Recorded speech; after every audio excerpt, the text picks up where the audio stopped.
Imagine a program where work ethic is not just taught, but applied. Where students learn hands-on about career opportunities.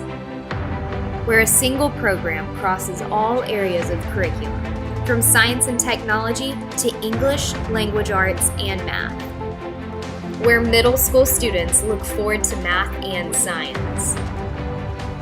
FlightWorks Alabama has created a state-of-the-art program that transforms your middle school classroom into an innovative and inventive workspace.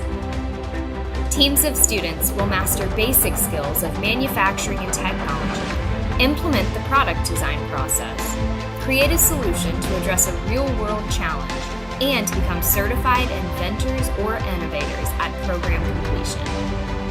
We Build It Better is a fully immersive, all-inclusive education initiative aimed at teaching middle school students 21st century workforce skills matched with state and national education standards. Each classroom will be equipped with an exclusive tool cart packed with instruments exactly like those used in the manufacturing industry to provide numerous activities and lessons throughout the semester-long program.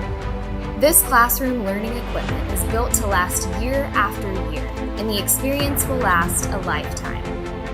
The unique program teaches the importance of precision and accuracy, all while keeping students engaged by using tools, 3D printing, programming, code, and more. Leadership principles and business concepts are instilled throughout the curriculum, allowing students to build workforce development skills and bridge the gap between education and career.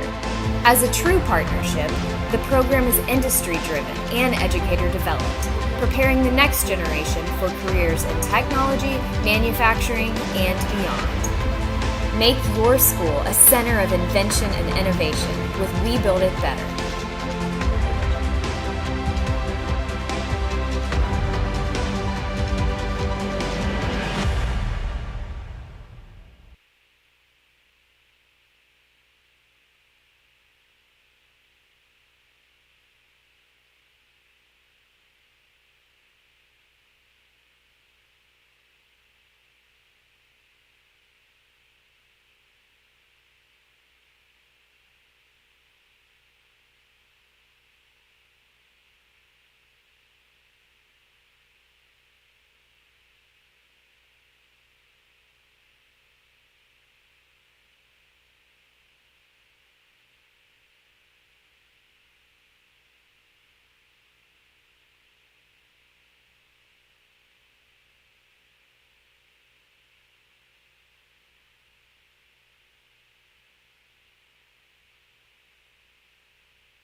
Imagine a program where work ethic is not just taught, but applied.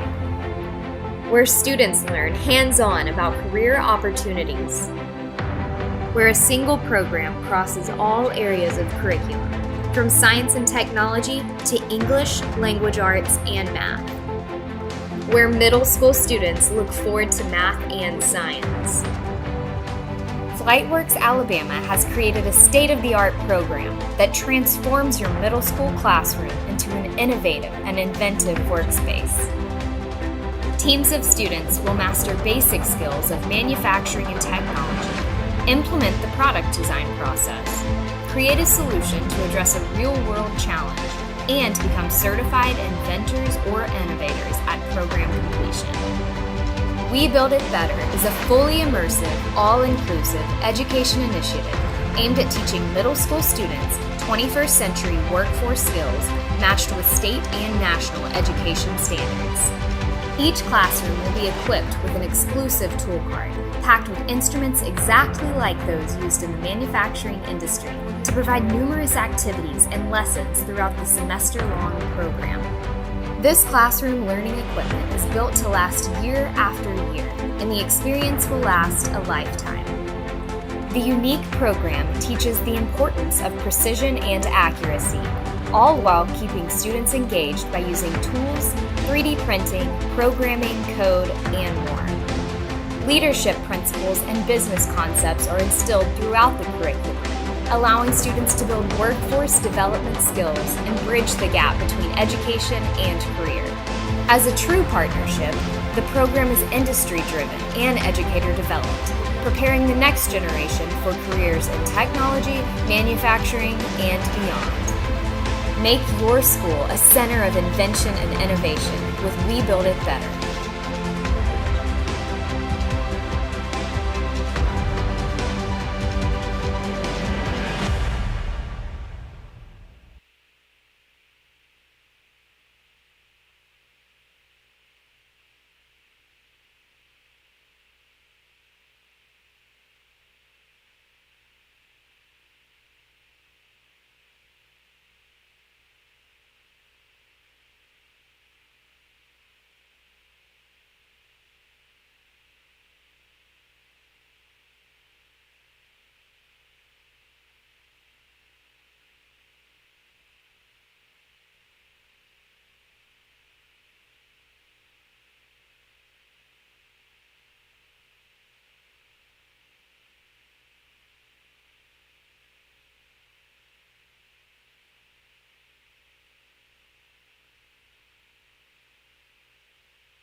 Imagine a program where work ethic is not just taught, but applied. Where students learn hands-on about career opportunities. Where a single program crosses all areas of curriculum, from science and technology to English, language arts, and math. Where middle school students look forward to math and science. FlightWorks Alabama has created a state-of-the-art program that transforms your middle school classroom into an innovative and inventive workspace. Teams of students will master basic skills of manufacturing and technology, implement the product design process, create a solution to address a real-world challenge, and become certified inventors or innovators at program completion.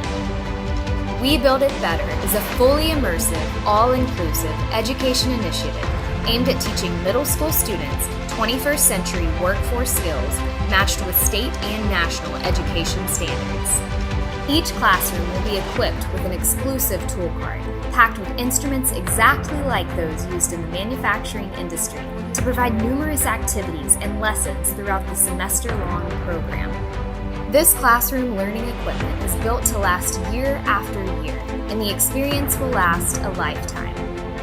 The unique program teaches the importance of precision and accuracy, all while keeping students engaged by using tools, 3D printing, programming, code, and more. Leadership principles and business concepts are instilled throughout the curriculum, allowing students to build workforce development skills and bridge the gap between education and career. As a true partnership, The program is industry-driven and educator-developed, preparing the next generation for careers in technology, manufacturing, and beyond. Make your school a center of invention and innovation with We Build It Better.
Imagine a program where work ethic is not just taught, but applied. Where students learn hands-on about career opportunities. Where a single program crosses all areas of curriculum, from science and technology to English, language arts, and math. Where middle school students look forward to math and science. FlightWorks Alabama has created a state-of-the-art program that transforms your middle school classroom into an innovative and inventive workspace. Teams of students will master basic skills of manufacturing and technology, implement the product design process, create a solution to address a real-world challenge, and become certified inventors or innovators at program completion. We Build It Better is a fully immersive, all-inclusive education initiative aimed at teaching middle school students 21st century workforce skills matched with state and national education standards. Each classroom will be equipped with an exclusive tool cart packed with instruments exactly like those used in the manufacturing industry to provide numerous activities and lessons throughout the semester-long program. This classroom learning equipment is built to last year after year, and the experience will last a lifetime. The unique program teaches the importance of precision and accuracy, all while keeping students engaged by using tools, 3D printing, programming, code, and more. Leadership principles and business concepts are instilled throughout the curriculum, allowing students to build workforce development skills and bridge the gap between education and career. As a true partnership, the program is industry-driven and educator-developed, preparing the next generation for careers in technology, manufacturing, and beyond. Make your school a center of invention and innovation with We Build It Better.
Imagine a program where work ethic is not just taught, but applied. Where students learn hands-on about career opportunities. Where a single program crosses all areas of curriculum, from science and technology to English, language arts, and math. Where middle school students look forward to math and science. FlightWorks Alabama has created a state-of-the-art program that transforms your middle school classroom into an innovative and inventive workspace. Teams of students will master basic skills of manufacturing and technology, implement the product design process, create a solution to address a real-world challenge, and become certified inventors or innovators at program completion.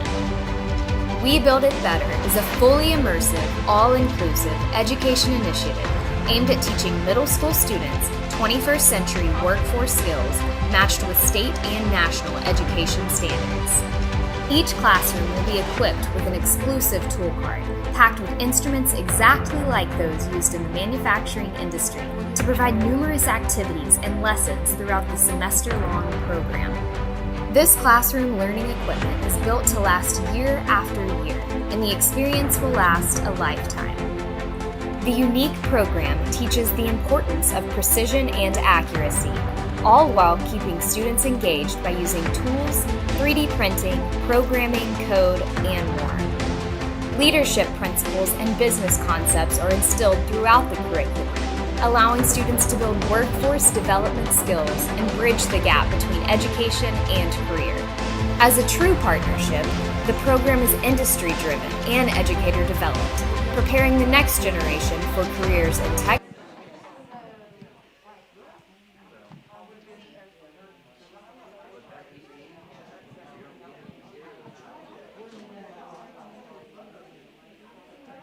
All right, good morning, everyone. All right, so I think most of y'all know me. I'm Robin Fenton, and I think most of y'all know Kelly. Michelle will do some introductions in just a second, but this is Michelle Hurdle.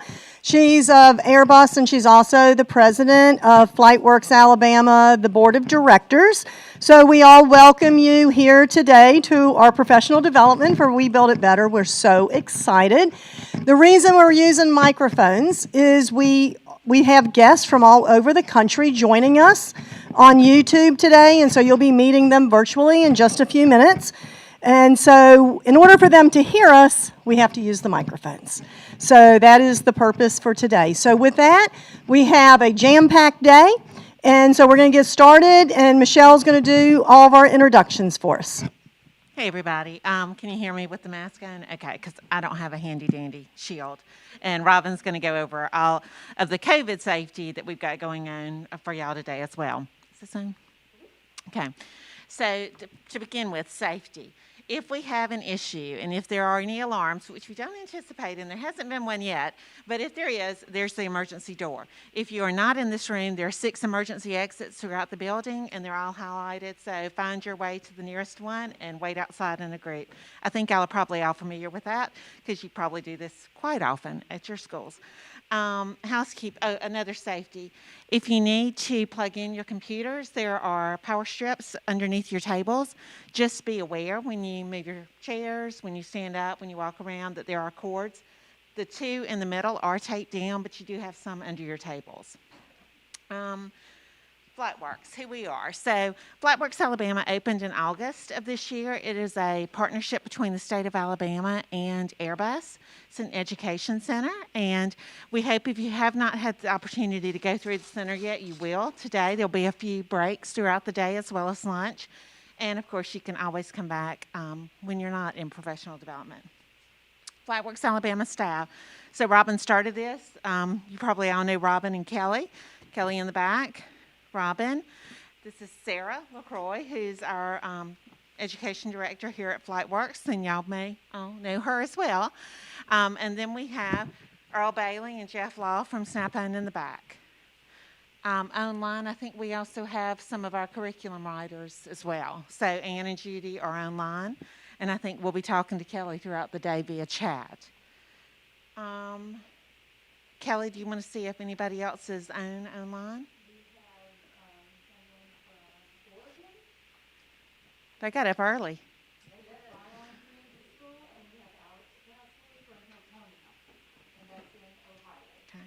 So you may know we have 20 of you here today, but we also have teachers from California, Oregon, and Ohio who are participating in the pilot as well. So at this time, do y'all want to take a moment, or would you take a moment and introduce yourself and tell what school you're with, what you teach, that sort of thing? Can we start with you? Kurt Forbes, Career Explorations, Central Baldwin Middle School in Baldwin County. Doesn't matter to me. Hi, I'm Alexis Stanley. I'm at Stanford Middle School. I do 7th grade tech ed, 8th grade career tech, News Team, TSA, and I take sales office. Wow. I'm Melanie Kreiner, Monroe County Public Schools, Denton Magnet School of Technology. I teach intro to video and PLTW private space, and I'm also the TSA sponsor. I'm Richardson. I'm at Palmy Middle School. I teach design and modeling to DLCW and automation and robotics, and also the TSA sponsor.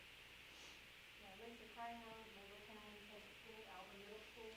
Teach 7th and 8th grade computer science. Bonnie Howard, Hampton Middle School, Mobile County, and I teach robotics and computer science. Hello, my name is Ben Baraka.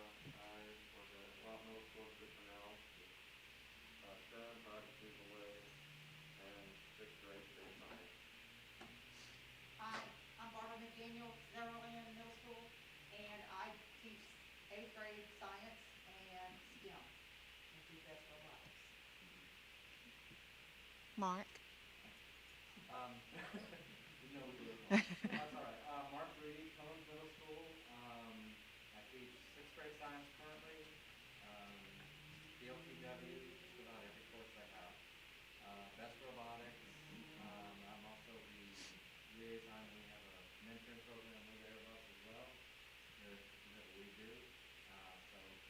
And now get to do this. We build it better. So I'm excited. Angela Atchison from Barnes Middle School.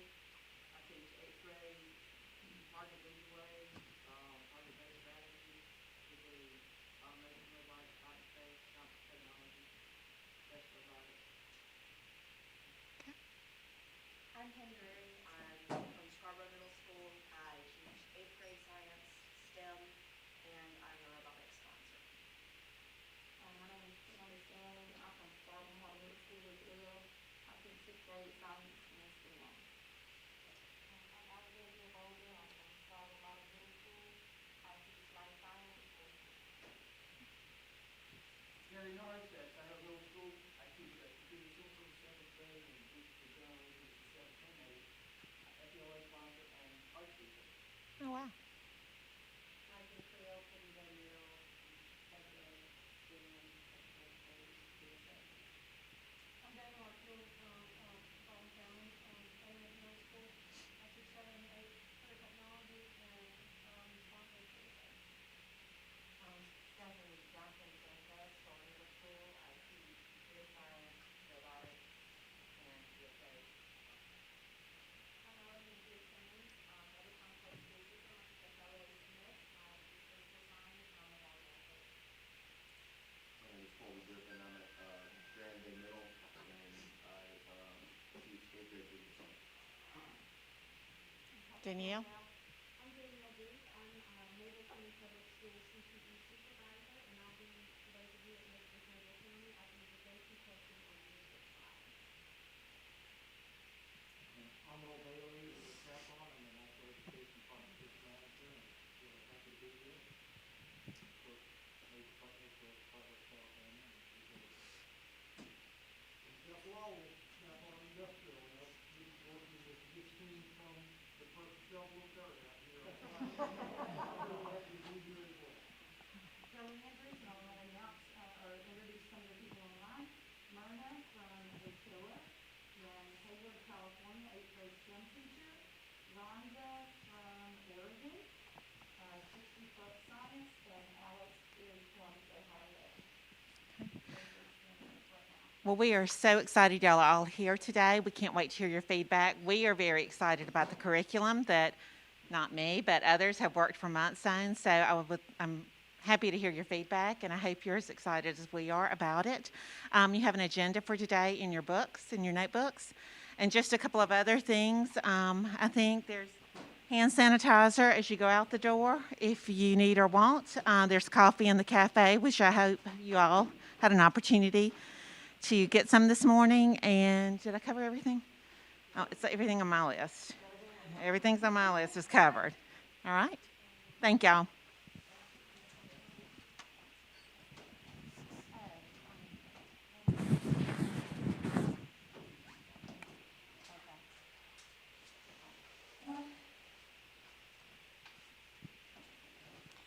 Okay, so let me just give you a little background of where we're at. So we had FlightWorks Alabama, and we wanted this center to be something totally different. We didn't want it to be a typical science center museum. We wanted it to be a true learning center with measurable outcomes. So when we brainstormed what this center was going to be, we came up with 3 tiers of learning. First tier of learning is inspiration.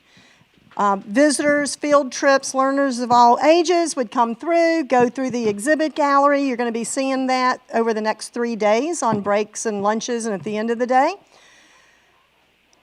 It's focusing on how to build aircraft, not as much how to fly it, even though that is incorporated. You would get on a bus, you would go over to Airbus's final assembly line, take a tour, go home, and that's tier 1, strictly inspiration. Tier 2 is our in-house certifications, our FlightWorks Alabama certifications. So you're going to see that may be in 3D printing, maybe in sublimation, maybe it's Aviation 101, maybe it's in tool safety. It's whatever our educators come up with, and it means that Johnny and Susie, when they go home with something that they recognize what they have learned. And these are starting to build on their skills that they can carry not just through life, but for their careers as well. It's really funny. This center was designed for middle and high school students, and it rapidly transformed also. Adults came in and said, Sarah, what can we do? We're adults. We want to take some classes. So we actually have some adult classes now that we have launched as well. Our third tier of learning, you're going to hear a little bit about that in a second, but that is our NC3, the National Coalition of Certification Centers, and Snap-on Tools. And you're going to see a picture of our tool cards, but those are industry-recognized certifications at that level. So that is the 3 tiers of learning we have here in the center. Then we were challenged by Airbus and all of our industry partners of, okay, now that you have all of this here in the center, how can you take this into the classrooms? So Kelly and Sarah and I and Michelle sat around a table this past summer, and we thought, what do we create? And we like things different. We don't like the same old stuff.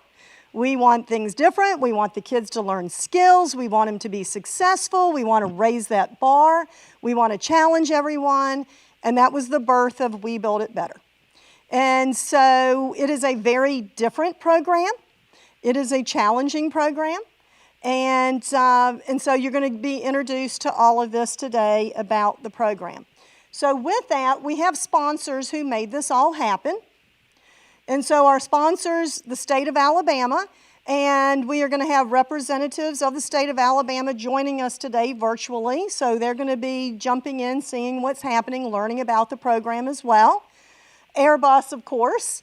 And if you don't know where the Airbus facility is, on break, look out the back door, and it's right there, okay? And that's where they build the A320 and the A220 as well. Alabama Power Foundation was a sponsor of the FlightWorks Alabama, and then they jumped on board of this program as well. So they're contributing. Amazon Web Services. So this is another global company. Every one of these have global reach.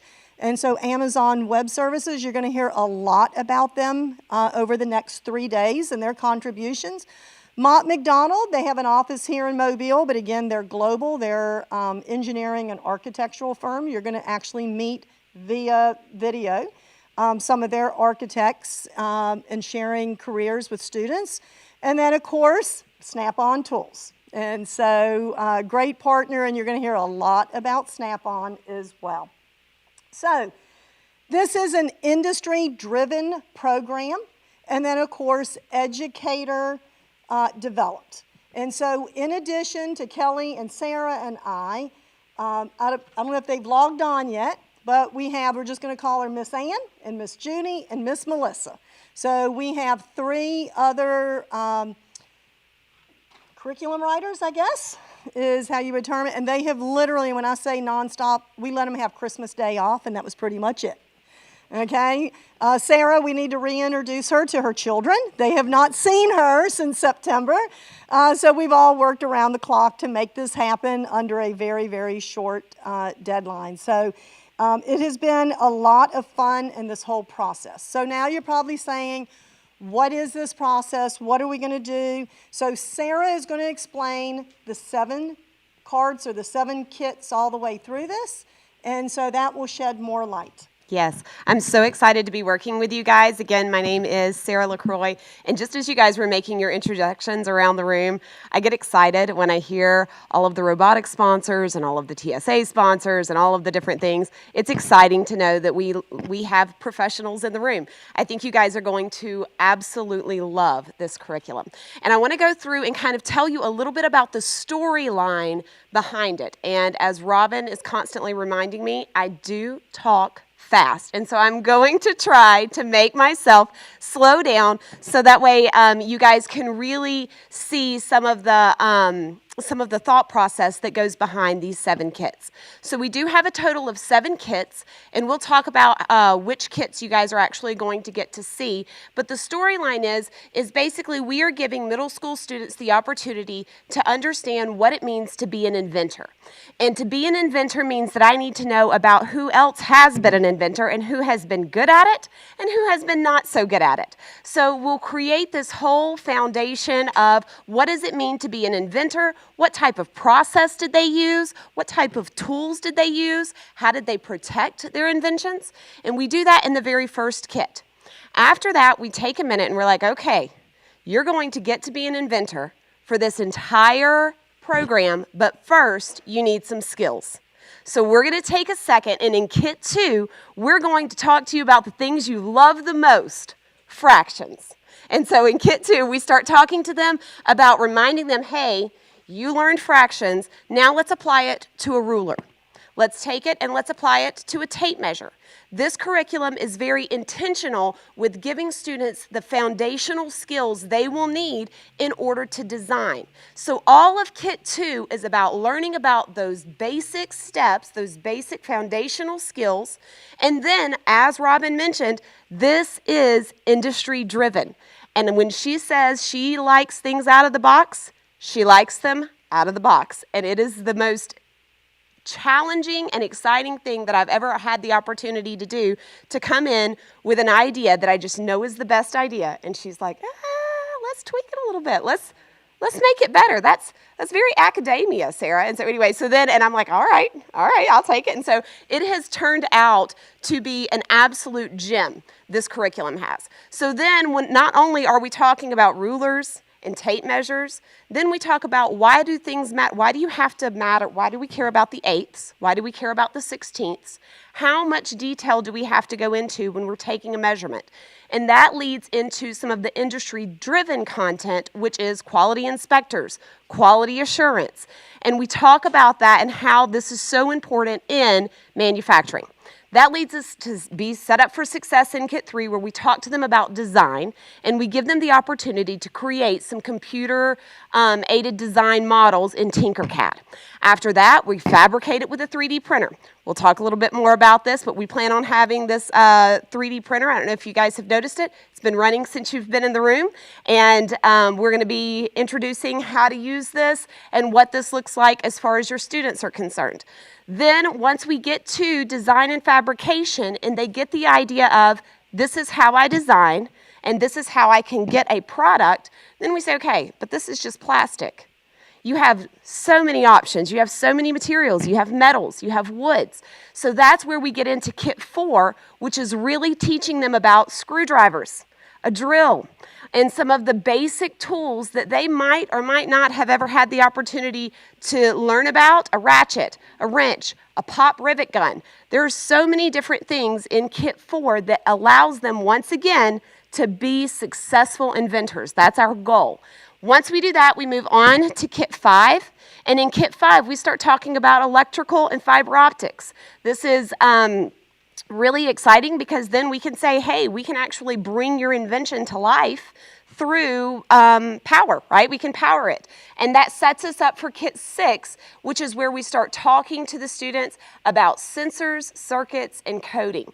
In Kit 6 is where students will have the opportunity to learn about Raspberry Pis, how to write basic program in Python, and then once we have completed Kit 6, now they have the skills, so when they get to Kit 7, you can be an inventor. In Kit 7, we are giving students challenges, and we're trying to make them realistic challenges. Some of the things that we have discussed is, for instance, how do you know you're getting a PS5 or if you're getting a box of kitty litter?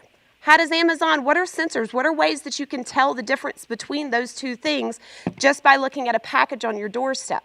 So we're trying to make this as realistic for students and help them realize that they now have the skills that they need to be an inventor.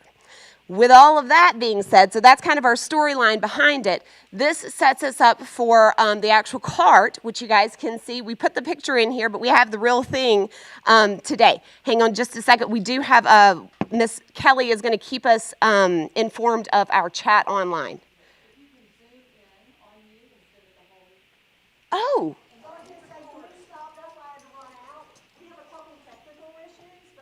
Okay.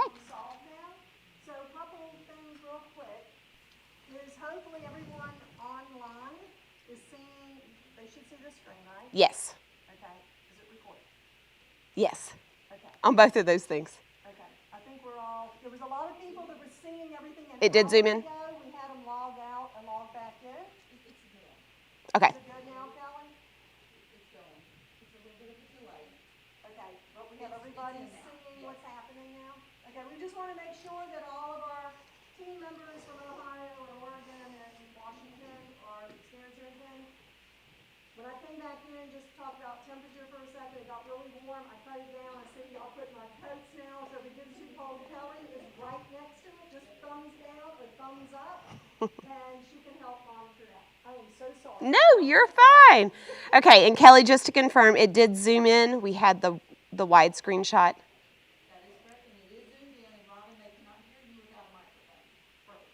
Oh, that's right. They can't. So, okay, so hopefully they will be able to see things a little better now. So this is our We Build It Better cart. This is what will be coming in the fall to all of your schools. It will be ready for delivery, and this will contain everything that you need for all 7 kits. It comes with your steel rules. It comes with your pop rivet guns. It comes with your Raspberry Pis. It comes, it is an all-inclusive program, and we are really excited about the fact that it's also coming in a Snap-on tool cart. So yes, so as we have time, I know that Mr. Jeff is going to be, I think he's going to wheel it out in a little while. So on our breaks, if you get a chance, come up and look at it. We'll try to keep it in the room as much as we can, but we're really excited about the cart. Okay. So with you guys being in the pilot program, let's talk about what that means and how this is going to impact you. So we have 7 kits. You guys are going to be focusing on the first 3 kits. So you're really going to be looking at how to get them from you can be an inventor to a design so they can actually 3D print something in your classroom. Okay, so that's kind of where we're going. That's the progression. We will be doing, we're calling this phase 1. All of the other kits will be piloted here at the center and with some of our local connections. So those will be coming in future phases. And then of course, all of this will be ready for launch in the following school year, or this upcoming school year. Okay, so the other thing that I really want to drive home is the fact that this is industry driven. And a lot of times you might think, well, I don't know that students are necessarily going to need this for the next grade level. Although that might be the case, we are trying to make sure that we're bringing in a lot of industry components that are not taught in schools. This is coming from two specific sources. One of those is the Amazon Leadership Principles. So Amazon Leadership Principles, you will find a copy of this in your notebook so that you can have this for quick access. And on the front, you will see that we are going to go over in every kit, there are a couple of Amazon Leadership Principles that we really highlight. The second part of this is the 21st Century Workforce Development Skills. And this comes from the state of Alabama. And these are some of the soft skills that we really want to make sure students have the opportunity to develop as they are in your class. And it's something, it can be as simple as active listening or as troublesome as public speaking, right? So anyway, so it gives them the opportunity to really work on these skills. And something that we're really excited about is all of the leadership principles and all of these workforce skills are touched on by the time we get to the end of Kit 7.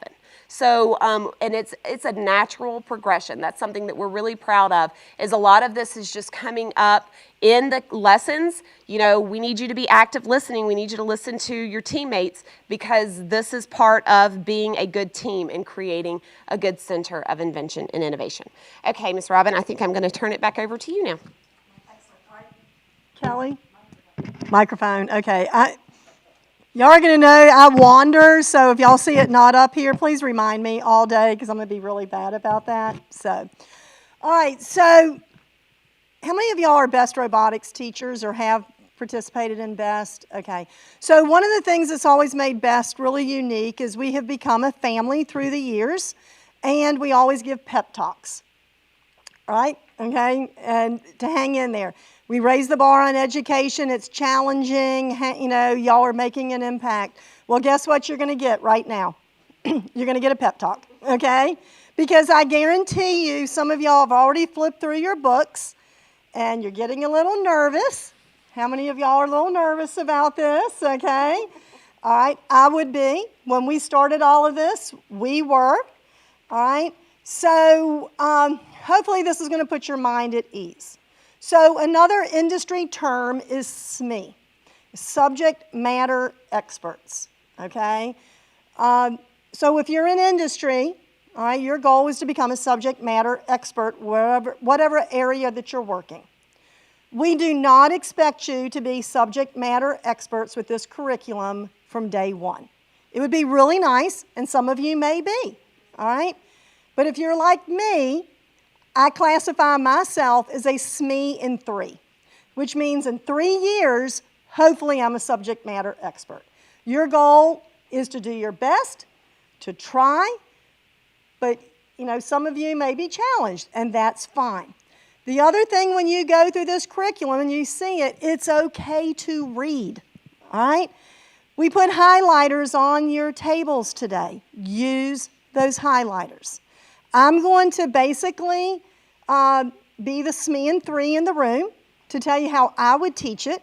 Sarah is going to be the SME, and y'all are going to be the students, okay? So that's how we're going to set up all of this. So when I was sharing this with Mr. Earl Bailey the other day, he started laughing. And I said, Earl, why are you laughing? He said, because when you came for all the Snap-on certifications, you were like the teacher sitting here. And he said, I would like to share this story. So, Earl, you have to have a microphone. Got it ready for you. So we said since he came all the way from Oklahoma City, he can share this story. Yes, so to echo what Robin was saying there, can y'all hear me okay with this? Okay. It was entertaining. I remember in Wichita, Kansas. So one of the certifications that they offer here at FlightWorks Alabama is a sheet metal certification, so how to buck rivets. And Robin said, well, I'm bringing the team up. We're all going to get certified, and we want to be, you know, offering the class, but we want to know everything that's going to take to teach that class. I said, okay, jump right in. First day of class. And when we say train the trainer, a lot of times through that professional development, you know, we're kind of in that mode of, okay, we're going to come in, we're going to watch a few slides, we're going to take a test, and then we're going to go out and teach it. No. You're going to be hands-on with everything that we're doing. And so watching, when we had Nick and Jeff you and Kelly was with us, and I was back there watching, and as they were bucking rivets, it was that, can we really do this? And it's, yes, Robin, get in there, you guys can do this. And believe it or not, they jumped right in, eyes wide open, and going through and doing all the hands-on requirements and being a part of the program. And so what I want to share with you is just like I share with all of those teachers. Last year at Snap-on, we issued over 70,000 certifications across all the different certificates that we have in our Train the Trainer initiative. You're a network. You're now part of the family. Every one of you in here, you're each other's resource. And as this family grows, and I've watched this, the dynamics of it, as organic or evergreen as you want to call it, it will grow and it will change. Don't be intimidated by what you see in front of you or the things or the new terminology or the industry requirements that we have for you to be able to pass this information on to your students. And then in a few years, they get into high school, they advance those certifications, and then they start their career. You are going to be the genesis of what takes place. When we looked at our instructional staff, we started with the rooms very similar to this, but now we have over 2,000 instructors across the United States, and actually globally. I have a major project in Morocco that's taking place. So you're a part of a bigger family now. Welcome to We Build It Better, but jump in there. Share the resources, share each other, and then take this knowledge and pass it on to the students, because it's incredible. Because when I was with Robin and we talked about what did that look like the first year when you started integrating these certifications to those high school students coming into your program, it was they had the knowledge, but they didn't quite have the skill sets that industry expected, but what was coming out of education. So welcome, participate, share the knowledge. Okay? Thanks, Robin. Appreciate it. Earl.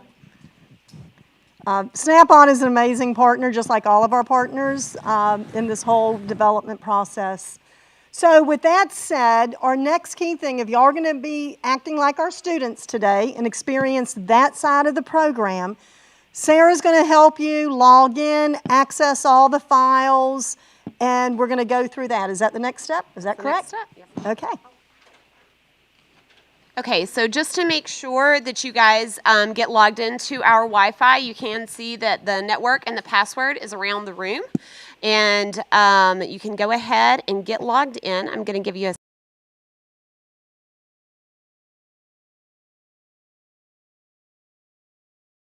a... Michelle, are the online folks okay? Kelly, everybody's good online? Excellent. You're going to see myself on the cell phone sometimes. Don't think I'm being rude. They're conveying messages back to me, okay? So we're making sure that our online guests are accommodated through this also. So if you see me on the cell phone, don't say, oh gosh, okay? There she is again. I'm communicating with the back of the room. Excellent. If you guys will, go ahead and go to our website, which is going to be flightworksalabama.com/WBIB, of course, for We Build It Better. You will hear that acronym a lot. When you get to this page, and I'm going to walk through this with you guys, I'll be doing this on the side monitors if you need to follow along. But when you get to the page, you should see a beautiful pyramid of boxes. And then at the bottom, it will ask for a username, which has already been inserted for you. It is Pilot. And a password. It is a capital WBIB, lowercase PILOT 2021. Once you enter that information, you will see 3 boxes appear. These are for each of your 3 kits that you are going to be teaching. Okay? I'm trying to make sure that I do not go faster than you guys are ready for.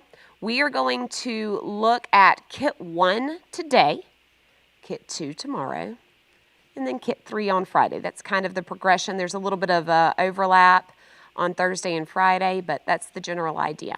So what I'm going to get you guys to do, this is where you will access all of your information. And today you have your instructor's manuals printed out for you, but if you need a digital copy, and we will talk about how we are updating them in real time, you will find that digital copy here online. If you click the drop-down tab to the right, it breaks it down by the lesson, so you can click on whichever instructor's manual you need.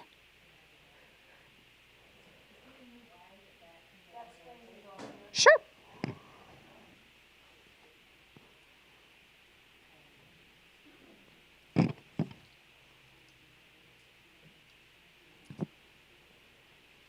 And if you're having some issues, you might ask one of your table members, I guess I'll call y'all, if they can help. And if you still can't figure it out, raise your hand. Is everybody on? Okay, Kelly, online. Is everybody good online? Yes, please let us know if you cannot access it. Yeah. Any of our teachers online? Kelly is right there in the back, ready to help you. Okay. Once again, if you click, I'm going to kind of go back through this to make sure that we're all on the same page here. The box to the left is the Kit 1 box, which we're going to be going over today. The instructor's manual, these are the digital copies of what you have printed out in front of you, and we'll talk about those momentarily. You'll also be able to see the presentation that goes with Kit 1, and we will be using that. When you click on it, it automatically opens it up. It is not an editable document for you guys. So you don't have to worry about, yeah, I see everybody popping on up here. But you can make a copy of this so you can have your own version and make any notes that you need to. The student digital notebook is what I'm going to need everyone to click on. And you need to make a copy of the student digital notebook. You do that by clicking on File and go down to your fourth option, Make a Copy. And it's going to make a copy to your Gmail account, your associated Google account. Kurt's shaking his head. What's wrong, Kurt?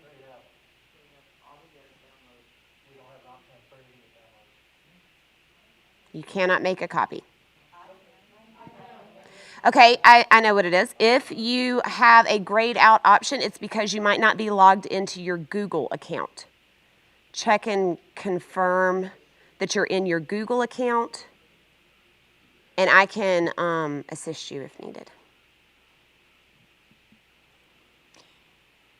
While y'all are doing that, can I just throw one thing Sure. in? We're still transitioning stuff from our files over to the We Build It Better on the website. The assessments have not been moved over. There are placeholders there right now. So if you go there, you're going to see the same one. Those will be moved over, but I don't think you're going to give any tests to the kids over the weekend. So I think you're good. So, but we will get that at the conclusion to have those there as well. Yep.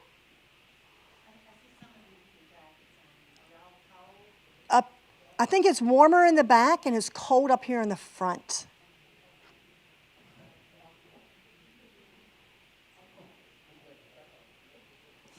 You feel good?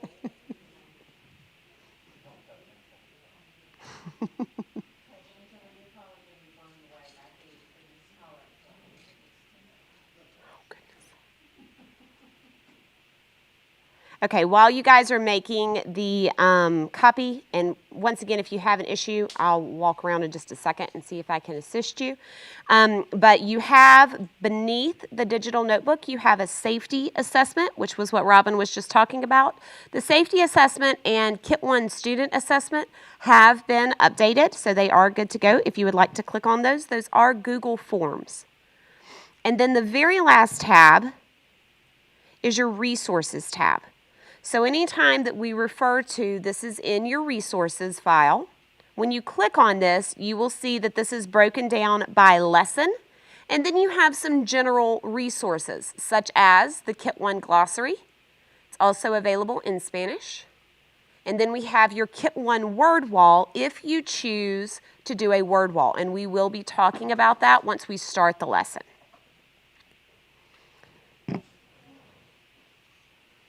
But we just want to verify that everyone can make a copy of the student digital notebook. Once you make that copy, that will be, because you guys are the students, that will be the copy that you'll be working from today. If you ever need a fresh copy, just go back to the website and make another copy.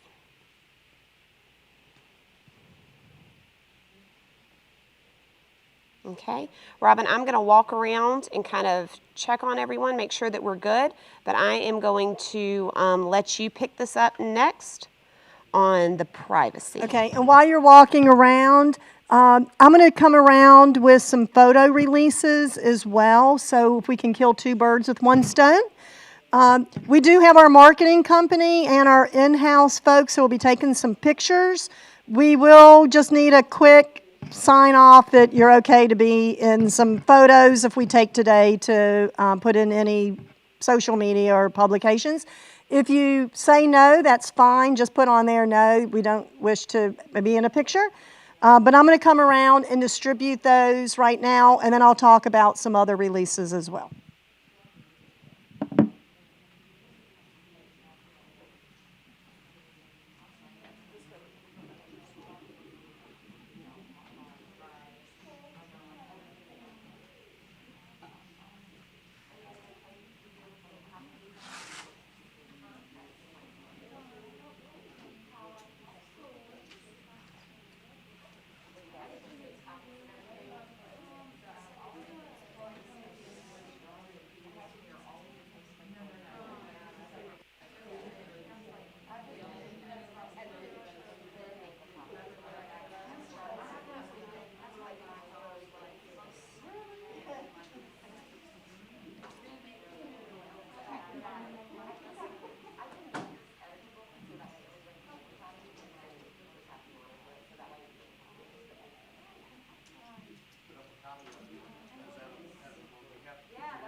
All right, so hopefully you guys, it seems like everyone in the room was able to make a copy.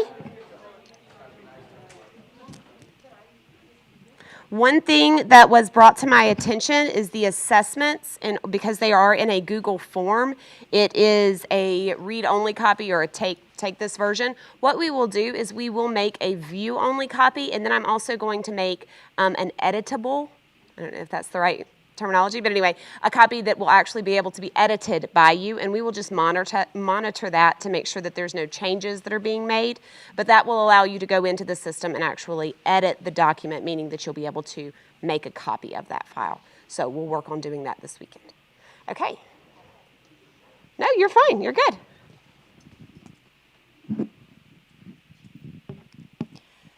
All right, so now is just some logistics we have to go over about surveys and permissions and making sure that your students are protected.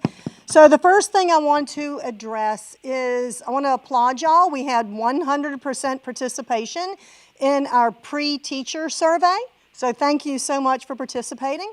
We have higher ed partners that are with us each step of the way. In the University of West Alabama, if you notice that was at the top of the survey, they are our partner for measuring the impact of this, okay? And this isn't just for us here at FlightWorks. This isn't just for our sponsors. This is for you to say, this is the impact I made in my classroom. So this data will be shared with you as well, your schools, the school systems, to show by embracing this program and all the hard work that you have dedicated to it and your children. Okay, so it's going to be very, very important. We have the pre-survey for y'all. There'll be a post, and then your kids have the exact same thing. Questions are very similar, but they are geared for the students themselves. So let's talk about this pre and post for the students. So the University of West Alabama, their Department of Education, this is what they do, and they're the experts. They got an IRB, which is basically the evaluator that looks at all the questions and says, all right, I approve. These are kid-friendly. We don't collect any information on the kids. We do not want their names. Therefore, you do not have to have parents signing off on this. It has already been reviewed. We have the letter from the University of West Alabama, from the IRB folks, and everything is kid-friendly. So if for some reason someone needs a copy of that letter, just let us know. We can send that, but I don't think you're going to have any issues. Before you do anything in your classroom, it is very, very important for those kids to access that survey. And we're going to give it to you two different ways. One, you're going to go to this site that Sarah had up here just a second ago, and at the top, by Friday, it's going to say pre-survey for the students. In your classroom, you can do that. In addition, when this is over with, you're going to get an email from us that says, here's the link. All right, so we're going to give it to you in two fashions to make sure that your students do it. Very important before you even talk about anything, because you don't want to skew your data for the classroom. So they will do that. At the end of the program, they will take it again, and you will do the same as well. And then once the University of West Alabama compiles all that data, then we will be sharing that with you to show the impact. So we're very, very excited to have them as partners. And we do have 9 higher ed partners here at the center that's involved. You'll notice Embry-Riddle Aeronautical University, they have a satellite campus here. Their office is here. I think some of the Auburn University, College of Science and Math team members are jumping on here for today also. Depending on how large this program goes, they may be assisting as well with professional development. That's their expertise, that's their niche that they bring to the center as well.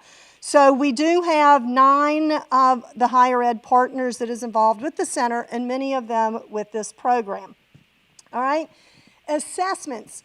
Throughout the day, Sarah's going to be talking about assessments. So at the end of every one of these kits, there will be an assessment that basically looks or reinforces that your kids have learned the objectives that's been outlined in each of the kits.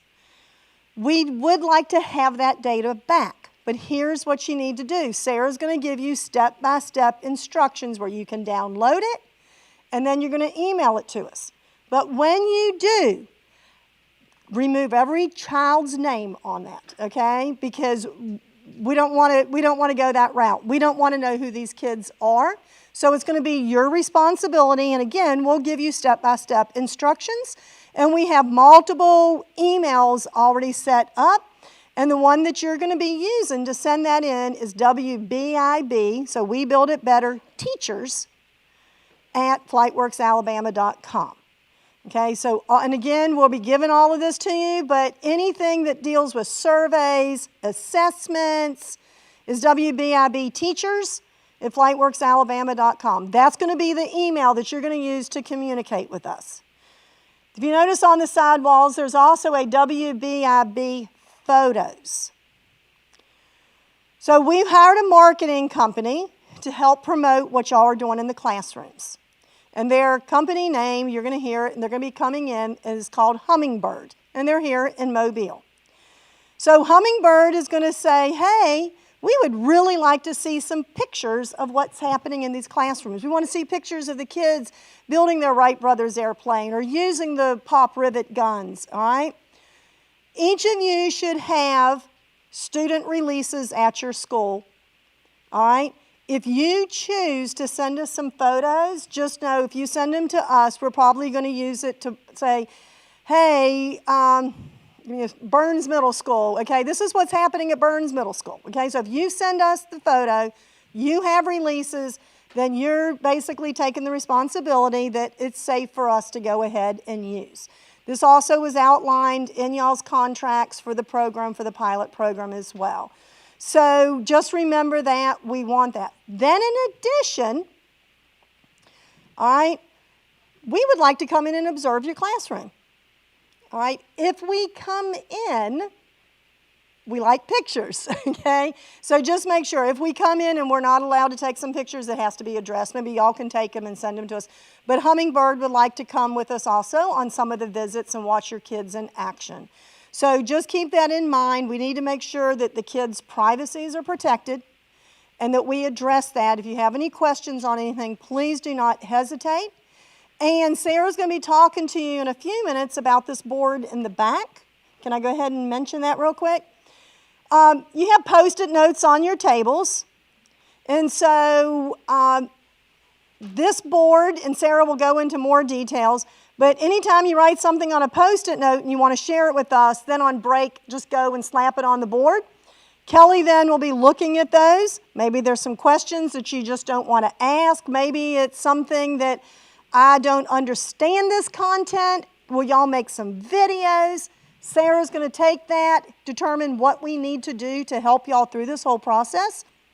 But for me right now, if you want to be one of the schools that we do visit, we need your name of your school and your name, put it on a Post-it note, and then the next break we take, if you'll, I don't want to say slap it up there, if you'll stick it up there, all right? If you'll stick it up there, Kelly then will start making a running list.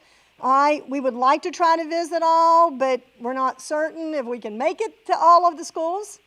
And then also make sure whatever your restrictions are because of COVID, can you have outside visitors in your school? So ask your admin as well if that's allowable. So anyway, make sure you stick those up there.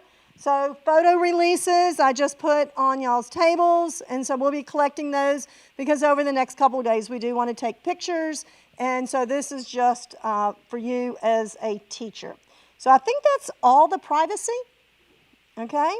And so with that said, then we're going to let Mr. Earl come back up again, and we're going to let Earl share with you, and he's going to bring Jeff Law up here also. I'm sorry, Jeff, I keep leaving you out today. And you're the well, we see Jeff a lot. He comes because he lives up in North Alabama. But Earl flew all the way in from Oklahoma. And so we're going to let them talk to you about care and maintenance and give you kind of an overview. And I'm going to wipe off my microphone real quick. And then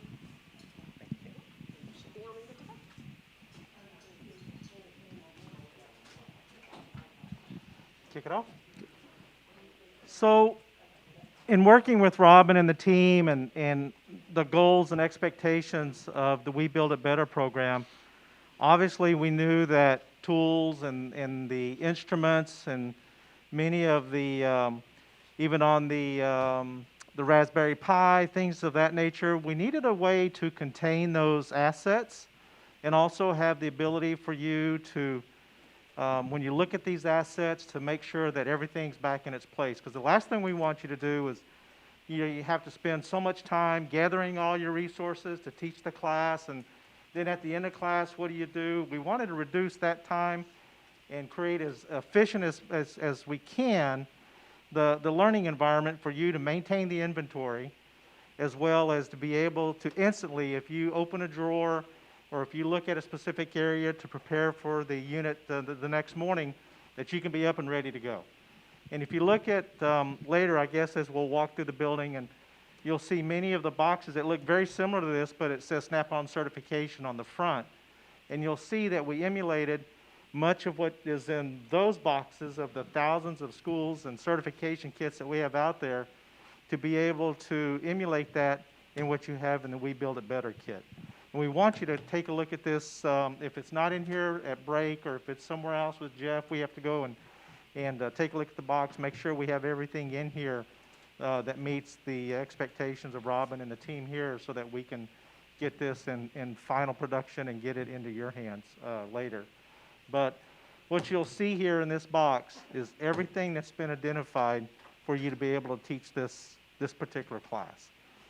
And notice it's got wheels on it too. So you can roll it from one classroom to another if you need to, and be able to assess what's in the kit for you to be able to teach that particular unit. Jeff, anything you want to discuss? I'm just simply going to say I've been doing this for a long, long time with Snap-on. But what I would like from all of you is you have an opportunity to look at it, ask questions, because if I start talking, I know exactly what I'm talking about, but it doesn't always come across that way to the folks that I'm talking with. But when you have a chance, take a look. Open the drawers, pick the tools up, look at them, and ask questions about either what they are or why we've done what we've done. Anything you've got, and I'll make myself available to answer those questions. Yeah. Yep. So real quick, when you go to the box, let me open this. The lid opens in the top. You're going to see some foam in the box, and you're going to see where everything is placed inside of the kit. But really quick, one thing about the boxes, when you move them around, we don't want the drawers opening, because if you turn a corner and the drawer opens, then you get all this front load, and then the box isn't really stable. There's a lock in the back, but most importantly, underneath the handle, you slide the handle to the left. You got it. It's locked. Is it locked? Okay, Yeah, there we it's go. And it opens. So if you go up to the drawer and just tug on it, it won't open. And the reason is because it has an additional secondary latch that's underneath. So, open the drawers and take a look, and you'll of course see ours, the tools and equipment and the instruments that's in each of the units. And as you go through, you're going to see your Raspberry Pis and hot glue guns and everything else all loaded into this one particular box. I know that there's some nuances to the box that we'll talk about later when we launch into the We Build It Better kit, but yeah, please do. We want everybody to come up and take a look at everything. We got a question? Got a question? No? Okay. Robin? All right, any questions? All right. So we're trying to accommodate all these components, and so it's going to probably take us a day or two to, thank you, sir. Okay.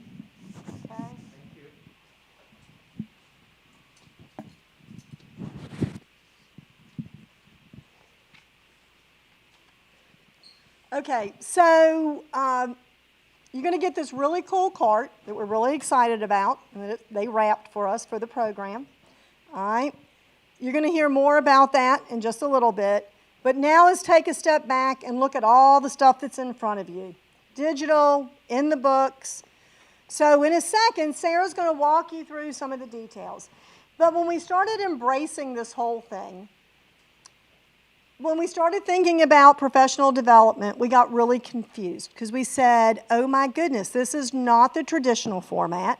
We need to hold their hands through all of this. So, look at y'all, okay? Remember that pep talk we had a little while ago? So, trust me, when we get into this, you're going to say this is the coolest thing because we really are holding your hands, all right? But even explaining it was kind of confusing. So I went to Sarah and I said, somehow we have to come up with a system. Let's call this a system of something. So we looked at all the components. We had these big spreadsheets looking at all of this. And so we have a horizontal learning system and we have a vertical learning system. And so hopefully, at least in my brain, I understand the program now. All right? So in our horizontal learning system are your main chunks of the program. So you have your instructor manual. You're going to have a presentation. You're going to have the student digital notebook, you're going to have your assessments, and you're going to have your resources. So what we did, even though this is a digital platform, I said kicking this off, we need hard copies. So sorry about all the trees, but we figured this would really help you, at least to get started. This is a lot of feedback we need from y'all, okay? Because this summer, when we get to 7 kits, okay, do we need to print this? Maybe we print the manual.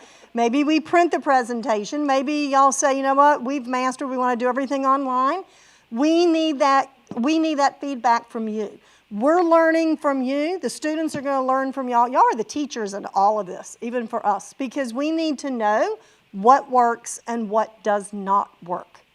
So on your tables, and this is for you to take home, you have one that is labeled Instructor Manual. Your second one is going to be labeled Digital, what is it labeled? Presentation and Digital Notebook. And Sarah's going to go through these in a second. I'm only looking at the big chunks. So you have your instructor manual, and it's all online. The beauty of online is we can make real-time changes. Not just any typos that we've made, which we have found a few, but also if Snap-on calls us and says, hey, here's some really good resources for the teachers, or can you change your curriculum and teach this instead? We don't have to worry about a textbook company. Everything is digital. Boom, we're there, and we can keep up in real time with industry. And that's our goal. So the hard copies are just for your convenience to help you learn the whole process. So you have your instructor manual. Guess what? We made it really easy. You get a presentation. Wait till Sarah shows this to you. You're going to be blown away. All right, I'm going to call it a PowerPoint because I'm a PowerPoint person. Sarah's a Google Slide person. It's in Google Slides, okay? But I'm just going to tell you it's going to come out naturally as a PowerPoint. All right, everything is there. All right, and you're going to see where it's going to say it's connected to this page and it's connected to this page. And so all of our curriculum writers have spent hours and hours and hours to make sure that every dot is, crossed here, every T is crossed and I's dotted. So you have your presentation. Then the student digital notebook, which you're all in now, that's what the kids are going to be using. Then we have your assessments and then your resources. Sarah will share more with this, but that could be videos, that might be some Snap-on PDF documents for references, might be something from Amazon Web Services. It's an array of things. Another beauty you're going to see, Sarah and her team has basically linked every one of these. But if you have an issue, you know where to go to find them. They're in the resource page as well. So does everybody understand the horizontal? That's your big components of the program. Now we're going to go vertical. All right? So when we go vertical, what I want you to do is just open anywhere in your instructor manual, open one of the lessons. Because you're going to see every lesson starts off with a lesson description. Then you're going to have your lesson objectives. You're going to have your education standards that lesson meets, your materials, your key terms, your essential question, gives you some teacher background. This is going to be kind of your homework prior. I'm going to be demonstrating that for 3 days. I'm playing the SME in 3, so I'm going to be going over those with you. Then you're going to have your lesson.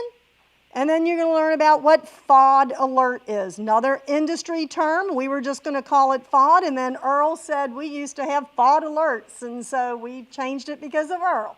And exactly. So as Earl said, it's a culture, not a class. And so we're now going to be bringing that component and then differentiation strategies. I will mention on the differentiation strategies, the University of West Alabama, their College of Education is helping us with this. And so you're going to see that some of those are already embedded. Those are going to be under development as well. And so again, the online version is going to be always the up-to-date, most recent version. Your books are only to help you through this process, okay? And it's minor things that's going to be changed, all right? So now Sarah took our horizontal and vertical, and she took it another step. Yes, and once again, I just want to reiterate before I do go to the next step that this is a pilot program, and your feedback is absolutely vital to us. We want this to be successful. We want you to be successful. So as you come across things, please feel free to make notes.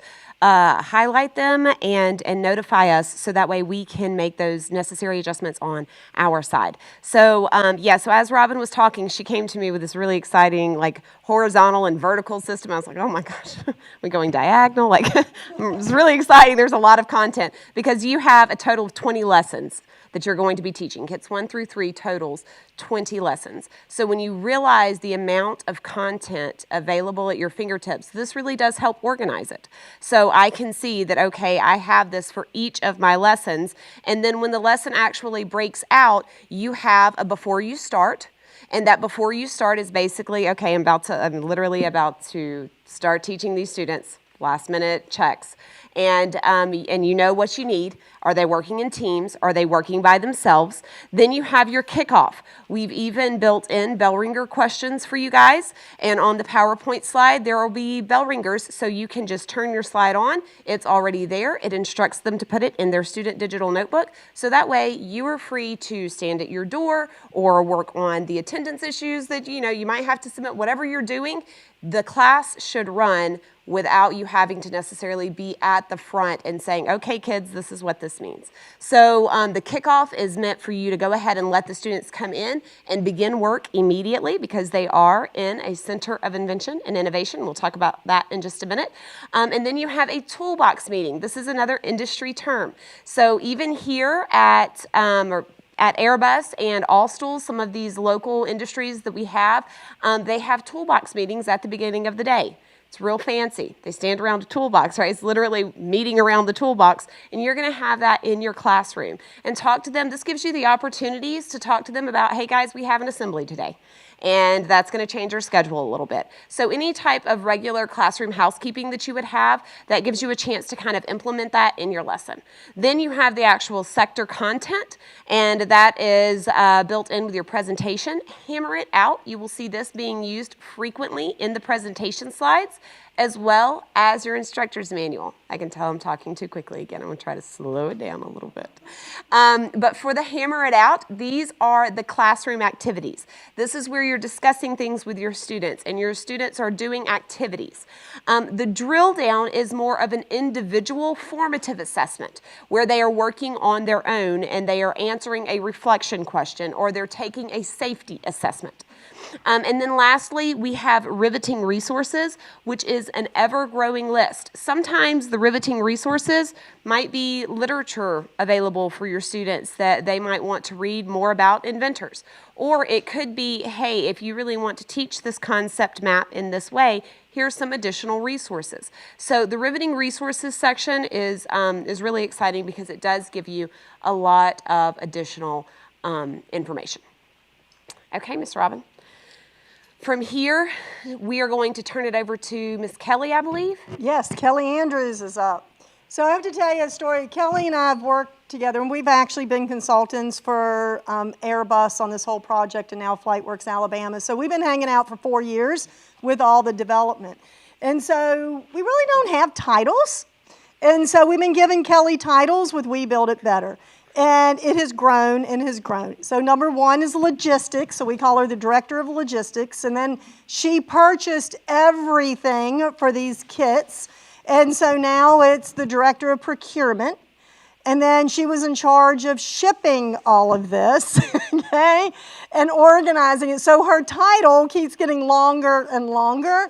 But she really has been instrumental on all of this, as far as, because all of our schools in Ohio and Oregon and California, you're going to be receiving your stuff starting today through probably Monday. And it's because Kelly has gotten to know all the shipping people very well, the UPS folks, and so all of their stuff had to be shipped out of here. You're going to be receiving yours, and she'll tell you this, on Friday to take back. So are you ready? There's a wipey behind you.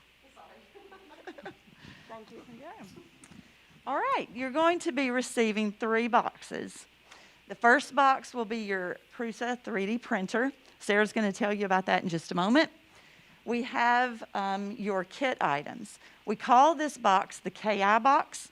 Has all your Snap-on tools in it. It has. Can I be a Vanna White for you? Sure. We have 107 of these boxes. This room has been our assembly line, and we've had part-time people helping us. I have picked up these boxes way too many times. I've built some muscles. So the KI box will include all of your Snap-on tools and other items. There are little white boxes inside this box. They're labeled with what's in the box. Some of the items will be returned to us. And there is an inventory list in both of these boxes to tell you what is in the box, how many is in the box. And we did quality control. It's checked off. We have initials, so we know everybody receive what they were supposed to receive. In the consumable box, that's our CI box. Several of you are teaching multiple classes. This is enough for 28 students. So if you're teaching 3 or 4 classes of it, I think somebody has 5 classes they're doing, they would get 5 of these boxes. I believe that's really it for these so far. Y'all are going to go over these in detail, right? Oh, yes. Are you going to leave them here, or you want to? We'll set them down here. Okay. Right now, and on break, we can get them. Be careful with the handles. These boxes weigh about, some of them 27 pounds. But if you keep all of your items in the small boxes, it will help with your organization and keeping up with everything. Should close. Okay. Any questions about the boxes? Yes? You don't have to, but it might be easier to. Okay. Any other questions for Kelly? All right, Sarah's going to talk about the 3D printer. So excited about this 3D printer. Okay, so these 3D printers are called Prusa Mini Plus 3D printers. They are from the Czech Republic, and there is a gentleman named Josef Prusa who invented these. And the cool thing is I've taught, I was in the classroom for 15 years and just recently came out. And of course, I had the opportunity to teach a little bit about 3D printers, which I realized a couple of things. One, it makes kids really nervous and it makes teachers really nervous because so many things can go wrong, right? So even as we were like, we're going to 3D print, I was like, oh gosh, I hope the teachers don't hate us, because it gets a little nerve-wracking whenever you have to put your faith in technology. And I can't tell you how many times I have said that in the past 6 months. But with these 3D printers, when I would teach this in the classroom, my students would say, like, I'd be like, so what do you want to 3D print? First response every time, a 3D printer. Like, obviously, like that's the first thing that they want to print. Well, we'll just print another 3D printer. And I'm like, okay, guys, it's not how it works. I did not think like an inventor and an innovator, because Josef Prusa was like, great idea. Let's 3D print this. So this 3D printer has actually got multiple 3D printed parts. So it's not completely 3D printed, because there are a lot of ball bearings and different things that are in here to make this a really quiet machine. But a lot of the parts are 3D printed. So whenever you get a chance at the breaks, I really want everyone in the room, we talked about, we'll get into the details of the 3D printers on Friday. But I didn't want to wait until Friday to show you the 3D printer. So it has a screen. It's also compatible with Raspberry Pis, which won't affect you guys, but it will be part of our curriculum. Anyway, it has a screen that is powered. Of course, it's plugged in, but it's not a touch screen, this little cool knob that you turn in order to make your selection, and then you push the knob, and all of that has been 3D printed. The bed is magnetic. So it actually, once I did actually have success in the 3D printer world, I was really excited. But then if I let a product sit too long on the bed, then I was the one that was like chiseling it off. I don't know if any of you have ever been there. It's a miserable place to be. But this bed is actually flexible, and it's magnetic. So it pops right off, and then you just twist it like you do an ice cube tray, and off comes the product. I was like, this is so refreshing. It's also really, really quiet. That was one of my concerns. We did a lot of research on which type of 3D printer we would be using. And we have some friends at Auburn University, and Mary Lou said, you've got to talk to Hunter. And so I called Hunter, who's an aerospace engineer, and I said, Hunter, I want to know, I don't care about how great it is. I don't care about all of its bells and whistles. I want to know what you don't like about it. Like that was my first question to him. And I kid you not, he paused for he was like, I really like the printer. Like I don't have anything. And so anyway, so I was like, okay, well then I'm a little more convinced. And then once we got it in and set it up, it has been a really nice printer. So what we're going to do is leave this thing running over the next 3 days. When we get to a break, if it's not running, we're going to encourage you to come up and go ahead and make a print. And if you want to print a sheep or a whistle or a bolt or whatever it is that you want. There's several presets that are on here. We're going to ask you to choose one of those presets and go ahead, and you're going to see that really it's just turning the knob, pressing the button, and it's kind of taking care of itself. We haven't had any bird's nest puddle issues, but we will, we're going to keep monitoring it because we want you guys to see that really this is one of the easiest printers as far as use is concerned. It's very user-friendly, and you will be receiving one in the box. So that's one of the boxes that you're going to be getting, and I think Ms. Kelly told you you do have a total of 3 boxes that you'll be carrying home on Friday, so keep that in mind, unless if you have additional classes that you're teaching, and then you will have additional consumable item boxes for every class. I think I said all of that correctly. Okay? Correct. Did Kelly say anything that we have some back ordered? Did you? Oh. You have not. Okay. So for all of our schools in Oregon, Ohio, and California's, yours shipped, yours going to be there. Y'all are all taken care of because so many of y'all are right here in our backyard. The ones that are back ordered, we figured it was much simpler. You're not getting to it until Kit 3. So Kelly is in contact with the manufacturer, so I think a couple more trickle in. So there's a few that will be dispersed. We tried to do it basically looking at the mileage away from here. So the ones of you who are further away, the ones like Pillins in our backyard, probably not going to be the one that takes one home right now. So we do have some for distribution. A couple are going to be trickling in, and then there'll be some more trickling in. But by the time you get to Kit 3, you will have your 3D printer at that time. Also, can we talk about assembling them?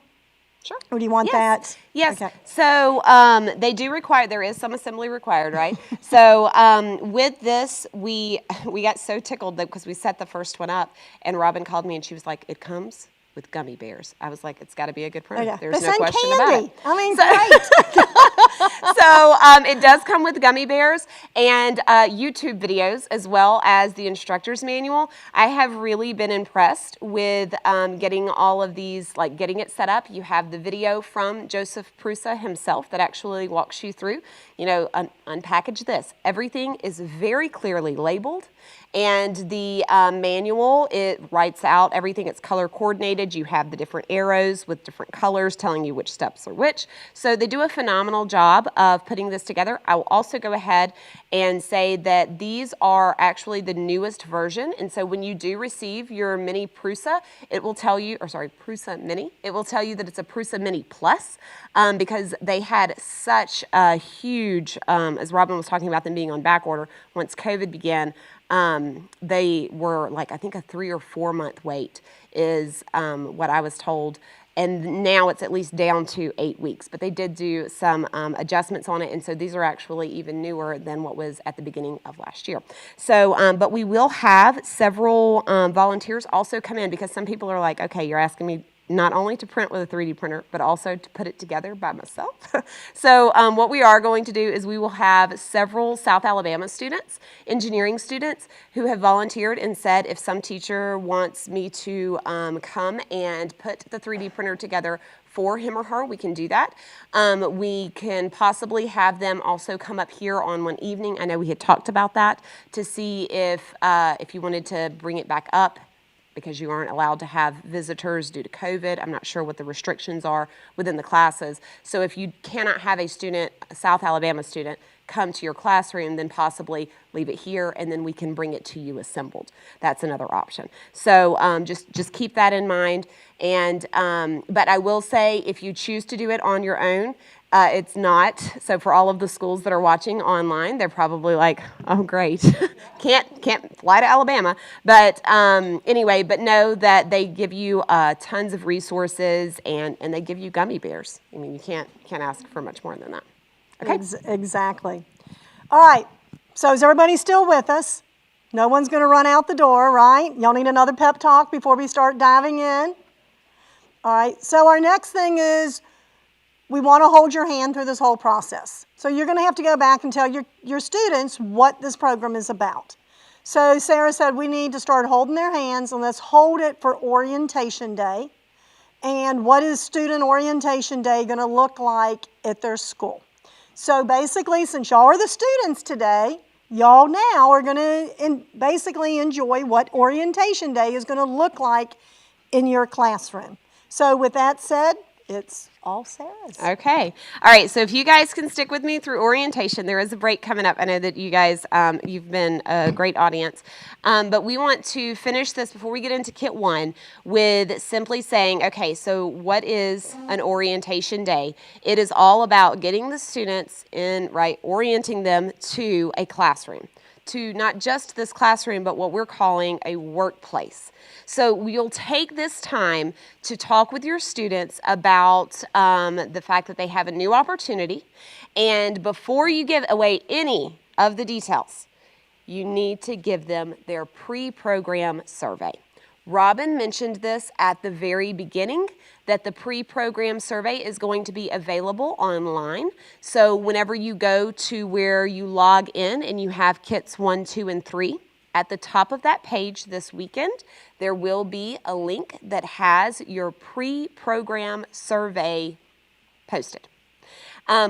That's the very first thing that we need you to do, because we want to get some real feedback from your students. We appreciate you guys taking your survey for us. It is going to be great to see, hopefully in a few weeks, what this looks like on the other side.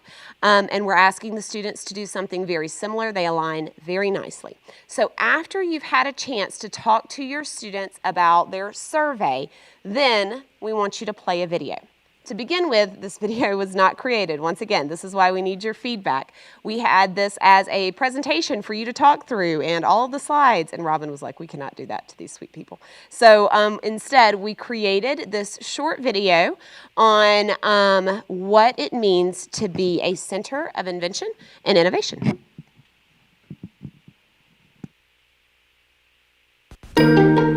Thank you for choosing to be part of the We Build It Better program. Welcome to your orientation, or as we like to call it, new hire training. You will learn all about how to transform your classroom into a center of invention and innovation. Before we start, be sure that each of our new employees have completed the We Build It Better survey. Please be sure not to post the survey for others to access. This survey has been specifically designed for the We Build It Better participants. So, what is We Build It Better? The mission of We Build It Better is to provide students with unique opportunities to master skills to be successful in life, meet real STEM professionals and learn about their careers, learn how to safely care, maintain, and use industry-grade tools, work with their classmates as a team, think, design, and build like an inventor. Now, who are the We Build It Better sponsors? FlightWorks Alabama, the state of Alabama, Airbus, Alabama Power Foundation, Amazon Web Services, Mott MacDonald, and Snap-on Tools. These sponsors have donated time and resources to bring the We Build It Better program to you. You will have the opportunity to meet some of their employees. Architects, engineers, and managers have volunteered their time and talents to connect with each of you. 2 Airbus engineers who build airplanes volunteered to be actors for the Wright brothers parts in We Build It Better. They thought it would be so cool to be actual aviation engineers who were acting like the original aviation engineers. Katarina Eccles, a Mott MacDonald architect, drove all the way from New Orleans, Louisiana to interview with us about the benefits and challenges of being a female architect. You will regularly hear from Miss Elizabeth Norton, or Betsy, who is the Chief of Staff for the Airbus Final Assembly Line here in Mobile, Alabama. Betsy is a former middle school teacher who oversees and manages projects with teams of people from multiple countries. Part of her job is leading and coordinating these groups of people to accomplish a major goal, the assembly and delivery of an A320 aircraft. Betsy shares Amazon leadership principles in each kit, so you can begin to practice these leadership skills now. Curious to know about what you will be doing in the We Build It Better program? Well, first, we will be transforming your classroom into a center of invention and innovation. How? You will no longer be just a student going to class. You will be an employee going to work, learning how to be an inventor. So what happens in the Center of Invention and Innovation? We challenge employees to work together as teams to complete tasks. We research historical inventors and innovators and look at how they became successful. We design talking avatars to communicate research information. We learn how to safely maintain and use industry-grade tools. We create scale prototypes and design those models through computer-aided design in Tinkercad. We examine your strengths and qualities to help you determine who you are as a workplace champion. And we reach consensus as a team to market materials through infographics. And this is just the beginning. At the Center of Invention and Innovation, your teacher will relay your tasks and challenges through a presentation. Each center is sent 3 boxes filled with kit items, consumable items, and a 3D printer. You will also need a laptop and a computer mouse every day you show up for work. As we conclude today's training, we will learn how to recognize the Center of Invention and Innovation icons. Understanding these symbols is one of the most important expectations of the center. It's important to start work as soon as you arrive. You will notice this symbol every time you enter the room as a bell ringer notification. The other symbol means you will need to record this in your digital notebook. The notebook icon will be at the bottom of any slide that will require you to record information in your digital notebook. Another icon that you will see with the bell ringer slides is the discussion symbol. After your teacher has started the class, he or she will review this bell ringer question and ask about your responses. Think about this when you are documenting your thoughts at the beginning of the workday. What type of employee will others see you as? What insight can you bring to the table? In many industries, employees begin their day gathered around a toolbox and talk about safety concerns, possible special guests that could be visiting, and goals for the day. They call this a toolbox meeting. Similarly, at the Center of Invention and Innovation, you, your fellow coworkers, and management, which is your teacher, will meet and discuss upcoming events like the daily objective, key terms, safety reminders, housekeeping, classroom setup, and team guidelines. A couple of these concepts will have specific icons as you go through your day of work. For instance, key terms will have a key icon on the side, and the safety tips will have a caution symbol. The last icons you will need to be familiar with are these 3 symbols. The hammer signifies a teamwork workplace challenge or discussion. During these activities, you will need to work as a team to complete a task. The drill signifies time for documentation. You will most likely see a notebook icon accompany the drill down page to let you know that documentation is needed, and you will want to record this in your student digital notebook. Lastly, you can connect with potential future careers through Flying into Your Future. You will get a first-hand look into careers like safety managers, quality control inspectors, architects, and various engineers. So, you are part of the We Build It Better Phase 1 pilot program. What does this mean? The entire We Build It Better program is a total of 7 kits, but the Phase 1 part of the program only includes the first 3 kits. The remaining kits will be tested in following phases, but the entire program will be ready for the upcoming school year. In order to make this the most successful program of its kind, we need your help. You will have opportunities to provide us with your feedback, and we need to hear from you because it's a pilot program. Your teacher will be completing surveys, but we want to know, what did you learn? What did you like or dislike? And what can we do to make this program better? This concludes your new hire training. Congratulations. It's now time to roll up those sleeves and pull out those safety glasses. Your future as an inventor is about to begin. Let's go to work.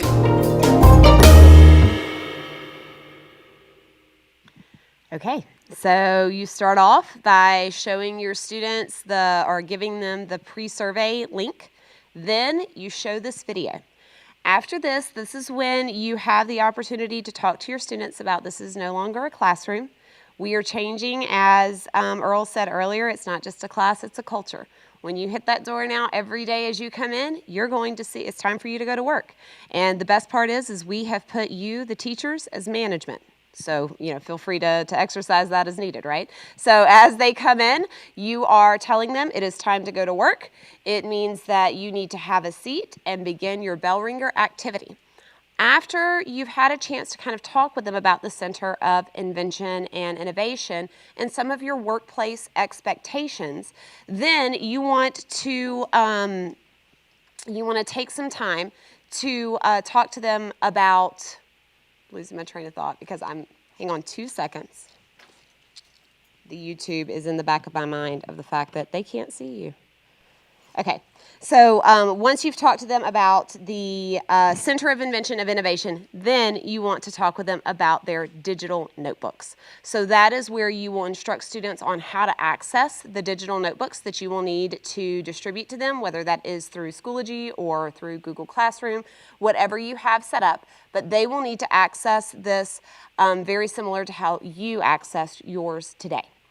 We will also this would also be a great time to talk to them about a toolbox meeting. Even though it's mentioned here, reiterate that this is something that is done in industry and it is simply meeting around the toolbox. You're not going to have all the students, of course, stand up and meet around a toolbox, but it still gives them the opportunity to ask questions, address any safety concerns that you might have had from the previous day, talk to them about possible key terms that you're going to introduce to them, your overall daily objectives, those classroom housekeeping options that you might need. If they're working in teams, this is a good time to mention that. And all of that is built in the presentation.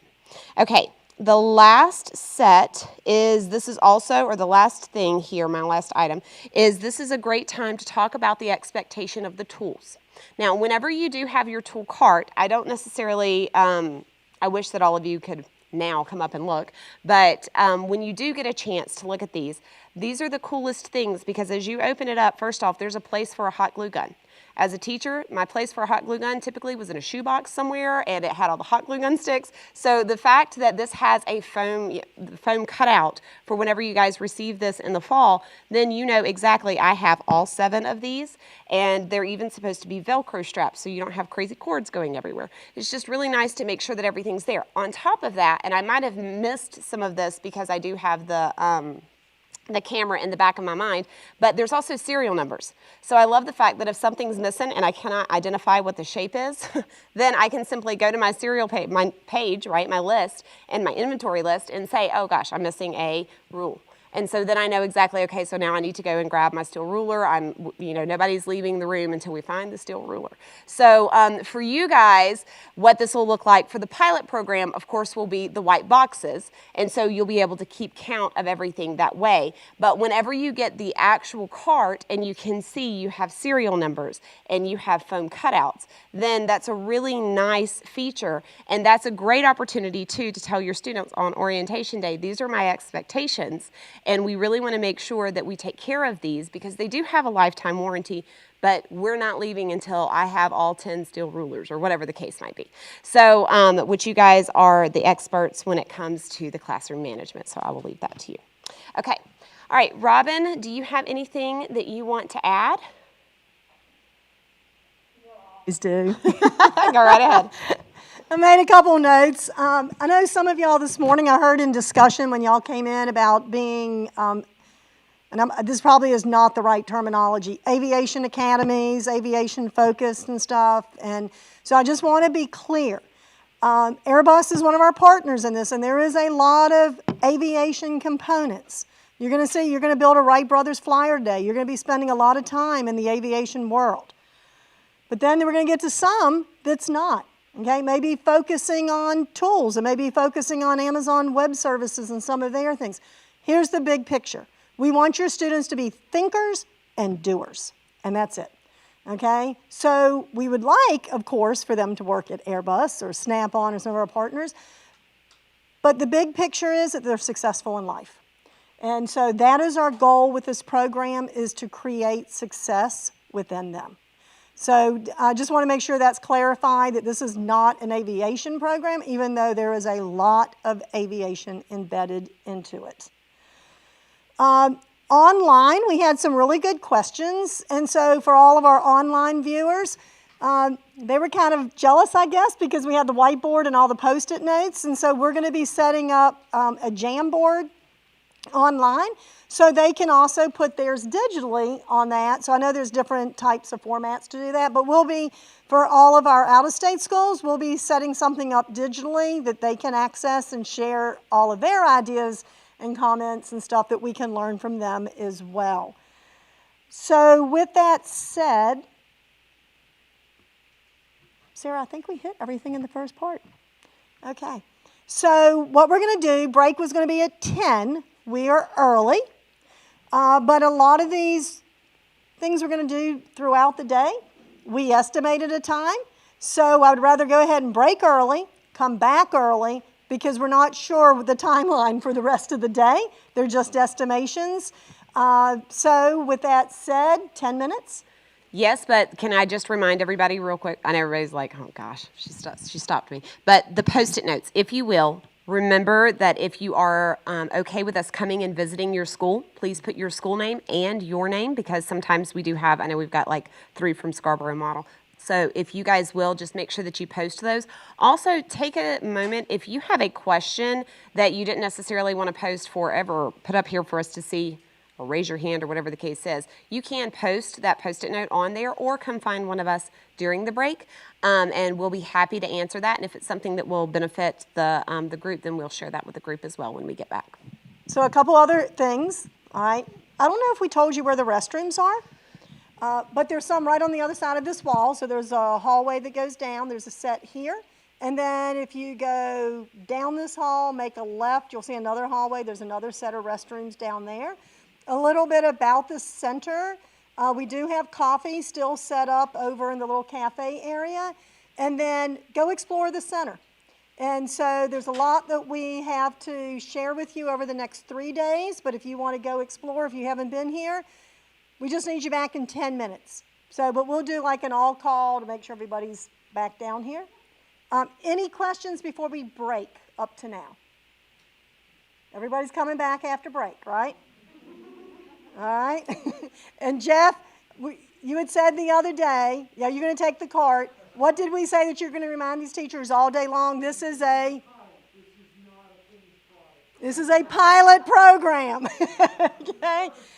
So Jeff Law, that was his one line he's supposed to say to us over and over and over. This is a pilot program, and we're all learning. So, all right, with that said, Sarah, I think, has a timer. 10 minutes. Go.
Okay, is everybody back? Okay, I think, here she comes, okay.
Okay, is everybody back? Okay, so one of the things we're going to do, just so you all are aware, is we're taking the questions from the Post-it note board and online, and we're going to start going ahead and typing them up and answering them. So you'll have these answers immediately, and our friends online will also have access to them. But since some of the questions I'm sure are burning in your head right now, we wanted to go ahead and get those answered. Where is the orientation video located, and can we share it with parents? Is that something we can send the link out? It will be on the website this weekend. Okay. Okay. Do students with touchscreens also need a mouse? Yes, for Kit 3. Can we go back to question, for which video are they talking about? The orientation video. Until your students take that survey, because otherwise you're going to skew the data if they know all this stuff prior. So once your students have taken the survey and take in consideration what other schools are around you and stuff, just kind of keep that. After that, you're fine. But it's really, really key that that survey is done first. Oh, on the website. It's not there. But it will be. Okay. Do students with touchscreens need a mouse? Yes. Do you want to expand, or just want me to say yes? Yes, they do. And it's for Tinkercad. So for navigating through Tinkercad, it's going to make life simple. So yes. I have more than 28 students in my pilot class. Are the consumables readily available for us to supplement as necessary? And I think this person put 30 students. Is that you, Stephanie? Okay. Kelly, do you want to answer on that one? Just, yeah. Well, I was going to say, well, you're going to be good. So for our online teachers, I think that these have already been addressed with you all if you had extra students. So local, if you will see Kelly or Robin after this when we're not with microphones. Would it be possible to have a document with symbols with their meanings included in the orientation video lessons to create print posters for our classrooms? Sarah's going to work on it. Sarah's going to work on it. She said that was so cool. We'll do it. Okay. Are we starting? I'm going to come back to that one. Are all 7 kits in one cart? Yes. Yes. So the way I remember this is going to happen is when the 7 kits go out, you'll get the cart full of stuff from Snap-on directly, and then you'll get a box from us with non-Snap-on type tools in it. So it will all fit in your cart except for the 3D printer, right? Correct. And consumable items. But everything that cart was made for, you will then open that box that we send, and then you'll finish filling everything into the cart. What provisions do we have when kids are placed in the program after the original start date? Excellent question, because what? Oh, okay. I've been getting students, especially coming back from virtual school, I'm getting students, at all different, lots of students at all different points in the semester. You want me to answer, or do you want to? I have. Can I try this real quick? It'll be easier to record this for all of you guys. Unless if you want to take it. Did you? I mean, you can take the first part of it. Okay. And then maybe So, so I know that with quarantine and having students having to be quarantined and then coming back in and then going back and forth, it does make it rather challenging. Would it be helpful to possibly have like a synopsis of this is a Kit 1, this is what we covered in the first few days, so that way you can just say your assignment is to watch this, so that way you'll be right on track. Let me take a minute also to just mention, because this question has actually been asked multiple times throughout the break, is what do I do about my remote learning students? And that's a question that has come on the chat online. We have considered that. We've just added that as a differentiation strategy. So at the end of every lesson, we have remote learning options for your students at home. Now, are these perfect? No. We need your feedback on them, but in every lesson, and we are working very diligently with UWA on this, so at the end of the lessons, they have differentiation strategies that they are going to tweak and develop for gifted students, English language learner students. Anyway, and so you can go through and see what those are, but we just decided that remote learning is a whole new differentiated instruction strategy that's needed. So you can find those at the very beginning of that, at the end of the lessons, but we can also look at giving you like a little, a short video of this is what we covered in Kit 1, and because I definitely remember how frustrating it was to have students in a regular classroom that had missed for an elongated amount of time and then came back in and trying to catch them up. So I think that's a resource that we could add to our list. No, and that was what I was going to say. And I mean, don't think of it also as a math class where it builds and builds and builds, even though it does. This is a center of invention and innovation. So those students are going to catch up rather quickly. I think you're going to be fine on that, even though we do carry a lot of these concepts all the way through. Is there a video we can share with parents as well as students for recruitment?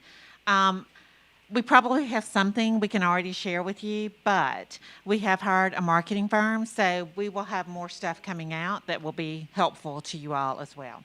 Then, are we starting this program in the spring or next fall? So the pilot program starts now. It's the first 3 kits.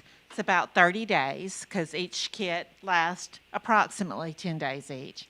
And so the thought was, when we met with Mobile County Public Schools, Baldwin County Public Schools, was if you're already teaching an elective STEM, engineering, whatever class, or a science class for that matter, you can bring some of these things in. You can teach it all as one. You can bring in the different things as you go.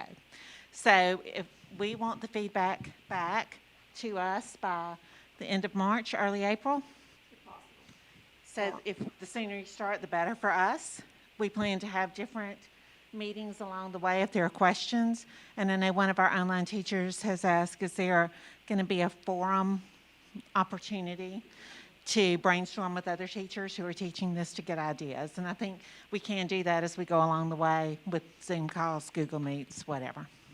So to kind of build on that question, my confusion is we're doing 6, 1, 2, 3 as a pilot program this spring in the next few weeks.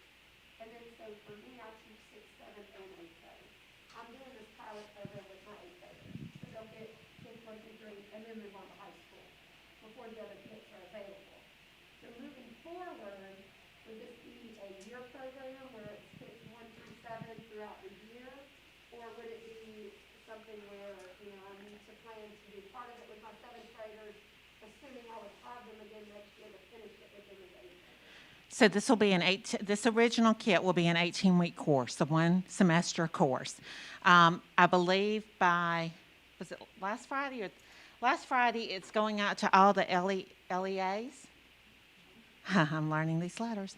LEAs with a course code for this. And by this Friday, it's supposed to be on PowerSchool. So we've worked it through the state, but that's an 18-week program. We are also working with the state on developing a year-long program not for the 2021-22 school year, but for the 22-23 school year, that will meet the 8th grade computer science standards, but will be based on invention and innovation. So it's not going to be full computer. I mean, it'll hit every 8th grade computer science standard, but it's not going to be computer. It's going to be all this plus computer to have a full year program. The 18-week program is in the Career Tech Cluster in your LEA codes, so it's available for Perkins funds. Okay. The computer science one-year program will be a computer science core class and meet those standards. Was that, everybody understand?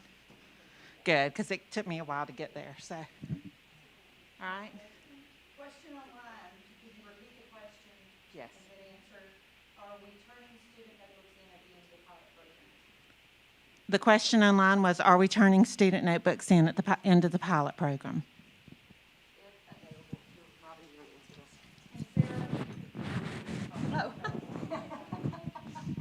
They want to see. They want to see our face. Okay, so so they know who to call. They put a face with his name. No, for the student digital notebooks, we are asking that if possible, that you turn those back into us, of course, without the student name on it. If there is some issue that you do have and you're not sure that you're able, I think, because this question came up a lot with especially some of our, I think our Ohio schools. Anyway, and so if there is an issue or you're not sure, if you will just contact us individually and say, hey, I might not be able to turn this data in, or I'm not sure, do you need to talk with certain administrators, and we will go through and make sure that we're both doing what we need to do and that we are both honoring both sides of the contract. So, so the short answer of that is yes, please, if you can, share the digital notebooks back with us. If you have further questions specifically on that, then contact us directly. Okay? Any other questions? There was one, and I was going to answer it, and now it totally escaped. Is it? Was it with the career tech, computer science? Nope. What was your? Well, I was just thinking, just kind of back, this is an 18-week course, the first 3 weeks. Are the balance of those going to be a second 18 weeks, or we don't know yet? The first 3 kits are only 6 weeks. All 7 kits will be a total of 18. So the question for those online was, how long will the first 3 kits last? And the answer to that is kits 1 through, each kit lasts approximately 2 weeks. We give you a little bit of wiggle room in there because obviously that would only be 14 weeks in the entire program. But some of the things, such as we were discussing this over the break as well, your 3D printer, when you're 3D printing things, you might need an extra day built in to have the time to print everything that you need to print. We've kept those things in mind and tried to say, we don't have to stop everything just because you're waiting on a 3D printer. You can continue on. So ideally, 2 weeks per kit. I remembered. This is 6 weeks is what we have this planned out. As Michelle said, basically 2-week chunks, all right? Some of y'all may be really energetic and start this on Monday. You're going to have everything. You can roll with it if that's what you choose. Some of you, it might be a week, maybe it's 2 weeks. I know some of our online schools, they're not going back in person until 4th quarter, and so they've already communicated with us and said, look, we want to do this in person, and our goal right now is to do it. Just as long as you communicate to us and why, okay? Because what we're going to do with that data when we look at it is we're going to say, okay, well, look at this and what the results were. Well, you know what? They were only able to deliver some of it in person, and then the rest of it was online. So as long as you communicate, we understand it's COVID, and we understand that this is probably not the most perfect time, but yet it is, because now we get to evaluate all these different scenarios and the impact on education. So as long as you keep us abreast of what's happening, we want to hear from you, okay? And just tell us what's happening at your school, how you're planning on delivering it, okay? Anything else? We're good? I'm ready when you're ready. Y'all ready? Lesson 1? Does everybody have their digital notebooks open? We have a very important also announcement. Miss Kelly put chocolate in the middle of everyone's table. Okay. That is the most important thing. Another title for Miss Kelly. Now she's the director of chocolate. So we're just And gonna I'm keep so adding sorry these to our titles onto online her. schools. And I'm so sorry to the online schools. If we could toss you some. Kelly, the 3D printers put gummy bears in. Did you put any chocolate for all of our remote schools? I know. I tell you what, if she ships another box to y'all, I guarantee you there'll be chocolate in there. So, all right. I'm going to just, everybody else hang on for a second. Do you have a computer with you or not? Okay. I think a lot of this is going to be on the board. Oh, do you really? Okay. Thank you so much, Stephanie. We're going to have a computer for you here. How's that? Okay. All right, so Sarah and I are breaking this up. She's got the really exciting part. I have the part that is a SME in 3, so that's going to be basically a subject matter expert in 3 years. But I'm going to go through all the background information. And I'm going to tell you how I would do it if I was in your shoes. I would get a highlighter, and we're going to go through Kit 1, Lesson 1. So if you want to open your books, that's in your instructor manual, or you can follow online. But you need to turn to the page, Kit 1, Lesson 1. And for all of our schools online, if you can just find that on the website and go ahead and follow along with that. And then in a few minutes, Sarah will put the presentation up on the screen behind us.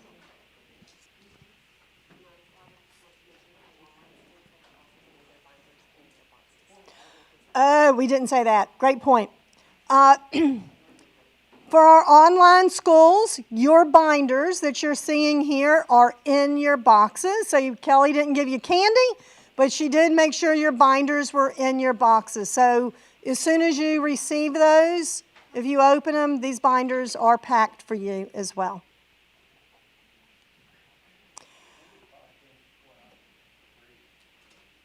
Do what?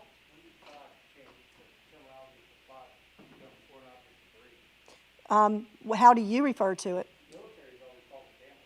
Okay, so in aviation, it can go both ways, but in aviation, we refer to it as debris, because if you're paying $100 million for an aircraft, okay, you don't want that debris on the ground. If it hits your plane, it is damage also. So it can go both ways, but here, the culture that we use between Snap-on and Airbus, we decided we're just going to go with debris.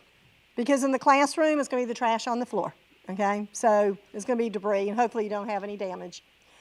All right, so what we're going to do is I'm just going to go through this, and I'm going to show you what I highlighted. All right, so under lesson descriptions, and you don't have to do every bit of this. This is great homework for you. But I'm going to summarize what my takeaway from the lesson description. So my takeaway on this is basically students are going to understand the importance of PPE, which is my personal protection equipment, safety guidelines, first aid procedures, FOD, which is Kurt just shared, foreign object debris. All right, and the goal is for the students to embrace the classroom as my center of invention and innovation. All right, it is now a workplace, and they're going to adopt the safety habits for a workplace. And at the end of this lesson, there is a safety quiz, and we would like to see that every student has a 70% success rate or greater before they need to move on. This is an industry standard, and you can up it to 80% if you want. But for all the Snap-on certifications and a lot of the stuff at Airbus, it's somewhere between the 70 and 80, and so we decided to go with that. So the first description literally is just for you to start thinking what you're going to be teaching. Then you come to your lesson objectives. I think it is very key through every one of these lessons as we move through is for us to read these, because this is where the standards come into play as well, and this is what we really expect to be delivered in your classroom. So the students need to identify and practice proper safety procedures concerning PPE, FOD, and first aid. All right. Second one is describe a toolbox meeting as a workplace process to enhance safety and productivity. 3, apply safety guidelines and first aid procedures to recognize and mitigate safety hazards and situations. Use technical vocabulary related to workplace safety. And the last one, value safety, the processes and procedures. All right, as we go through this for the next 3 days, I'm not going to read the standards. They are there, shows you where they connect. Now our materials. This is going to be key because we're going to tell you where to find these. So the safety glasses, and I'm not going to open the boxes back up, but we do give you a set of safety glasses in your boxes when you open them. Some of you might already have them in your classroom. You can use yours, but we wanted to make sure that you had safety glasses. There is a first aid kit in your box as well. So we have provided that for you. Safety quiz, as Sarah has said, that is found online. You have an answer key. We're making your life simple. Your digital notebook, all right, that's for the students. That's going to be online. You're going to copy that and share it with the students. In the students' digital notebooks, they have copies of accident reports and near-miss reports. We have given you a copy that you will also have in your box. So Kelly got these nice folders, and so if you want to have a copy for yourselves, here's a copy that you don't have to run down and make one. We have provided this for you. All right, so we have found those. And then that's basically everything on my list. So for this lesson, I know where all my materials are. Now, we have added key terms for this lesson. And my key terms are the PPE and FOD. And Sarah's going to talk to you in a few minutes about creating a word wall with these. So my essential question for this lesson, how can knowledge about safety in the workplace benefit me now and when I'm an adult? So at the end of this lesson, there will be a reflection in the students' notebooks. And guess what they have to reflect back on? Their essential question to make sure that we got those key points across. All right. Next, we're going to move into page 2, and it is setting up a center of invention and innovation. I'm just going to go through this quickly. This is a great homework section for you. All right, so I'm going to summarize this. So rather than a traditional classroom, the We Build It Better embraces the business workplace environment. Safety and communication are critical components to any workplace. Safety will be emphasized heavily in this lesson and reinforced all throughout all 7 kits. The toolbox meeting is what some industries call the daily meeting at the start of each shift. During the meeting, the manager, who's the managers? Y'all, okay, is going to communicate any new information, processes, procedures, and this is a great time also for your daily schedules. If there's a pep rally, if there's anything else at your school that's happening, this is the time that you would address it. Students will be exposed to the Amazon Web Services 14 leadership principles. You have a copy of that in your binder, and it's also online.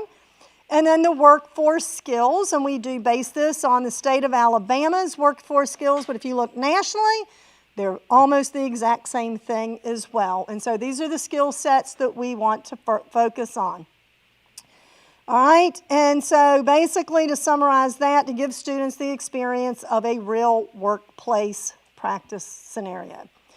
Safety guidelines for your classroom. I'm sure all of y'all in career tech and STEM and the areas that y'all already teach, you have safety guidelines, but you might want to add a few more to those if you don't practice these.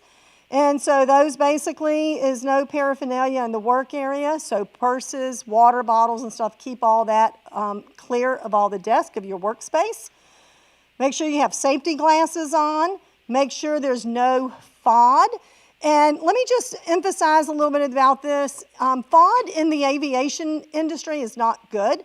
So all the employees over at Airbus wear FOD bags. So if they're walking anywhere and they see a screw or a rivet or something on the ground, anything has to be picked up, because if that gets into that aircraft and that aircraft is flying and that piece of FOD gets down into the wiring, that's not a good scenario. So they practice FOD, we practice FOD here. We want that FOD culture. It's in all the industry. I was talking to Coca-Cola the other day, and same thing. They are really concerned about FOD because you don't want stuff ending up in your Coca-Cola. So it's a big culture that almost any industry embraces. All right, first aid and then dress code. So what is discussed at a toolbox meeting?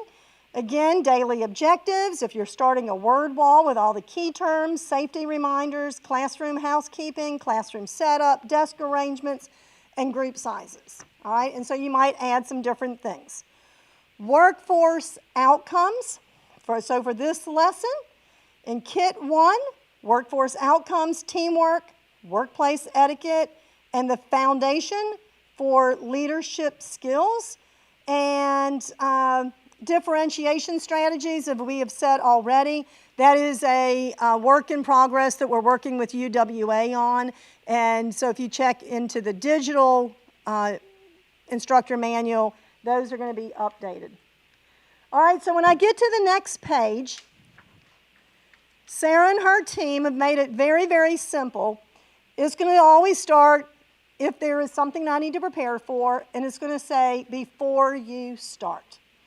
These are things that you're going to need to do. So it says prior to the first day, all right, do your orientation. So before you start this, you've already had your orientation day, and they know what a toolbox meeting is. They have their digital notebooks. They understand the importance of this kit and the tools that are involved. And the big takeaway is they now know what that center of invention and innovation means. So now that I've done my homework, I've identified everything that I need, it's time to start the lesson.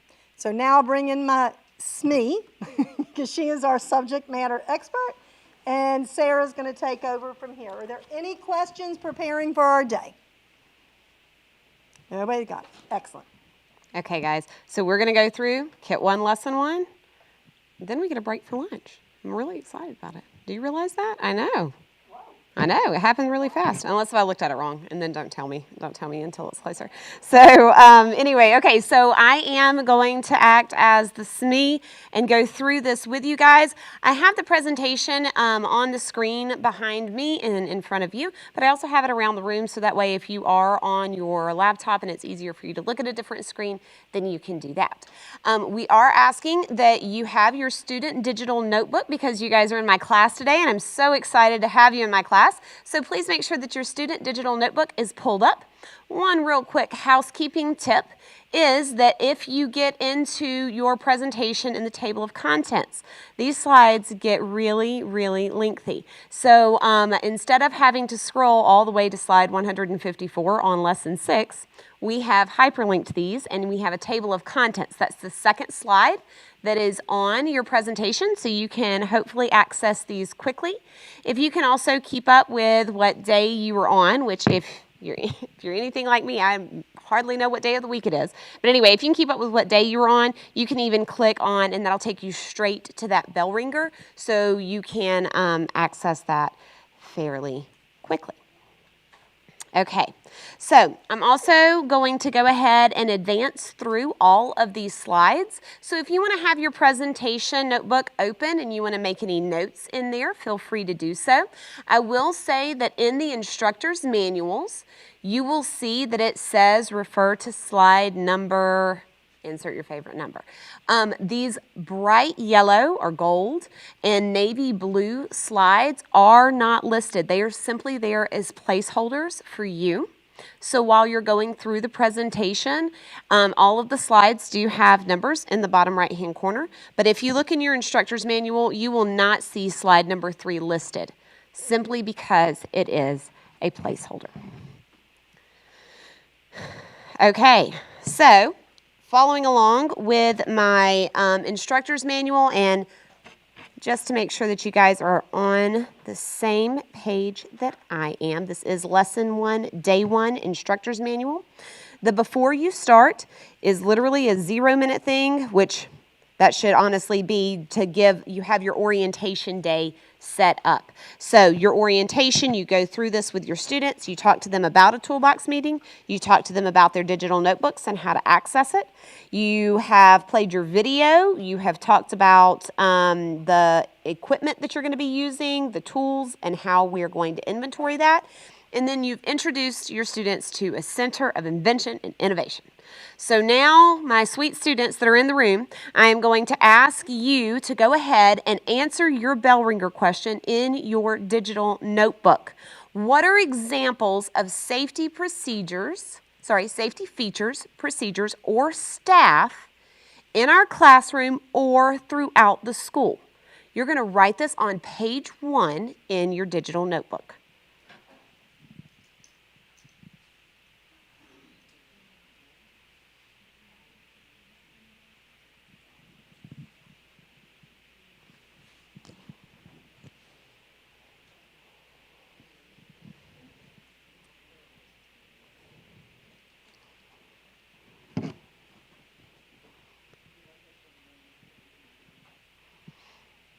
And I will be working on the poster that has all of these icons and what they mean, and I will put that available for you guys to print if you would like that for your classroom.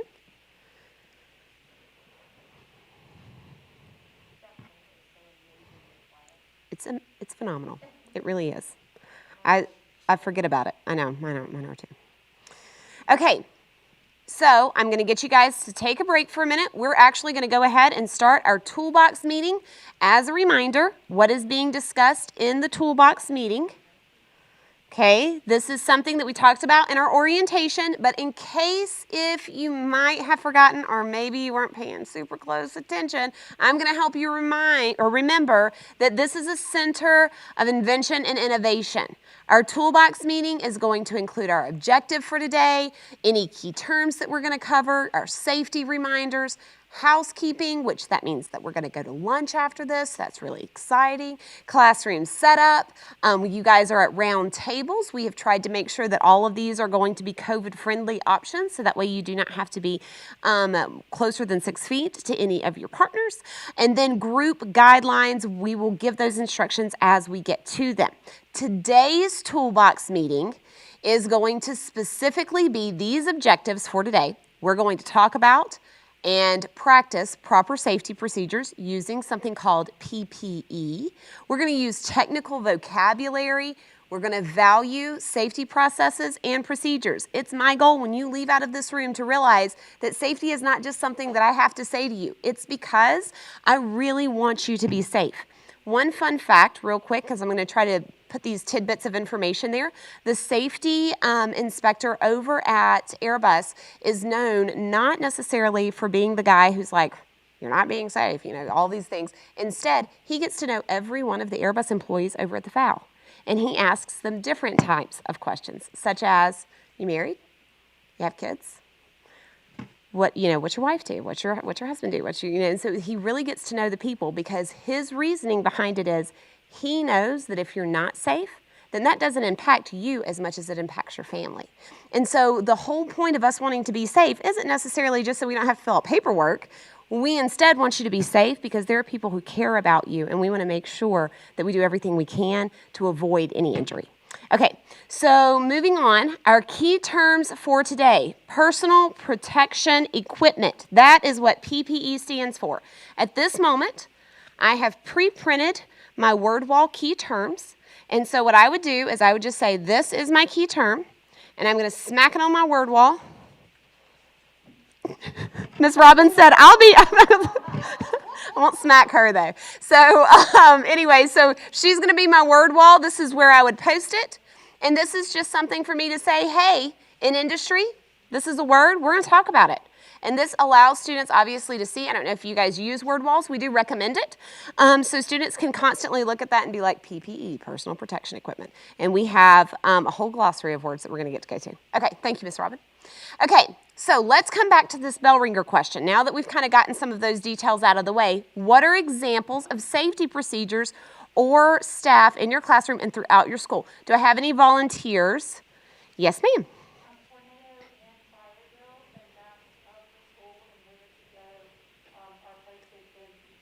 Excellent. So tornado and fire drills, for those of you that are online, was the example that was given. And then you have maps and you have procedures that you can go through at school, drills that you can have to make sure that you know how to be safe in case of severe weather. Any other examples? Lockdown drills, right? Making sure that you know what to do and what the procedures are for that in order to stay safe. Once again, excellent. Fire extinguisher, where is it located, right? Along with that, the emergency exits, how to get out of here, what to do in case of a fire. Okay, so, and what we have done, if you look in your instructor's manual, under toolbox meeting, we have even given you some additional answers. So that way, in case if maybe you get to the bell ringer question and you're like, that's a great question. Really wish I had some really good answers to go with that great question. We've got you covered, okay? So we have a fire extinguisher, exit plans in case of fire, the school nurse, because it also says what about staff. So we have the school nurse. What about the school custodian? That's interesting, right? He's a safety guy, right? Because as soon as they're worried about mopping, then they're thinking about wet floors. So we don't want you to slip. We don't want you to fall. So this gives you some backup answers in addition to the ones that you're going to be covering in the class. We discussed it, yes? We have our discussion icon. We've discussed it. And so now we are going to move forward and get into Sector 1 of safety. Okay. Once again, this is a placeholder.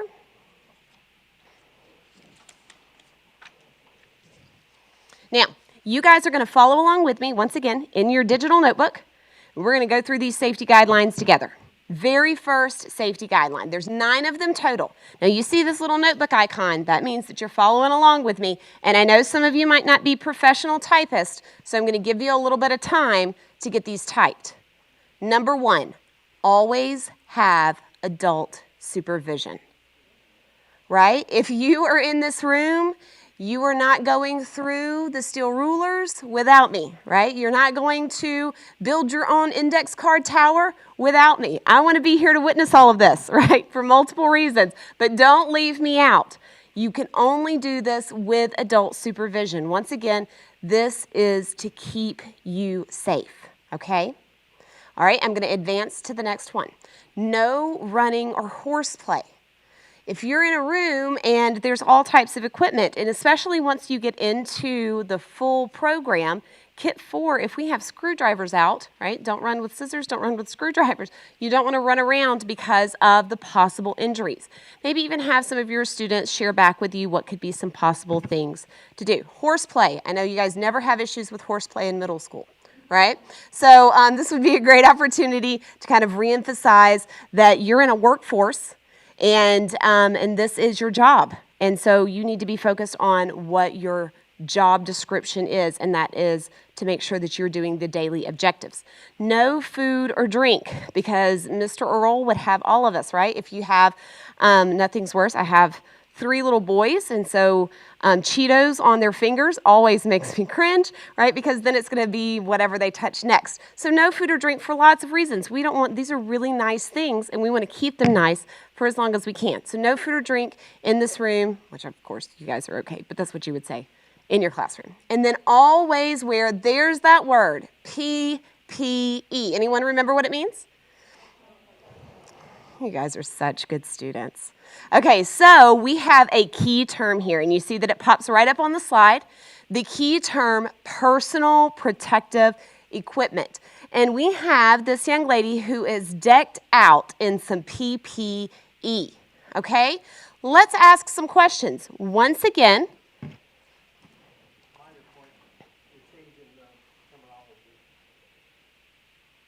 say it again, I'm sorry.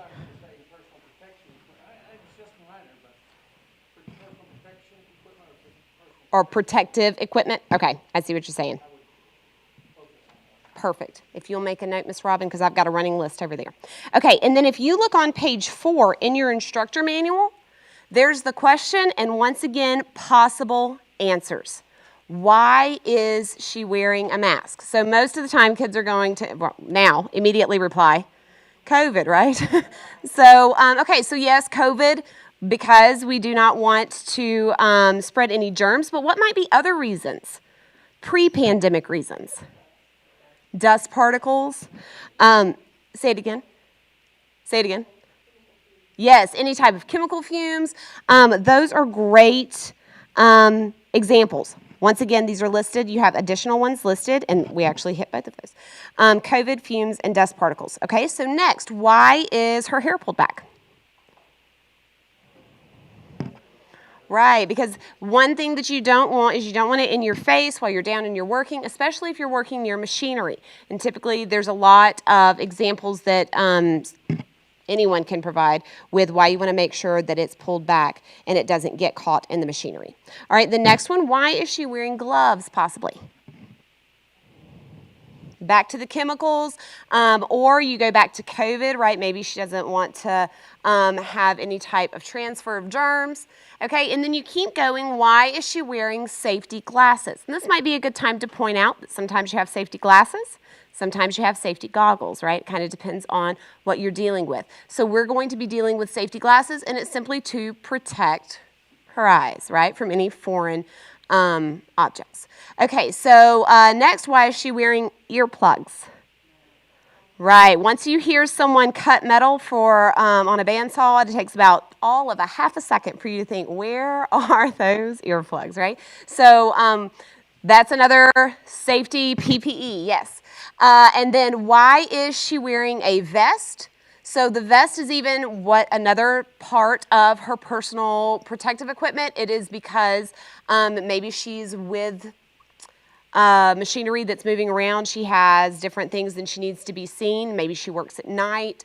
I know over at Airbus at the FAL, they specifically have shirts that are colored to tell them what team they are on so they can be easily identified. But anybody that works with transportation has to be in a reflective color to make sure that they can be seen easily. So, all right, so these are some of the possibilities, and we are now going to refer back to the word wall and say, okay, so for the personal protective equipment, we are going to say that the only thing that you guys, have to worry about here are going to be safety glasses. So in the Center of Invention and Innovation, you only need to worry about your safety glasses. You don't have to worry about vests. You don't have to worry about gloves. You're only going to be worried with safety glasses. Are there any questions on this? Yes, ma'am. Mm-hmm.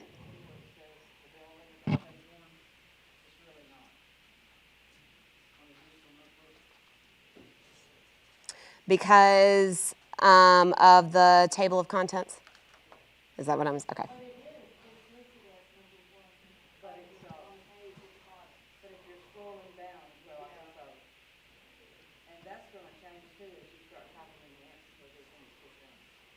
We tried to leave enough space to make sure that maybe that won't happen too terribly much, but as you guys fill them out, yeah, let's look at that and let's see. So we tried to make sure, once again, in the digital notebook, you also have a table of contents that's hyperlinked so that it'll take you to the correct sections. Okay. All right, so let's move on to the next set of safety guidelines. So one of the things that we've already stated, and you're typing these in your digital notebook, is to secure loose clothing, jewelry, or hair. You don't want to operate any equipment, especially in this case, it will be a drill for the students because they will have access to a power drill. You do not want to have anything that could get caught up in that, rings and whatnot, and make sure that your hair is pulled back. So we want to make sure that all of these things are secure. Okay? And the next is to identify the location of all safety equipment. So this would be the time to say, so our safety equipment that we're going to be using is going to be safety glasses. And this is where they are located in my room, right? So that way you know when I say that it's time for you to wear safety glasses, you know where to go get them at. And then you can also go over any disinfectant that you want to do afterwards, if you want to have the students do it or if you want to do it personally. But this is also a good time to address that. The last part of this is to identify the location of all first aid equipment. So as Ms. Robin pointed out earlier, you guys do receive a first aid kit. And we're going to talk about this in great detail, and we're going to go over how to fill out an accident report. But we need to talk about this first aid kit. First off, I need you to know what is inside of it, where it's located, and when do you get to use it, right? So inside the first aid kit, we have, Miss Robin, I might need you to be a Vanna White, just so you guys know. And it has been my experience that typically I don't even have these issues in my room. It's when somebody down the hall gets a cut and they're like, we know that Miss LaCroix has the first aid kit, so go down there. So that's typically what happens. So this is a good time to kind of talk about that, right? What is going to be inside? Some of the things that we have are Band-Aids, we have scissors, we have tweezers, we have safety pins. I was so excited there were safety pins. I can never find a good safety pin. There is gauze, medical tape, bandages, Q-tips. There's all kinds of goodies. The tweezers, yeah, cleansing wipes. You have lots of things, of course, Band-Aids, and more Band-Aids, right? So, so that's what is inside of our safety kit. But the students do need to know, because sometimes, I'm sure no one in this room has had this issue, a student would be like, oh, I just needed to know if you had this. Okay, well, this is my time to tell you. Okay, this is what's in here. It's basically a Band-Aid, and there's no ibuprofen in here. There's not, there are certain things that are in there and certain things that are not. When do you use it? And this is where you would want to emphasize what your school safety procedures are. Because if you have a school nurse, and if you're not even allowed to offer a Band-Aid, then you'll need to, of course, send a student to the school nurse. But when can they use it? When is it okay for the students to access, or is it okay for the students to access this at any given time? So this is a chance for you to kind of set up what those things are for your classroom. The next thing that you need to tell the students is where is it located at. And so wherever you're going to have it at, of course, whenever this happens, whenever you do launch this in the fall, it will be located in the top of the cart. And it's conveniently located right beside the safety glasses. Yes, sir.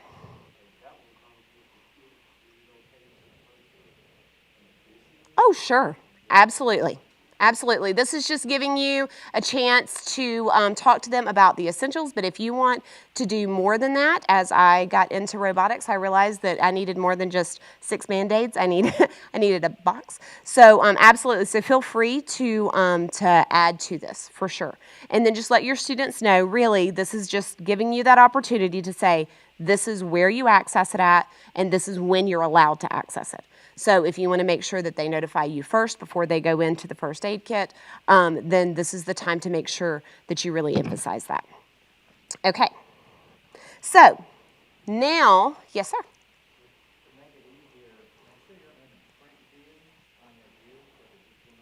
Okay.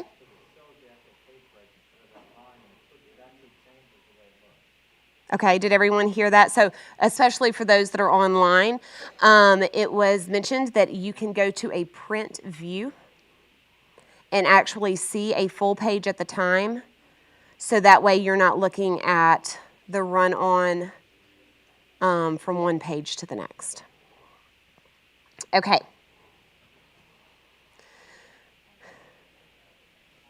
All right, so now we're going to go on to the accident report. With your accident report, there's a couple of things that you need to know. Because this is a Google Slide image, you can, if you are in your classroom, click on this image and it will take you to the accident report document. So if you wanted to show students, and in a minute we are going to go through the accident report together, then you can actually click on the image and it should take you there. It'll give you a little hyperlink at the bottom of the image, and you can continue on. The students also have access to this in their digital notebooks because they are going to need the accident report momentarily to report, to practice reporting or logging an accident. So you can go through and talk about these details as much or as little as you want. You want to put the name, not your name, but whoever has been affected, the date, time, the site, and the location. And you can even explain to students that in a workforce setting that you're really looking at having to abide by OSHA standards and making sure that you record accident reports, and what we're going to call near miss reports in just a minute is incredibly important. So you can go through and talk with, like I said, as much or as little detail as necessary here, but this is a good point to make to students that this is something that in manufacturing you have to make sure that you record an accident report if there has been an accident. Okay, next we have a near miss report. Now, students are probably not going to be as familiar with a near miss report as they are an accident report, because an accident report is pretty self-explanatory. Ms. Robin, do you remember the soft helmet issues that they were having over at the FAL? Do you want to share that story? Because that is a really good example of a near miss report. I don't know where your microphone is. Okay. Excellent. So at the FAL, they wear bump caps. All right, so it's basically, looks like a regular old baseball cap, but it's got some foam lining it, and it just kind of protects them. But the guys who work on the wings, okay, there was something there that still, even though they had the bump caps on, they would come up and hit it. So no one was hurt, but that was a great example of near miss because someone could have been hurt. So that was something that they took to the team of several of us have hit our heads on this. So that would be a near miss. They filled out the report, whatever they did, it's solved, and now they have no more bumps, and so it's really good. Is that what you want me to share? Yes. Okay. Yes. Thank you. So it's just a short, and it was also a great chance for me to grab some water. But you can even see where it says display slide 15, and this is verbatim from your instructor's manual. This is where you can say these are used to alert others to actual hazards that were observed in the workplace but did not result in an accident or harm to anyone. They are used to help identify and address hazards in the workplace before the accident happens. So the idea is that you fill out your near miss report first, so that way you do not have to fill out an accident report later, right? Okay, so we're going to take a second and we're actually going to log an accident report using this sample of something that was actually pulled from OSHA's website. We made a few tweaks to make sure that this would be something, your students really don't care about the insurance policies and the lawyer paperwork and whatnot, so we tweaked it just a little bit. But let's look at this. Brendan Collier is an employee for Acme Industries. He must report to work by 8 a.m. on weekdays. Brendan arrives in the parking lot at 7:30 a.m. and parks his car. He exits the vehicle and walks across the parking lot to the side entrance. As he crosses the warehouse to clock in, he slips on a foreign piece of debris and falls. He has suffered minor abrasions on his hands and knees, and he has possibly sprained or broken his wrist. First aid was administered on site, and a coworker drove Brendan to the hospital for x-rays. Record an accident report, right? So let's go back to the accident report in your student digital notebook. And I could even, if I were in the classroom, go back on my slide. Miss Robin, can you click on this image for me with the mouse?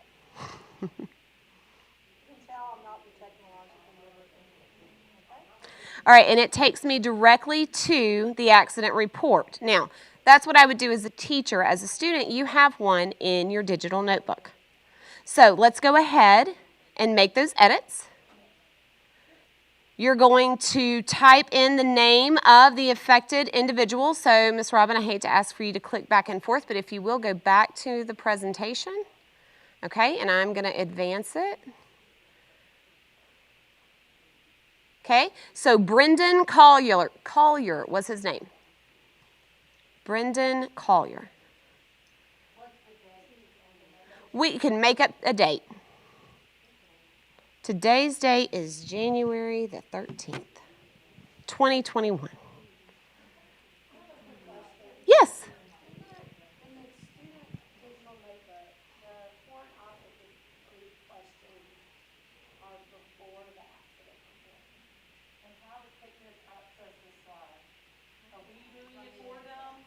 You're posting it, yeah. You're posting it for them. And then I will look at, you said the FOD questions are before the accident report? Yeah, so we're doing the accident report in the digital makeup. Correct, yes. Yes. I just want to make sure I'm an issue that I just noticed.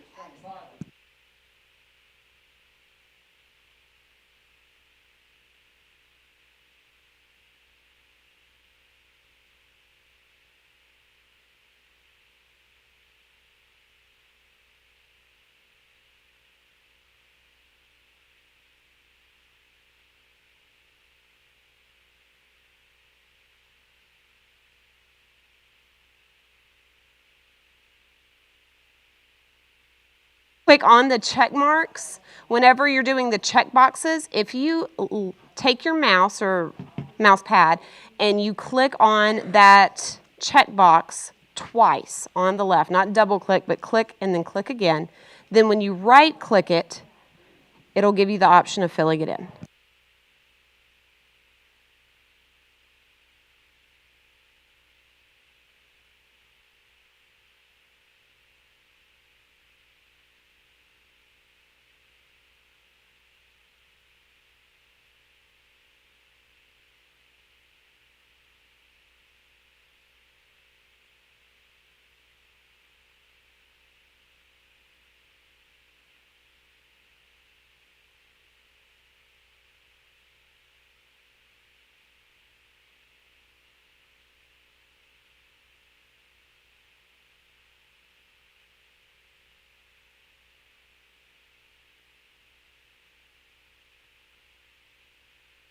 Yeah, once again, on those check boxes, if you'll click with your left mouse button, did you get it?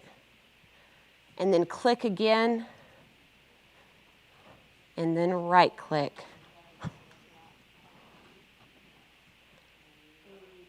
Did it freeze out?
Okay, yep, that's a great question, or a great statement. Hey, Miss Barbara.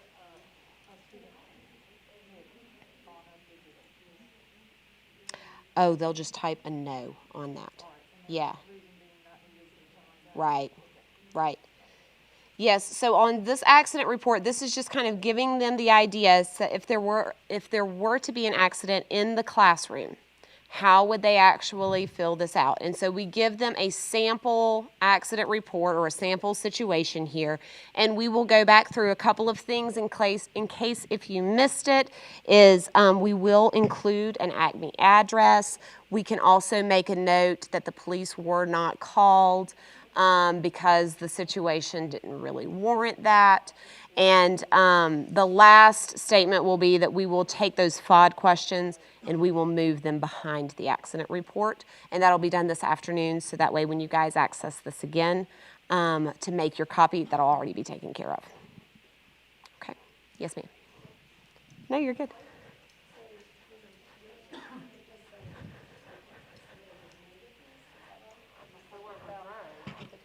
Right, there would be no witness in this case. That's correct, yes.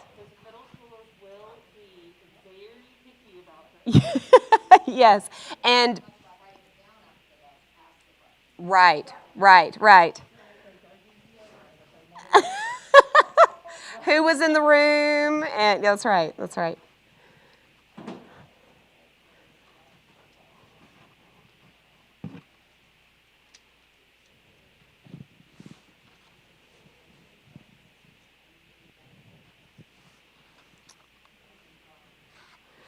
Now, this is the only, we gave you an accident report to fill out, so that way hopefully for you, if you do have an accident in the classroom, this would be something that your students would hopefully be able to at least fill out on their own so you can have record of it. But the next option is something that we've left as optional for you guys, and that is the near miss report. So this is an optional activity, and that's noted in your instructor's manual. We're going to take just a second, though, to have this conversation and say, if I were to fill out a near miss report, what might be something in the room that might cause a hazard? I can tell you, I know one. Does anybody else have one that they might recognize? Right, we tape down the cords, but that's still a potential, right, hazard, and it makes me nervous every time I walk over because I really don't want to bust it in front of everybody. But yeah, the cords that are around the room might be a possibility. A lot of times this is a great opportunity to talk to your students about purse straps. If they have a purse strap that might be dangling that you might be worried about tripping over. So you just want to bring attention, have your students point out different things, make them look through a different lens at your classroom. What are some options of what we could do to make things safer here, right? Where should your items be? How could we tuck them or place them underneath?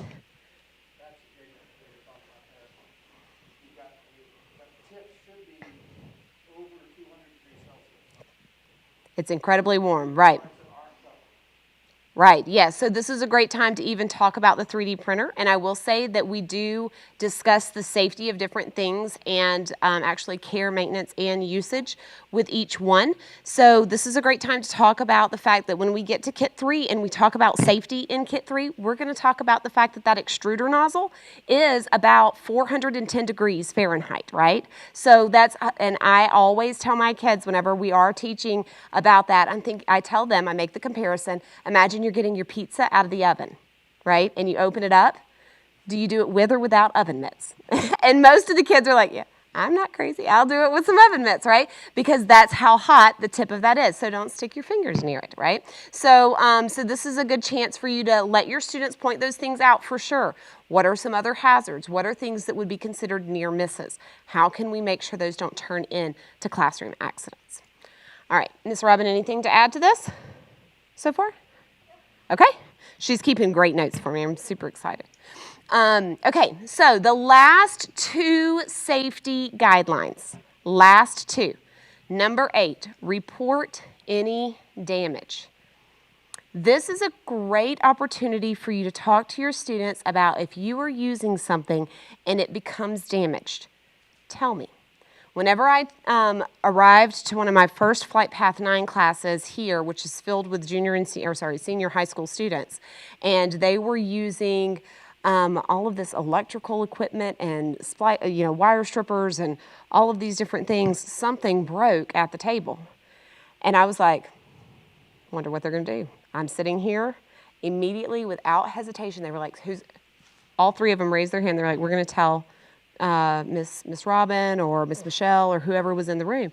And I was like, that's an interesting response. I would have assumed that you would have hidden it and not wanted to tell anybody. They were like, but if we don't tell anybody, it'll never get fixed. We've got to let somebody know, because if not, the next person to pick it up won't realize that it's broken And if I'm building an airplane, I need to make sure that I'm using the right equipment. So it was really interesting to see that that culture had already been created in that classroom setting. And similarly, tell your students, when it's damaged, go ahead and let someone know immediately. Don't wait, don't try to hide it. Go ahead and make them know so it can be fixed and repaired. The last one is to clean the work area and return all the tools. So this is the time where you talk to your students about at the end of the day, you're not going to leave my room looking like a pigsty, right? You're going to clean up after yourself. You're going to look around, pick up any paper or pencils that you might have dropped, and then you're going to return any equipment that you had back to the cart, or in your guys' case, the box. So this would be the conclusion of our day for today and in the classroom. So I would say to my students, okay, so we're going to call this a FOD alert in class, and I want you to take a few minutes and look around and clean up. From there, you would dismiss. This lesson does last a total of 2 days, and the very next image on the slide is the bell ringer for day 2. So you see a bolt that is on, and that is a runway. I know that might be hard to see that that is a jet fighter airplane in the background, but it is. So, but the focus isn't necessarily on the airplane as much as it is on the bolt. You can talk to students about, this is a great time to bring in foreign object damage and maybe even how the military looks at what that is and how it's dealt with in military situations. It's a great opportunity for me to talk to students about saying this is why we don't have balloons anywhere in this facility, because it's considered FOD, right, if it gets anywhere near the runway. Same thing, even when, if any of you watched the landing of, what was it, the NASA landing this summer, and all they did was talk about FOD. Like you heard it over and over and over again, right? Making sure that everything was secure within the space shuttle or whatever it was that was coming back. I'm trying to remember exactly, the capsule, yeah. And they were like, have to make sure that everything is secured. And I was like, because I would not think about that until I got hit in the face with a pencil, right? And then I would be like, there's FOD. So you have to make sure that everything is secure. Yes, sir.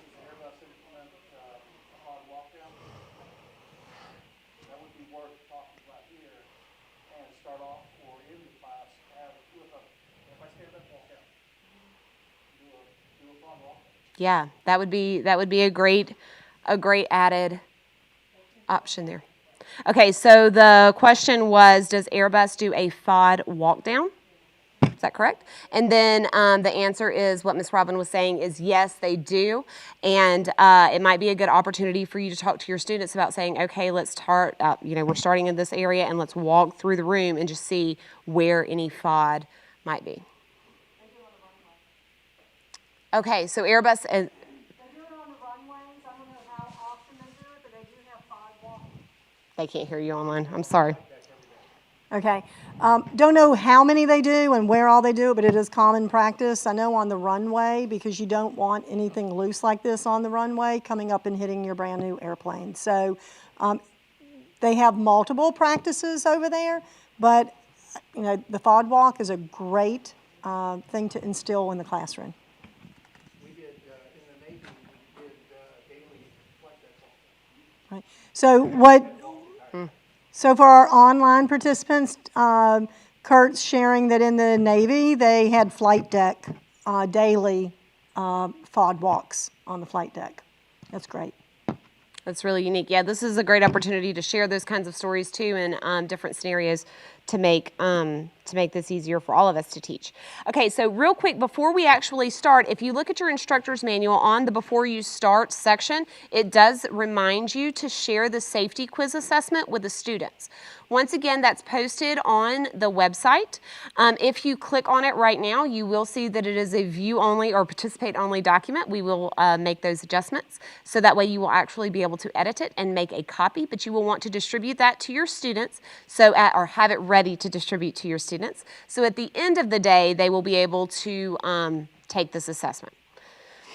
Okay. Well, with the Google format, it's so broken. Oh, you're talking about having the hard copy and then uploading all of the... We're going to either have to create or have a paper copy and send it off to the Okay. Okay, okay, yeah, all right. That'll have to be reformatted. I was not aware that paper copies would be required, so, okay.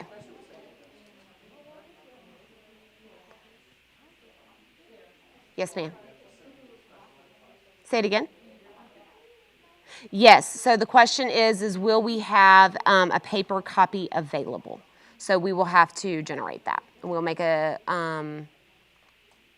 because printing the Google form obviously is going to be an issue, so we will have to make a paper copy for them to have that for formatting reasons.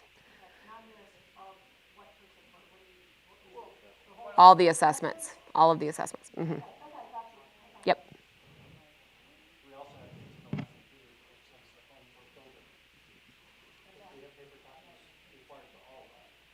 Okay. Okay. All right.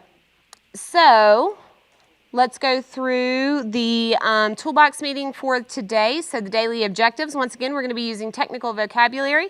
We are going to continue to value the importance of safety processes and procedures.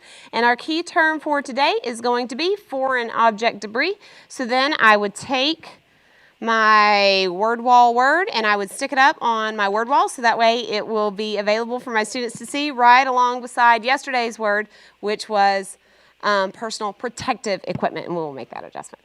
Okay, so what's wrong with this picture? So this would be a great chance to talk to your students about the fact that you have a bolt on the runway and why that's an issue, and bring up, for instance, if you have a walk down on a runway to make sure that there is no debris along the runway.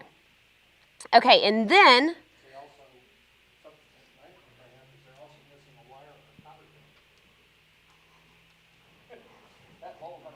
right, so came from somewhere. Right, and my concern would be, and what aircraft did it fall off of? That would be, that would be my concern.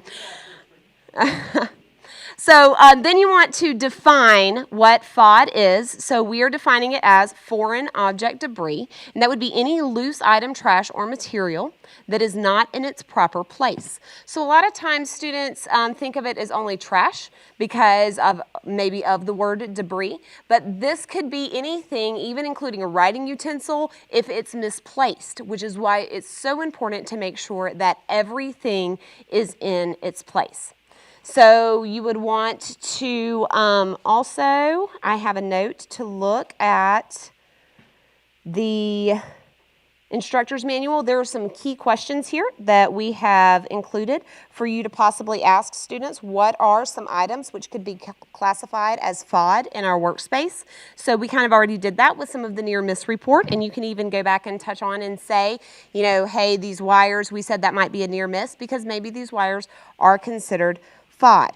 Also ask, what is a potential solution for eliminating FOD in our workplace? And then we have the sample answers there as well. Okay, any questions up to this point?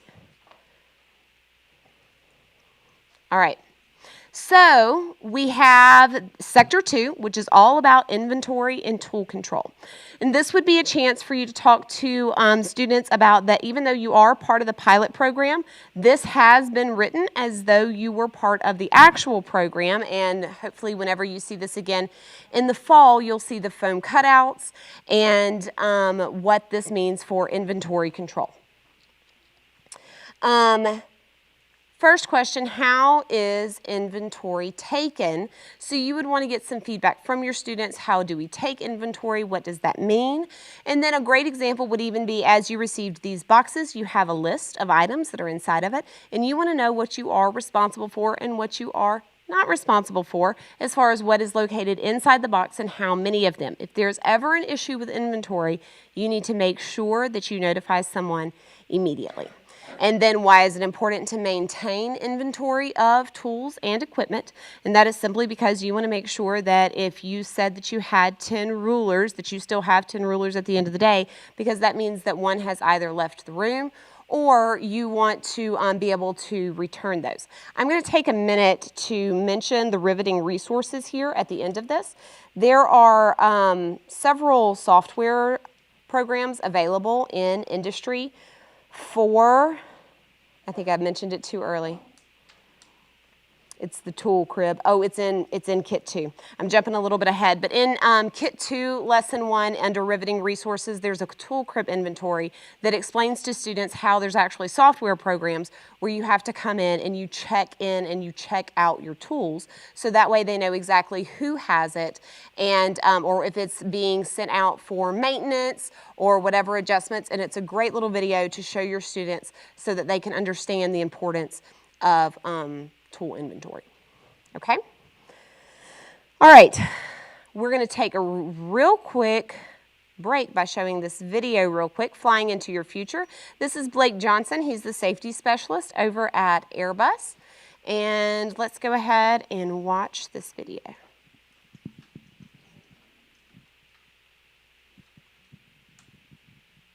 Is it a video or is it an article? It might be an article, actually. I think this one's an article. Okay, click on the bottom.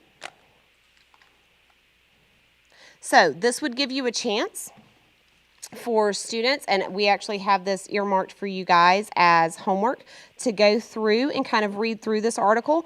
One of the things that Miss Robin found whenever she was giving us some information on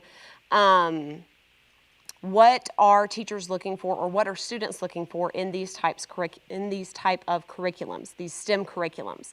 And that is that a lot of times students want to put a name and a face with a job. Not just that if you're good at math, do engineering, but what type of engineering? What do they do specifically? Who are these people? And what does their job look like? So we've tried to take as many opportunities as we could to put a face and a name with these different jobs.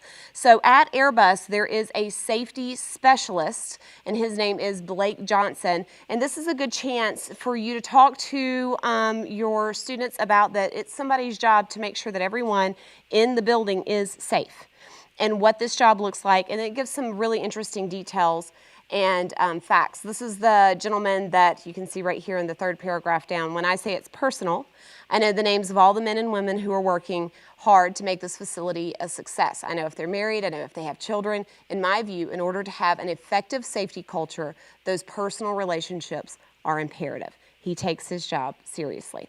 And so that way students kind of can value the fact that safety is more than just making sure that I have marked the check boxes, regardless of how irritating it might be to have to click twice and right click. But anyway, it's to make sure that at the end of the day that they are being safe. Okay? All right, and then after this, you would give them the safety quiz and have them access their safety quiz and answer the reflection questions at the end. Okay. All right, and that ends for me for lesson 1. Perfect. Okay, well then I'll let you share the good news. So I'm the bearer of the good news. I'm the one that give you the pep talk. Okay, lunch is here. Okay, so a couple things first. Y'all are making some really, really great comments and suggestions, and we've been writing them down, so we value that. If you do have more, which I'm sure you probably do, which is great, for our online teachers, if you can keep a running list, and then we'll follow up with you and collect that. But for y'all here, again, those Post-it notes, and you can post it over there so Kai in the office can get those typed up, and we can make sure that they're all addressed for our local schools and our remote schools as well. What questions do you have so far? You have survived Kit 1, Lesson 1. All right, any questions on that?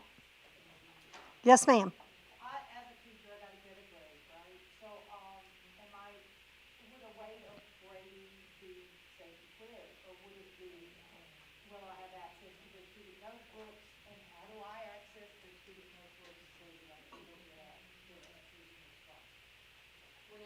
Share those documents. So the question for those online is the grading aspect of things and what is the grading weights, and if we have implemented any of those, how do you access the digital notebook, and all of those things. So whenever you are posting this in your Google Classroom, then you want to make sure that these students are also, that you still have access to this. So when you post it, you want to make sure that it's something that you can still view if they need to share it back with you, if you want to check it regularly, or if you want to wait until the end and then have them send it back to you.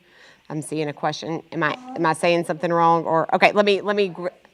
Oh, okay. Well, let's go ahead and hear it.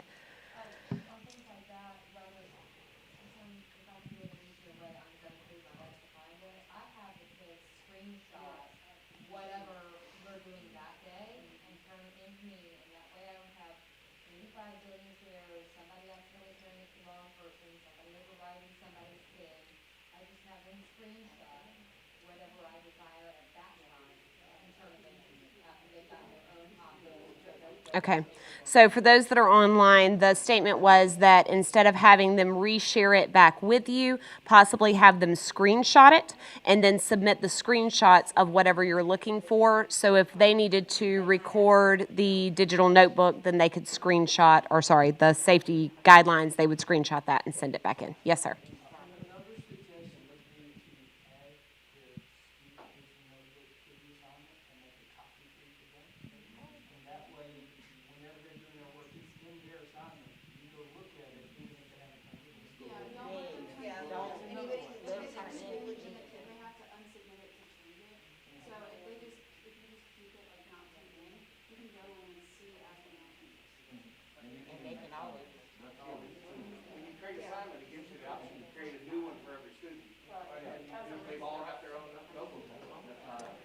Right, so the goal is here is that every student would receive their own individual copy, that you're creating this as an assignment, make sure that I'm saying all this correctly, that we're creating copies of this so that it's available for every individual student to have their copy of the assignment, not to turn it in, because once you turn it in, then you would have to unsubmit it. So this allows you to access it and check it as you go through the digital notebook. Ms. Barbara, does this all make sense? And then once the kit is over with, then they could submit. Perfect. Yes, sir.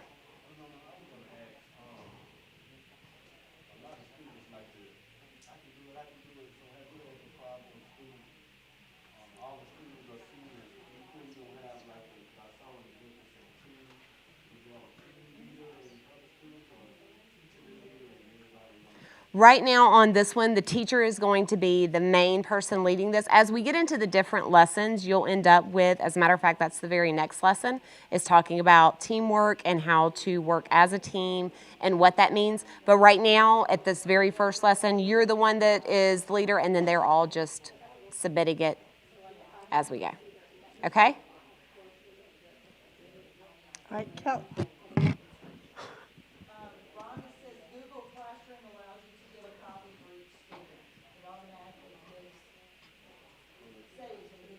Okay, great. So Rhonda from online is saying that you can do the same thing with Google Classroom. Of course, we know that you guys are using Schoology as well, but in Google Classroom, you can make a copy available to all of your students. Okay. All right, so I know you're eager for lunch, so let me just go over a few more housekeeping items. So the staff at FlightWorks Alabama has your lunches down in the little cafe area. There is water provided down there, in today's Chick-fil-A day, if I'm not mistaken. I think today's Chick-fil-A day. Okay, so that's located down there. There's vending machines there also. If you want a soda, just take some change, or it does take like credit cards as well. So where do you eat? There are some chairs right there if y'all want to hang out and socialize right there and eat. This room, because of the floor we have in here, you can't eat in this room. Again, be careful of FOD, okay? And especially around all your binders and computers and stuff, make sure nothing gets spilled. So if you do choose to come back in here, just be really, really careful. Not as much as for our stuff, but for your stuff too. I hate for something to get spilled on some of your materials. Restroom break, if you get finished, explore the exhibit gallery at this point, and have fun, and we will see you back in 30. Oh, here comes Michelle. Hold on.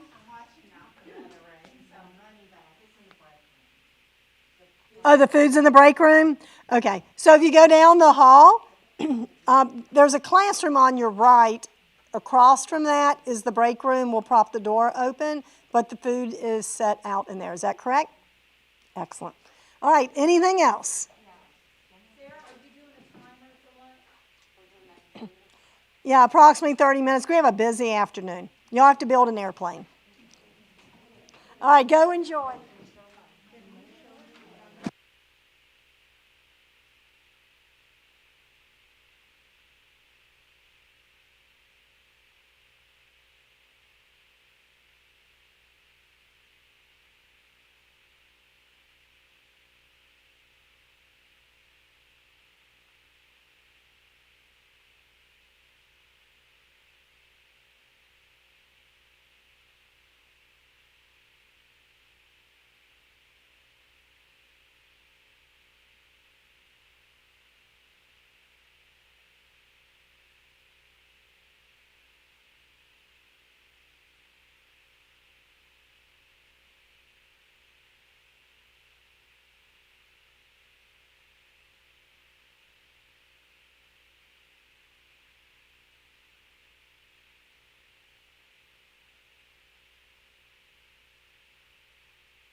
I'm going to say a quick hello to our online guests real quick. We are getting ready to start back. We have distributed, for our online guests, we have distributed the Workplace Champions cards. So you will be receiving those whenever you do receive your boxes. But we have those hands-on for the next lesson. Okay, Miss Robin, whenever you're ready.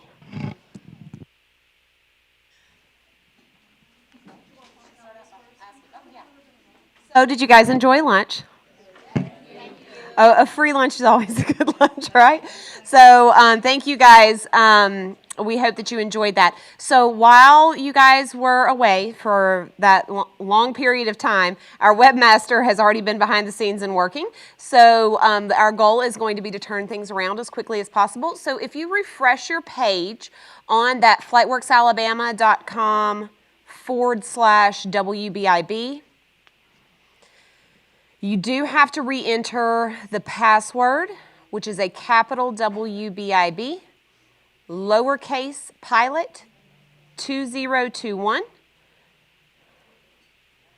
And once you do that, you will see the video that we showed you guys. It was like an 8-minute video of what you will show to your students on orientation day. That link is now available. And the student survey link is also available that you will need to share with your students. So now you should be able to see that. And In what order do we do those, Mrs. LaCroix? oh, we do the survey first. Survey first. Thank you. Video second. That's right. All right, Kelly has a question. Woo, Oh, awesome. how exciting for Ohio. Ohio, to repeat this, he said, just an idea. Sometimes with notes, I'll create a Google form for them to fill out based on the notes and take that as a grade. Easier to manage and makes them reflect on past learning. Okay, great. So one of the questions right before the break was talking about how am I going to access grades for this. So if you would like to create a Google form based on some of the content that was in their student digital notebook and have them complete that and then take that as an assessment grade, that's another option. So excellent. Yes. So thank you. Thank you so much for sharing that online. All right, we ready for the afternoon? All right, so now you're going to go to Kit 1, Lesson 2 in the books on your table, or you can follow along digitally. But we're on Lesson 2. All right, so I'm going to be the person that does the background, and then Sarah will follow up with the lesson. All right, so our background on this, again, our description, I would just read through this just to kind of get a broad overview of what this kit is about. So I've read it, used my highlighter, and it says students are going to understand essential leadership qualities and the skills needed to be effective team members in the workplace. They will learn about the 4 workplace champions. Those are the cards I just placed on your table a few minutes ago. And they are going to sort them according to their personal teamwork styles. They're going to be able to form teams, and they are going to work together. Again, we always read the objectives in detail. And this objective is identify and practice leadership characteristics such as communication, personal responsibility, trust, and teamwork.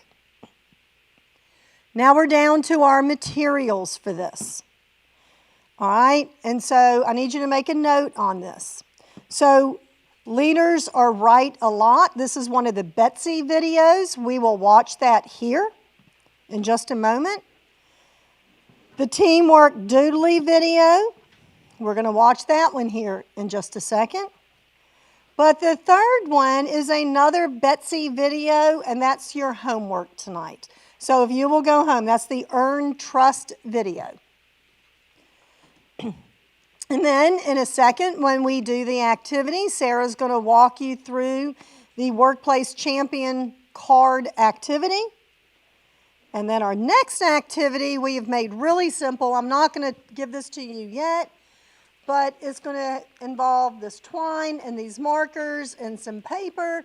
We've already cut all of that out. We have it prepped for you so we can kind of speed up the professional development a little bit. And so Sarah and her team have embedded all the videos into the presentation, so everything is correlated together.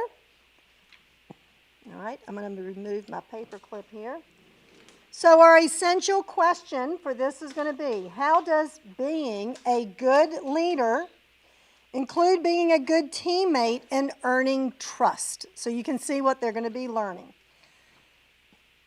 I scroll to the next page. My teacher background information. Again, this is great homework. I'm going to summarize this if you want to follow along and use your highlighter. But basically what this is saying is that everyone has the potential to be a leader, and leaders come in different types. Students will explore characteristics of their workplace champions, identify leadership characteristics and strengths in order for them to be an effective leader. And an effective leader must communicate frequently with teammates and earn their trust. Then we move to the workplace champions. This activity is going to open the door for conversations about the importance of working on teams. And the teams are composed of a group of diverse people with different strengths. Working with people brings different challenges for team members that they have to overcome, so they overcome stale ways and stale thinking. It sharpens performance, and diversity allows teams to generate more ideas, be more creative, and produce better results. If everyone on a team had the same strengths, the team would just be average. And last but not least, being a leader is learning how to be a good teammate and to build trust. So that's an overview of what they are going to learn in lesson 2. So then I'm always going to go to my next page, and it's going to say before you start. So here it says prior to the lesson, go ahead and attach some strings to a single marker. Guess what I've done for you? It's finished. All right, and it goes through a little bit more detail about that. And so basically we've checked all the boxes, and now we're ready. All right, guys, so when we go through this, we are going to pick up the pace a little bit. It's not going to be as slow. The exciting thing about the We Build It Better program is that it's not a lot of lecture, and then you're just sitting there and listening like it kind of was in lesson 1. With safety, we wanted to take the time to make sure that you understood what our expectations were. But once we get into lesson 2, it's time to start getting up and moving, which is great because it's the afternoon. And maybe you don't get sleepy. I get a little sleepy in the afternoons. So anyway, but a friendly reminder, we do have coffee available, and hot coffee is always a good thing. Okay, so we're going to get into the second lesson. A few things. You will be using teams a lot in these activities. We understand that you guys have COVID restrictions, so you have to be very careful of how you're placing students in teams, but also how you're choosing your teams means, like, are you choosing them by writing their names down on popsicle sticks and pulling popsicle sticks, or, you know, what are the different methods that you can use? In your Lesson 2 resources file, you will see that there's a whole article that one of our curriculum writers actually had published, and she shared it with us and said for me to share it with you guys for free. So if you want any more insight on teamwork in the classroom, or possibly to read a little bit more about that as far as guiding you on how to choose teams, I strongly recommend that resource available to you. Once again, that's on the website under resources, and then it's in the Lesson 2 file.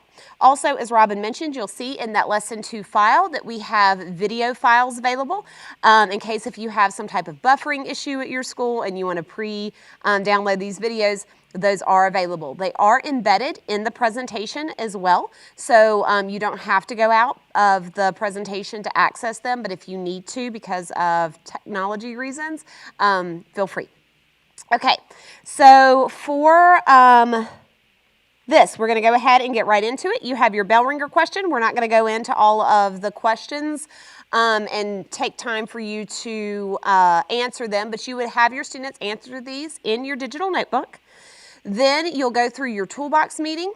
Really, the objective for today is to be a leader. So a lot of times, especially in middle school, you want to encourage students every opportunity that you get not to follow the crowd, right? To make sure that you're making your own decisions and to take ownership of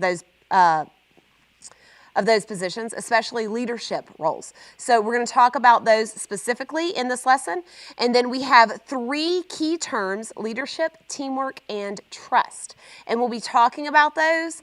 And if I had the word wall, I'd go ahead and I'd put them up on the word wall so they would know that these are key terms for them to remember.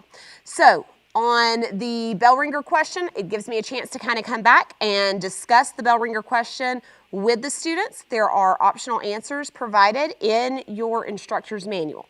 Okay, before I play this, because what we're hoping that whenever you have the discussion with your students about the characteristics and skills that leaders need, one of the things that we take time to implement here is the Amazon leadership principles. And one of the Amazon leadership principles are leaders are right a lot, which is one that students might not necessarily like. Of course, then they're all immediately going to be like, I'm a leader, I'm right a lot, right? So, but feel free, don't forget you do have that handout to reference that handout. But talking just a little bit about Betsy, she is a former middle school teacher, and she is now chief of staff for the head of the FAL. And she actually took the Amazon leadership principles because she does do a lot of organizing groups of people, and not just groups of people, but teams of people from different countries, which is a challenge in and of itself with language barriers and location. So she kind of took the Amazon leadership principles and made them her own and put them in her own words. So we're going to play this one video for you, but the other Betsy videos we encourage you to watch on your own time. But this one is Leaders Are Right a Lot.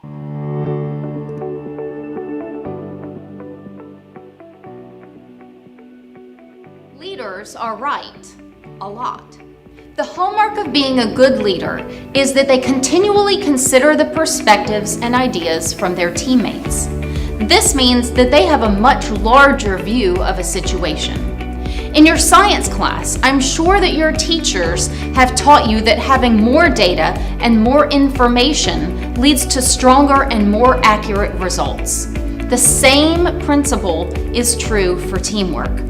The more input from classmates, group partners, or teammates a leader has, the better their ability to make accurate decisions. As a result, because she continuously makes smart decisions, she becomes known as a leader, all because she intentionally sought out the values and the views of others. If you want to be a leader and become known by your classmates as making right decisions, be sure to be open and have honest conversations with everybody on your team. This also ensures that nobody gets left out and has their feelings hurt, which is really important too.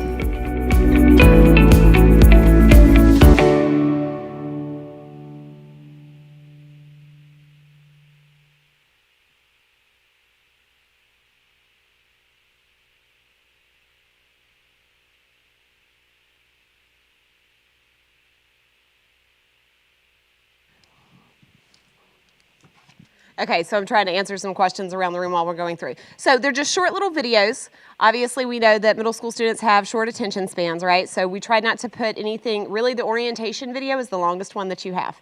So all these videos are just a minute and a half to 2 minutes long. And it's just basically saying that leaders are right a lot. And so today we're going to kind of see where you fit as far as leadership roles are concerned. Okay, so going through with Workplace Champions and identifying who you are as a leader. Well, before we would continue, we would want to talk to students about what it means to be a leader and what is leadership. The ability to inspire and motivate others to work together to meet a goal. Of course, working in a team at any given time, students are typically really excited about it in the beginning. And then by the time it's over with, they're like, I had to do all the work, or they didn't listen to me, or whatever the case is. So we're trying to create an atmosphere here where they can take the opportunities as they're given to them and recognize their strengths. And we're not saying their weaknesses, but to recognize where they need assistance. So we're calling them glows and grows, and we'll get to that in a moment. But really focusing back on the leadership, how can you be a good leader? Identify personal strengths and to sharpen your leadership skills. So even if they have no experience in being a leader or in working as a team, we want to start with today's lesson, which is really talking about what are your strengths as a person, right? And what skill sets do you have? And if you don't have any, we want to help you develop some, right? Because that is part of life, is learning how to work as a team. So here is one more short video.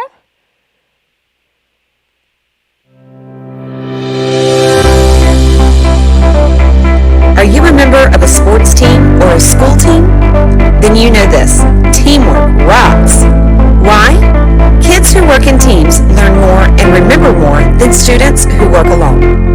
As a bonus, they gain important skills in communicating and building good relationships. Even the famous inventor, Thomas Edison, hired teams of scientists and mathematicians to work together and create new inventions and innovations. Organizations thrive when teams of different people exchange ideas and come up with creative ways to solve problems. In most workplaces, teams of people make up departments led by managers and executives. Those teams often work together across departments and produce good results for the company. Here's your workplace challenge. Be part of a team and help your team function smoothly and effectively. Be a workplace champion.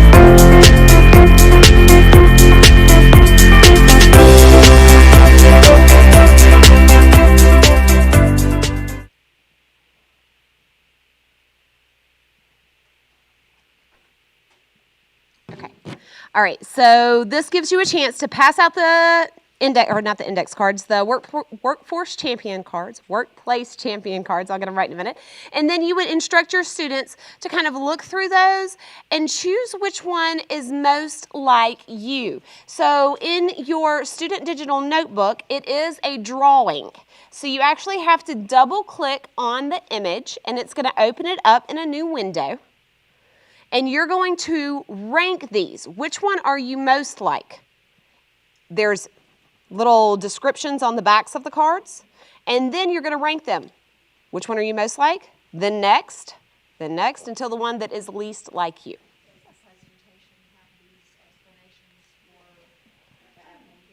Yes, it does. So then when you're going through these, you have your workforce champions, your workplace champions, sorry.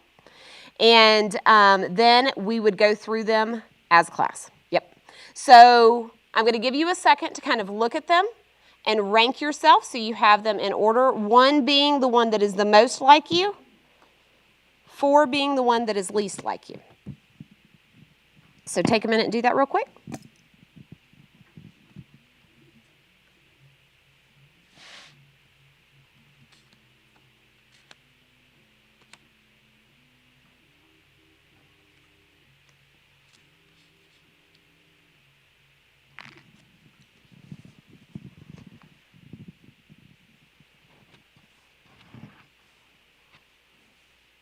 And as you go through these, the goal is as you're looking at these words, which one, even if your students might struggle with, how do I know which one's most like me? If you were describing yourself using those words, and we're about to go over each one, which one, which character has the most qualities like you?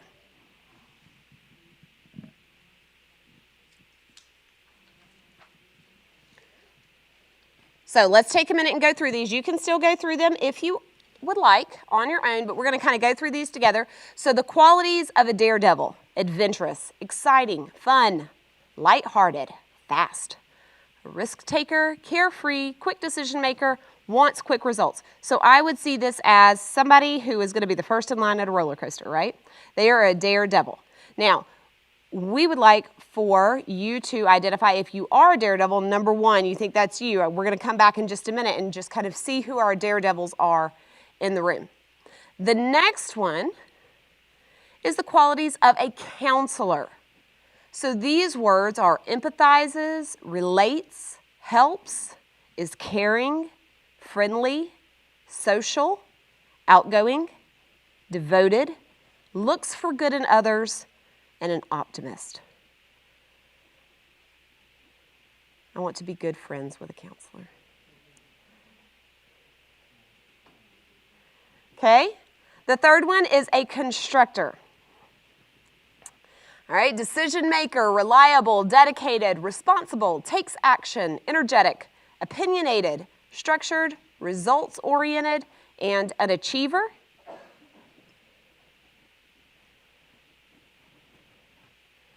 And then our last one is an analyst.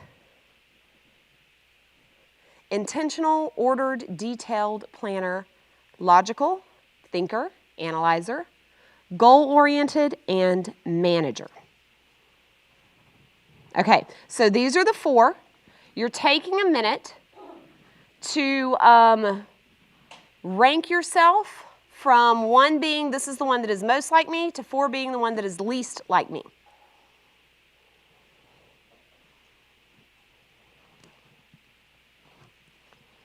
Once your students do this, and there's a description that goes along with those, the description, the paragraph of information is written in your instructor's manual, but this just kind of helps you explain of, hey, this is the information that would go along with a daredevil, that would go along with a counselor, a constructor, an analyst. Okay, so let's look, and I would like for you to raise your hand if you are a daredevil. Oh, only one. That's not true. It's not true. Way to go. Yeah, so one daredevil. Okay, what about counselor? I have friends. Cool. Okay, what about a constructor? Highly opinionated. That's my problem. All right, what about analyst? Nice. Okay, so what we want students to see, because you can do this in a lot of different ones, there's several different like personality style tests that you can give students to help them see what their strengths are. But what we want students to understand is you don't get to just be one workplace champion, right? Daredevil is my number 2. It's not I wish I was a little more lighthearted, carefree, fun, but that is, it's really high on my list. So that's my number 2. You're right. It's hard, right? It's hard.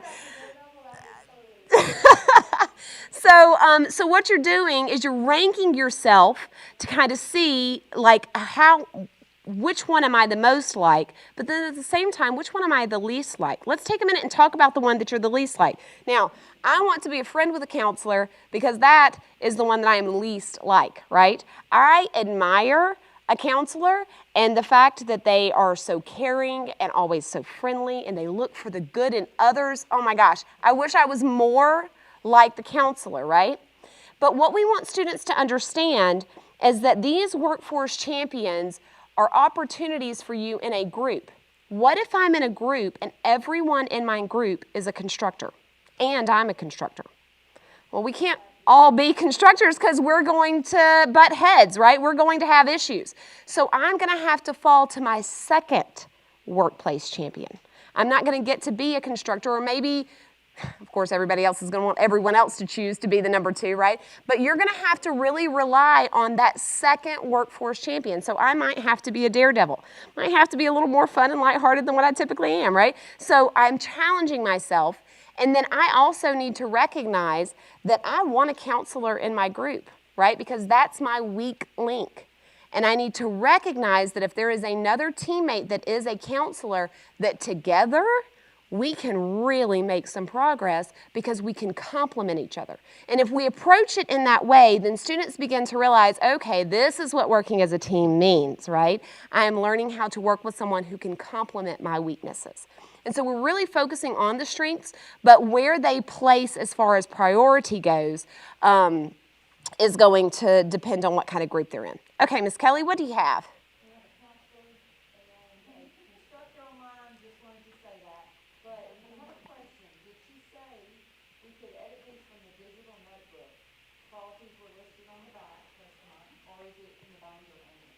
Okay, so so great question. I'm really excited about our constructor. And what else did you say? You had a counselor? So one, yes, one like me and one that I need, yes. So with the images that are in the digital notebook, when you click on it, it is an image. It appears to be like a JPEG, but if you double click on that image, it will open up as a drawing. So you can actually go through and create the text box and say, I'm number 1, 2, 3, 4. Yes, ma'am.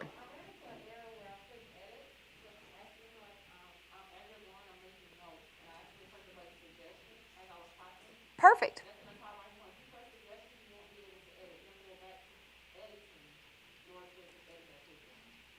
Okay, I see what you're saying. Yes. So in the document, when you make a copy, you have to make sure that you are still in editing mode, because if you change it to suggesting mode, then it'll make the comments that you have, typically like in a green or a pink or something, out to the side, but it will not let you edit that drawing. So just make sure that you are staying in editing mode.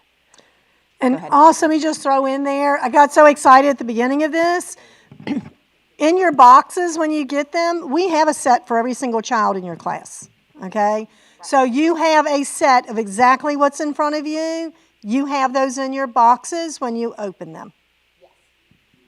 So that way students can kind of read those descriptions and see. And yes, the descriptions are in your instructor's manual, and then the words are in your presentation. Okay, I'm taking up, oh, go ahead, Ms. Angela. No, you're okay.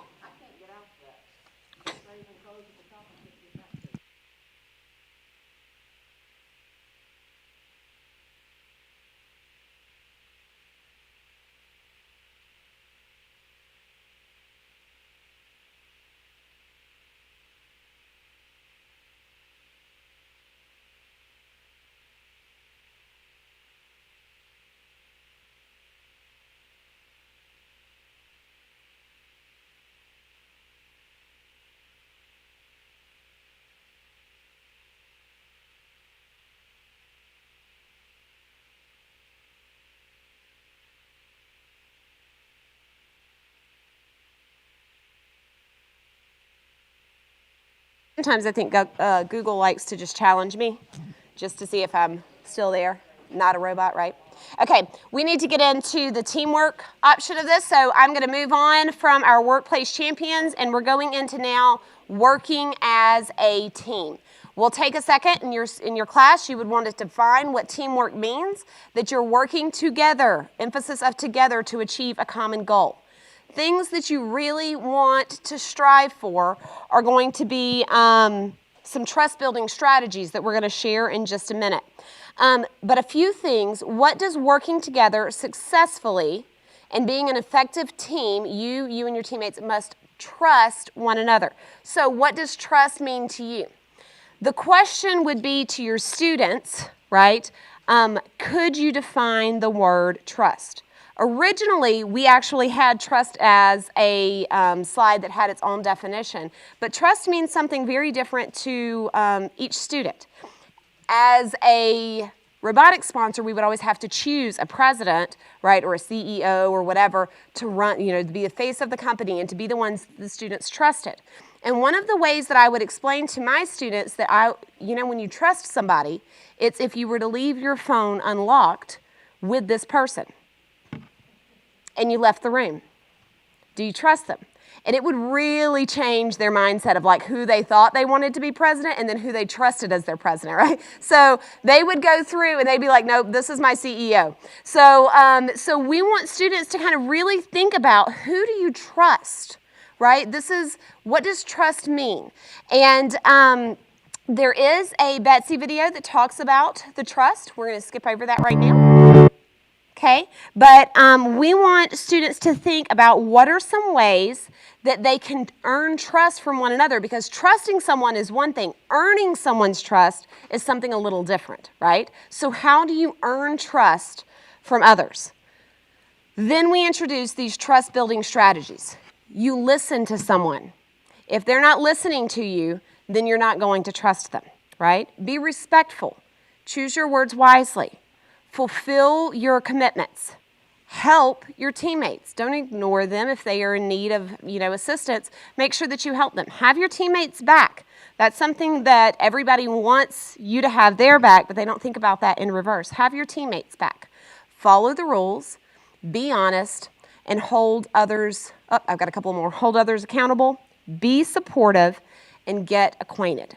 So we're going to take a minute and we're going to do an activity with you guys, and you are going to see if you can work on these trust building strategies with the people located at your table. Now, because we are dealing with COVID restrictions, we've been very mindful of that. So these pieces of string were originally 18 inches. They are now 3 feet long, right? So, so this is going to make this challenging, or even a little more challenging than what it was originally. We're going to, and I'll put these trust building strategies back up in just a minute, but the task is as a team, you're going to write out one word together. Your students would do this 3 times. You're going to do it once. The catch is no one can actually touch the marker. Rather, each teammate is only in control of one string. By pulling on the string, coordinate your movements and communicating, right? Communication is key. The whole team must control the marker and spell out the words.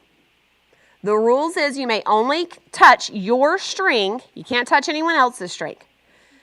Quick note, we have taped these very well, but if your string does come unattached, we have placed painter's tape for you to reattach those strings. Okay, Miss Robin, go ahead. There's 4 strings. Can someone use 2 strings so they can do it in teams of 3? Yes. And then these 2 tables, they can either work individually and everybody has just 2 strings, which is a more of a challenge, or they can work together. Okay, so for those online, we're trying to split up into groups. They are going to, right now, the way that we have it set up is we have teams of 4. And so we're asking that our tables of 3 actually have one person at each table hold 2 strings. And then you guys, which are 2 teams of 2, can either work independently or you can work together as one team. Okay?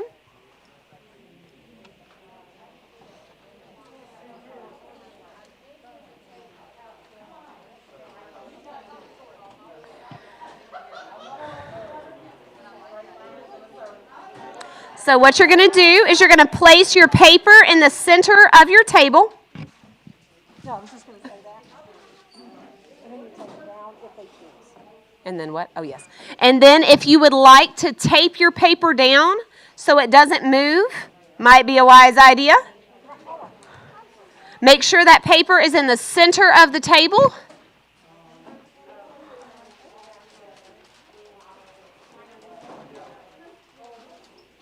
Then, if you will, take your marker and distribute the strings to the people on your team.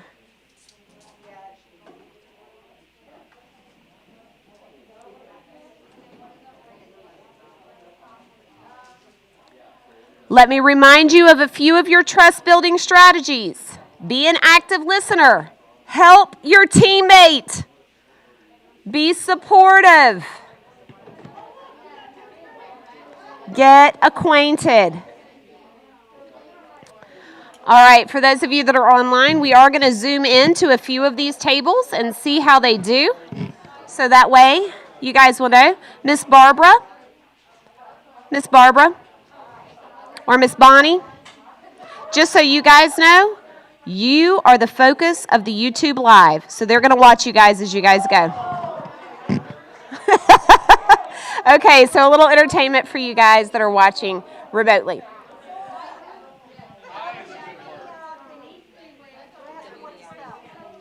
All right, guys, are you ready for your word? I have to give you a word,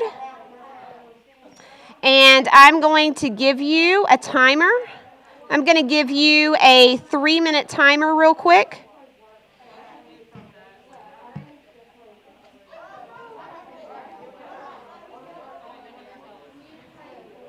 All right, guys, you have 3 minutes, and your word is WBIB. WBIB.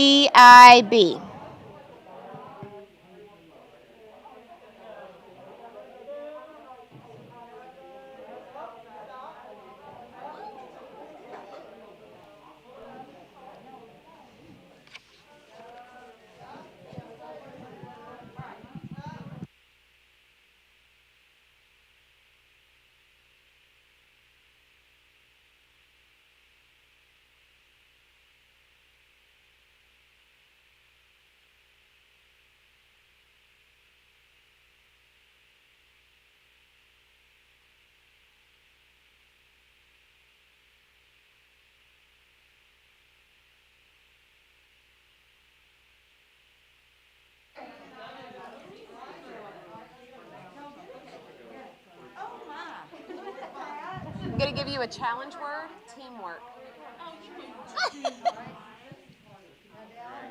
Oh, this is beautiful. All right, I'm coming.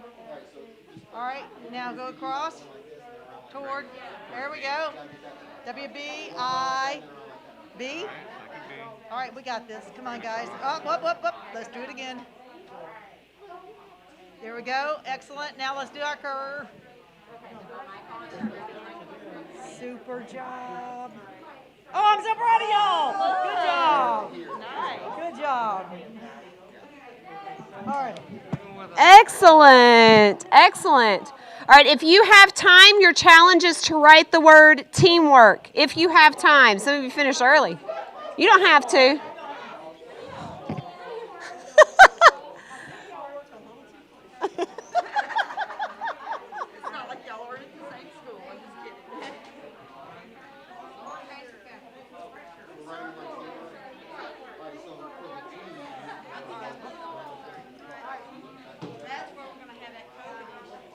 Yes.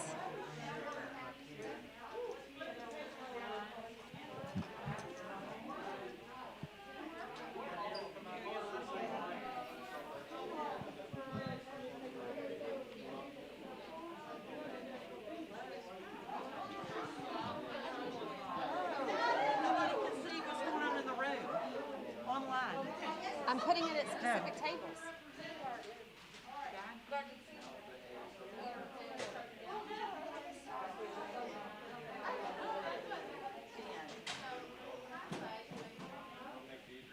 Hey, I moved the camera though, Kelly. Are you guys okay?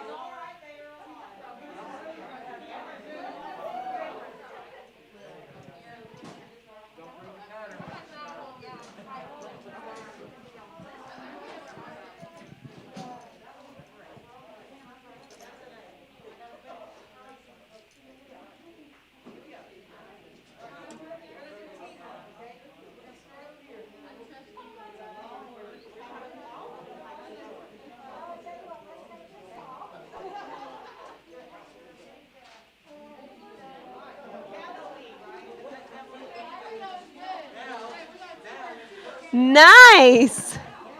Excellent.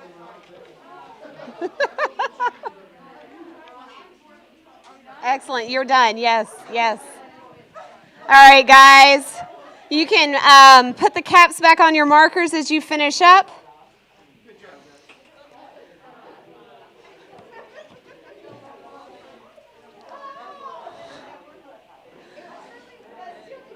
So while you're kind of looking for FOD, make sure that we're looking for FOD here, of course, a little FOD alert here at the end of at the conclusion of this activity.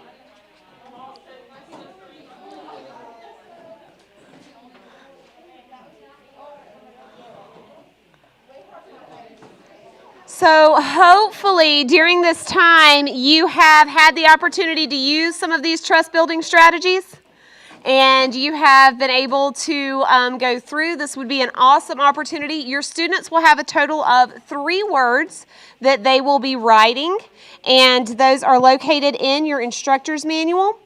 Level 1 is, I don't know if you guys noticed, but the B tends to be a little bit of a challenge in the WBIB because of the curves on it, right? So, was it the easiest one? You guys just do difficult things well. That's a good sign.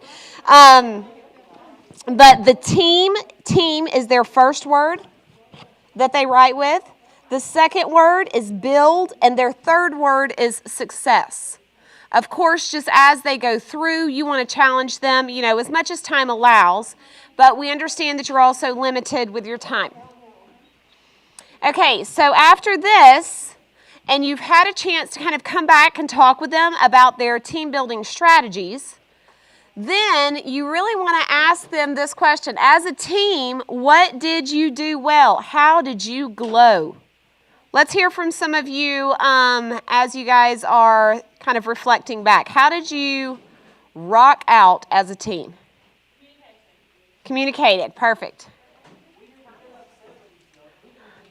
Hey, that's great because I will say sometimes, especially if a teacher puts a timer in the room, right? The frustration like goes skyrockets. Yes, ma'am, Ms. Howard. Oh, played on your strengths. Very good. So to make sure that you recognize each other's strengths. Kurt? Troubleshoot. Every day in a classroom, right? So troubleshooting, that's excellent. Now, I'm not going to ask you to share where you can grow as a team, but if you were to do this activity again, I would want to direct you to your student digital notebook. How could you use this activity? And if you were to repeat it, how could you grow? Not necessarily your teammates grow. How could you grow? So you as an individual, what could you do differently, right? Because students are typically always going to want to point the finger. They could do this and they could do that and they could do that. But this question emphasizes where can you grow? At the end of this lesson, you would encourage them to answer their reflection question in their digital notebook. And this concludes lesson 2. So we're now going to get ready to kind of roll right on in to lesson 3, oldies but goodies. And I'm going to turn it over to Miss Robin.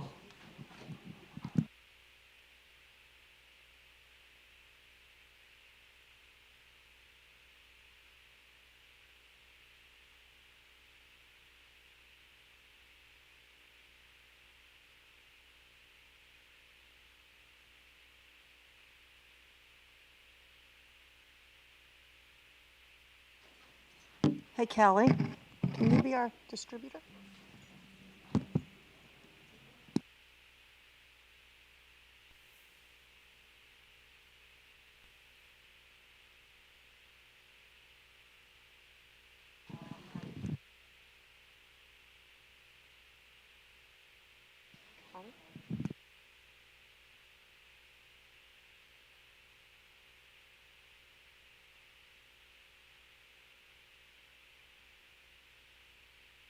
So we're getting ready to pass out the materials that go with lesson 3. If you guys would like to keep those Workplace Champion cards to have a copy to take home with you, you're more than welcome to. If not, you can just leave them in the center of the table and we'll collect them at the end of the day. We are now going to be passing out these invention cards. And we will be collecting these back at the end of the day. They are heavily laminated. So we wanted to give you at least one card to have in hand so you would be able to kind of identify with this timeline activity. Okay, moving right along, lesson 3. First of all, who was the winners of that last? Daredevil table did it.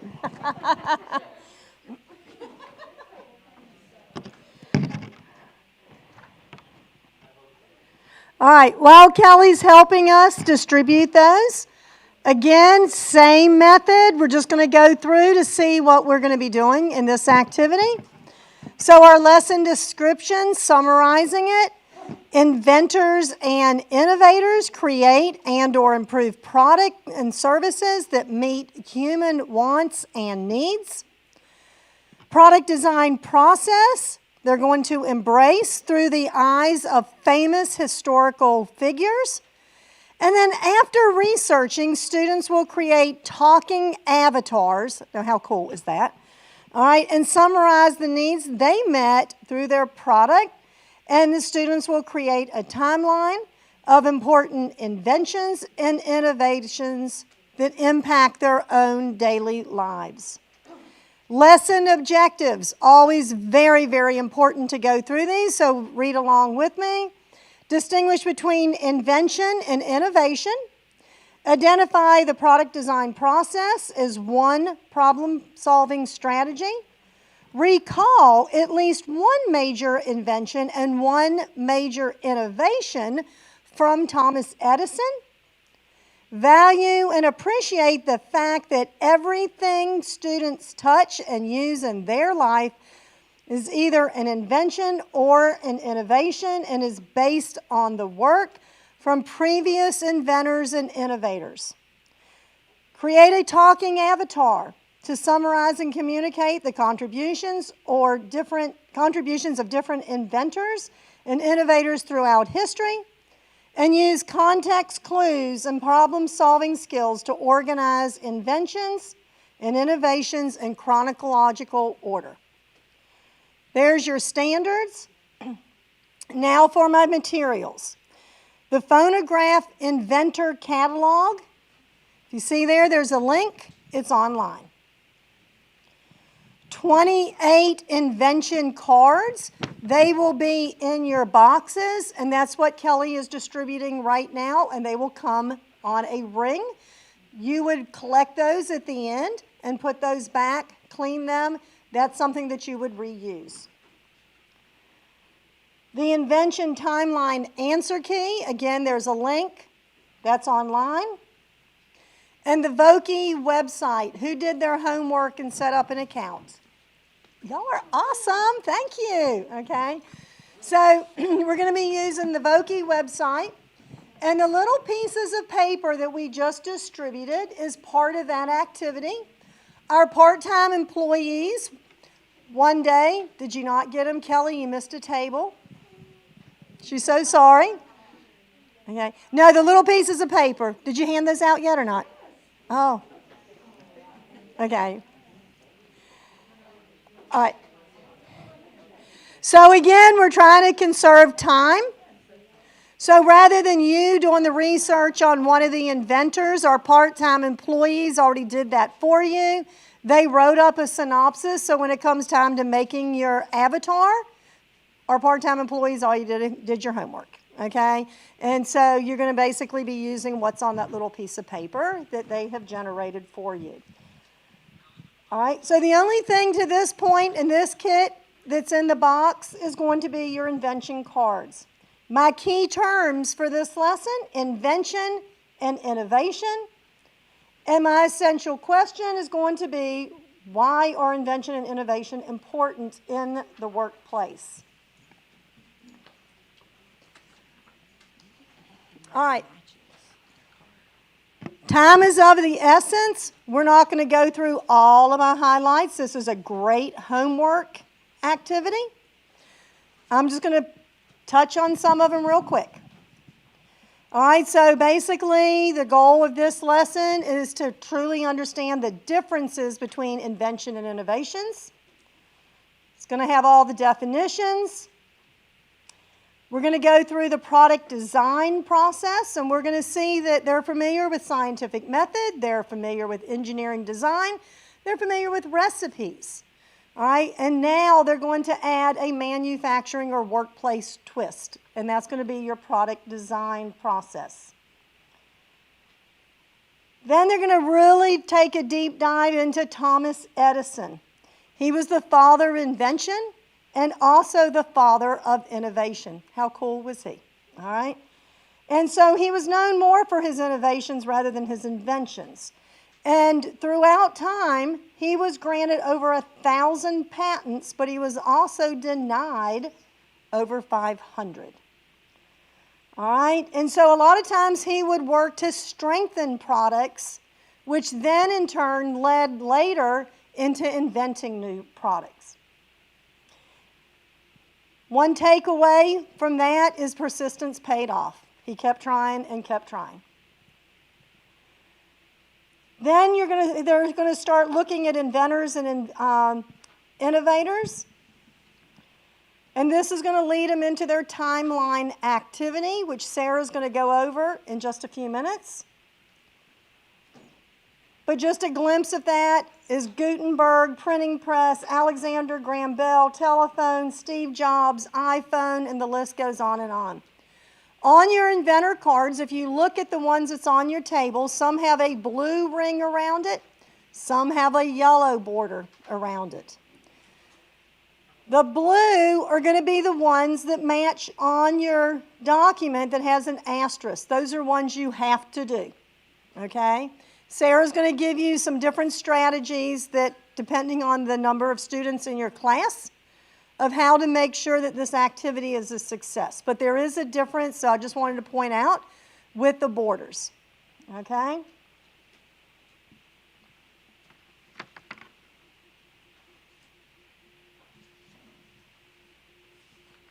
we will have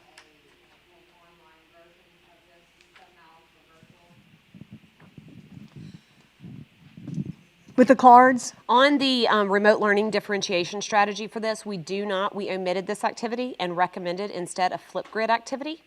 And that's in the remote learning section of your DI strategies. So that way they can't, because we did try to figure out, so how could they do this? Is this a matching game? And so instead of recreating all of these, because it got a little jumbled with the patterns and whatnot on the back, what we decided is that instead of having them spend their extra time orienting a timeline, what they'll do is post their avatars that they will get in a Flipgrid classroom. I don't know if you're familiar with that platform, but the instructions are there in the DI strategy. And then they can actually take time to visit each other's Vokies and see what they all are. So it'll take about the same amount of time, but we did recommend omitting the human timeline. Okay, so now that we have all of our background material, we know what our objectives are. Now we're going to move into Kit 1, Lesson 3. And if you look at the top of this one, there's no prep for this one. So that automatically is going to tell me everything is going to be online and embedded. So if that notation is not at the top, then you're ready to roll and you're ready to start your lesson at this point, as long as you have all your other materials gathered around for the future activities. Okay, Ms. Sarah? All right, once again, we want you guys to be able to actually work with the Voki website. So just so you know, we will be doing that together in just a minute. But I'd also like to point out, this is a 3-day lesson. So this is not something that you're trying to knock out in one day. This has been split over a period of 3 days. The first day is really talking about, and I can go to the toolbox meeting real quick, but it's really talking about the difference between invention and innovation, because most students won't necessarily realize that there is a difference. They have to go through and create a Venn diagram. Don't worry, we gave you all the answers for what they share and how they're different. Also, we talk about product design process, which I am assuming that most people in this room aren't familiar with the product design process, and definitely within your own classrooms. Engineering design process, we've heard. Scientific method, we're good. So we're going to kind of show and introduce the product design process, because in Kit 3, it's all about the PDP. Okay, and we'll go into that. Then we talk about Thomas Edison, and we want students to be able to answer some of the who, what, when, where, why questions of Thomas Edison. So that's in today, right? In one day's lesson. We're going to go into the key terms, which would be invention and innovation. That makes sense, right? So real quick, I do want to go back and look at this statement. It is originally derived from Plato that mother is the necessity of invention, or sorry, necessity is the mother of invention. And Plato actually was recorded saying our need will be the creator, and then it's been derived through several proverbs, and now necessity is the mother of invention. So kind of have your students be thinking about that. Why do people invent things? Maybe you have even had a thought while you're doing something, right? Probably someone in a very cold area of the world thought, I really wish this seat would warm itself whenever I got in the car, right? And now, when it wants to work, right? Heated seats are sometimes a nice convenience, even in Mobile, Alabama. But I'm sure the people in Oregon will then comment in the chat, you have no idea, right? But so the whole idea of necessity is the mother of invention. That's why we invent things. And in Kit 7, we will provide them with some challenges of these are areas that need inventions. What can you create? So we're trying to set them up in that whole mindset. Okay, very first thing, and like I said, we're not going to spend a lot of time on this day because there are a lot of things that we need to cover in this lesson. But we start out talking about an invention in a key term. So this is a picture of the very first telephone, right? And how was that created? And you're going to learn a little bit about that in the next lesson. But this is Alexander Graham Bell's telephone, and it's creating something that had never existed before. What makes a lot of sense, so having a telephone would be an invention, but an innovation would be a smartphone, right? Because it's not necessary, and you can, one could argue, of course, maybe you do have that student in the room, maybe one could argue, oh no, it's brand new, it's an invention. Well, technically it's still a form of communication that is wireless, that is still talking to people, and it has other capabilities as well, but it's improved on. So an innovation is kind of like an improvement. Then you're going to go through and talk with your students about what are unique characteristics of invention and innovation, and then what are shared characteristics. Once again, all of these are listed in your instructor's manual, and I'm not going to take the time, like I said, to go through those. But feel free to look at that on your own. There is a Venn diagram on, the lesson 3, day 1, under sector 1, you have the shared and unique characteristics. But then also in the student digital notebook, you do have a Venn diagram, very similar to how you had to rank the workplace champions. You will have to double click on that image, and then it will come up as a drawing, and then you will need to list those characteristics. This would be my recommendation, maybe to have students brainstorm, but if you have a whiteboard or chalkboard or something in your classroom where you could kind of write on the side and help them get to some of these answers, that would be ideal. Okay. Next, we'll be talking about the processes. So we want students to think, okay, well, obviously these people had to go through some type of process in order to get to their invention, but what is a process? So we start off with something very basic, like the kitchen recipe, right? So hopefully, even if students have not cooked anything, they have eaten a thing or two, so they can make some determinations of how to get there, right? Decide what you want to cook, figure out a recipe, figure out what's in the pantry, gather your ingredients, follow the recipe, taste your product. What's the most important part, right? Did you like it? So that's something that is part of the process. Was it a success? Was it a failure? And then chances are, if it was good and you baked it or you cooked it, you're going to share your results. If it was a failure, you might not want to share them as much. But trying to just orient students to that is technically a process. In school, they're going to be familiar with the scientific method, right? Something that they've learned in their science classes and how that's applied. The next one is the engineering design process. It's not necessary for you to read all of these steps to the students because they will be asleep by the time you get to step 4, right? But just talk to them about the fact that this is a process, and we're introducing something new called, well, not new, but maybe new to them, the product design process. And we're going to spend a lot of emphasis on the product design process. You don't have to worry about those steps right now. That's not your job. You just need to know that it exists, right? So that kind of takes the pressure off. They're like, whew, good, right? Another process, because then they start realizing all these things that you're throwing up on the screen. But why not throw one more up, right? So we also have, for that computer science standard that we're wanting to align to, that we will be talking about in the year-long course, the algorithm development steps. So once again, not something that you guys have to really be experts on. You're just telling them that these are different processes. What they need to pull away from this is the product design process is what this class is going to focus on.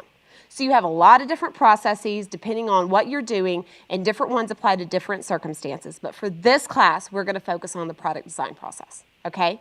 Please do not read all of these steps to your students.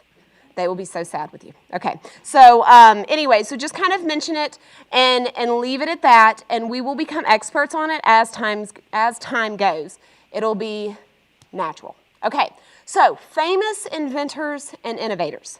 Students might already have ideas of different inventions and innovations, but we really want to focus on Thomas Edison.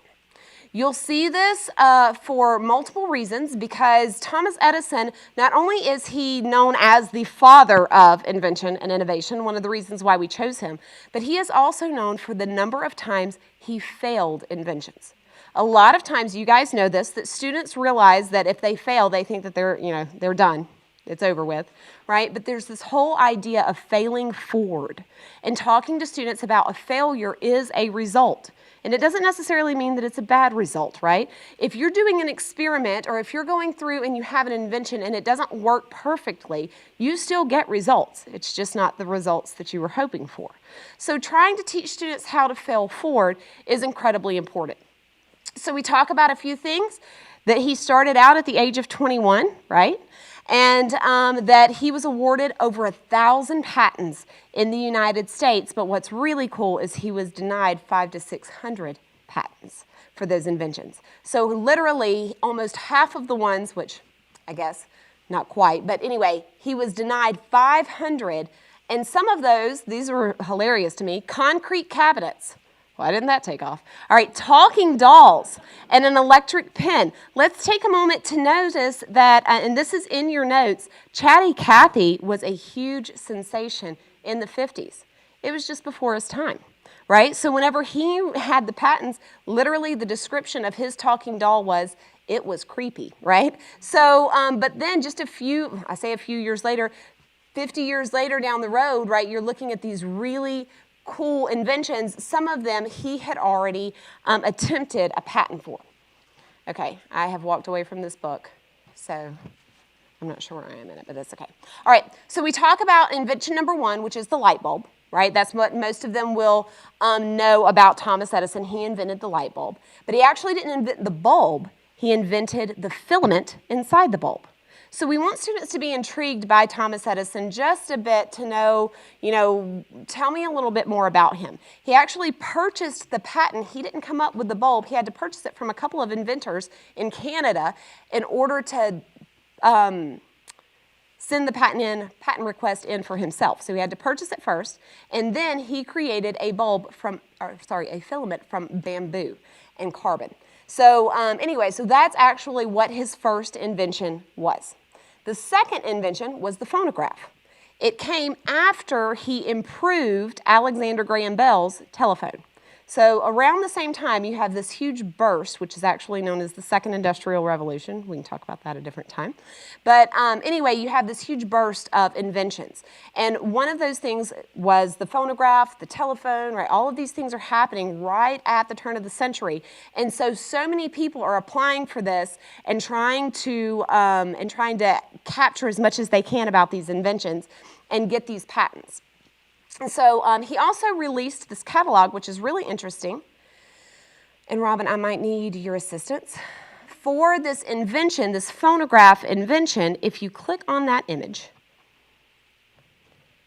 it will take you to a PDF document, which is Edison's catalog. And if you wanted to order a phonograph, this is the catalog, right? I think back to the Sears catalog of what you get a little description on it, right? You could see things about how much it cost. So, and the different styles. I didn't even know there were so many options. But anyway, I could buy a basic phonograph for $10. Here's a really unique signature at the bottom that says, every Edison phonograph bears my signature. Without it, no machine is genuine. Very interesting comment that we're going to talk about in the next lesson. So maybe point that out to your students. But here is a good one. Robin, if you can scroll back to the top of this page. Whoop, sorry. I think it's the top of page 5 or the top of page 6. It has the sizes, the weight. $10 for the basic. Keep going right there. Okay, so you have, your height, your base, and your weight. So take a minute and think. If your height is 8 3/4 inches, so you're just trying to help the students kind of realize what the weight is looking like here.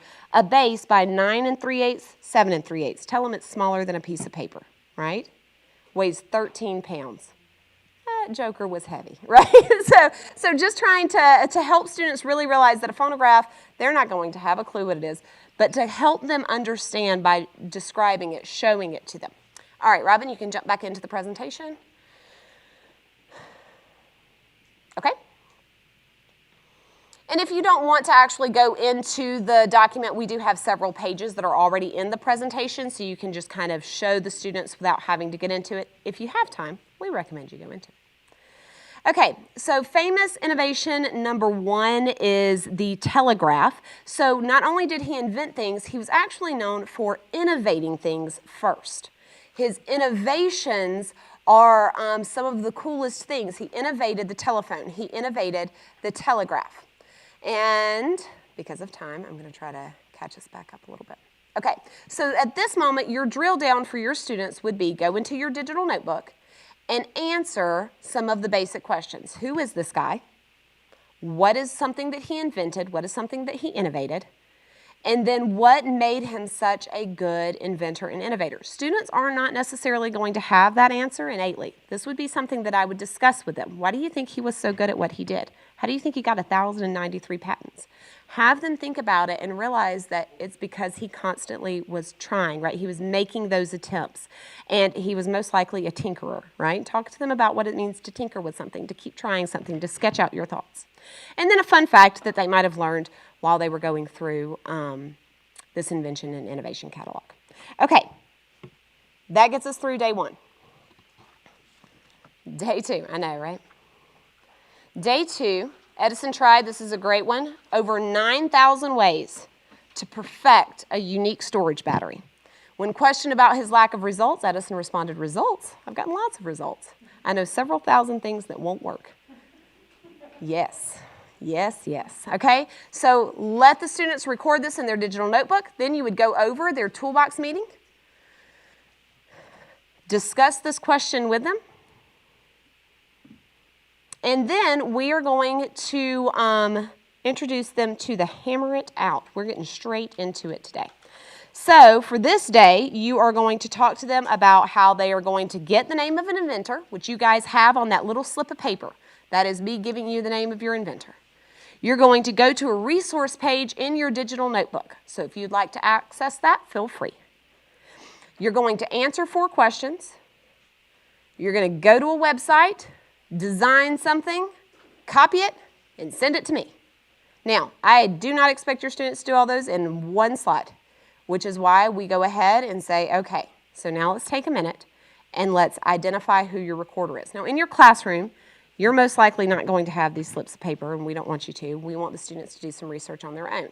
So what we have done is we have listed all 28 names. Now, I know some of you do not have 28 students. If you have more students than 28, feel free to duplicate some of the inventors. That's completely fine. If you have less than 28 students, then you're going to want to make sure that you look in your instructor's manual in that teacher background, and you're really going to want to make sure that the ones with the asterisks have been assigned. Okay, so if you have less than 28 students, you need to make sure that the ones with the asterisks have been assigned. In my classroom, what I would do is I would start, typically my students would have numbers assigned to them. They would have a number on their desk or something so they can identify. I do that for seating charts and whatnot. This is how we designed this, was with this in mind, so I might count off your 1, 2, 3, 4, 5, 6, 7, 8, 9, until I get to 28. So that way, whenever it's time for me to tell the students to record their inventor, I can simply tell them, I need you to look on the screen, find your number if you're 1 through 10, and write it down in your digital notebook. Numbers 11 through 20, same thing. Just give them a minute to write down the names in their digital notebook. Numbers 21 through 28, same thing. Okay. Now, as even I'm doing this, I am going to take a second. Would it help to add the asterisks to the presentation? Can you make a note to do that?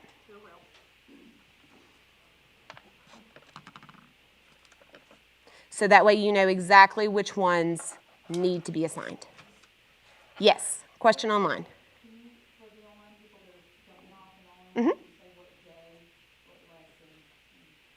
Yes, I am on lesson 3, day 2. Lesson 3, day 2, and we are about to get on Voki.com. You're saying to put the asterisks on the one that you have less than 28, but if your numbers are already numbered in your classroom, it would be nice just to have them reordered to where the important ones are. Or at the top? Yeah. We can make that happen too. Thank you. Otherwise, I got somebody in G5 that doesn't have somebody. I completely understand. Yes, I can do that. We can do that. We'll make the first 14, or I think there's 14 that are required. If you have less than 14 students, then you just, do we have anyone with less than 14 students in a class? So, who are you, right? If you, well, with COVID, you might not have 14. You might have less than 14 in the room.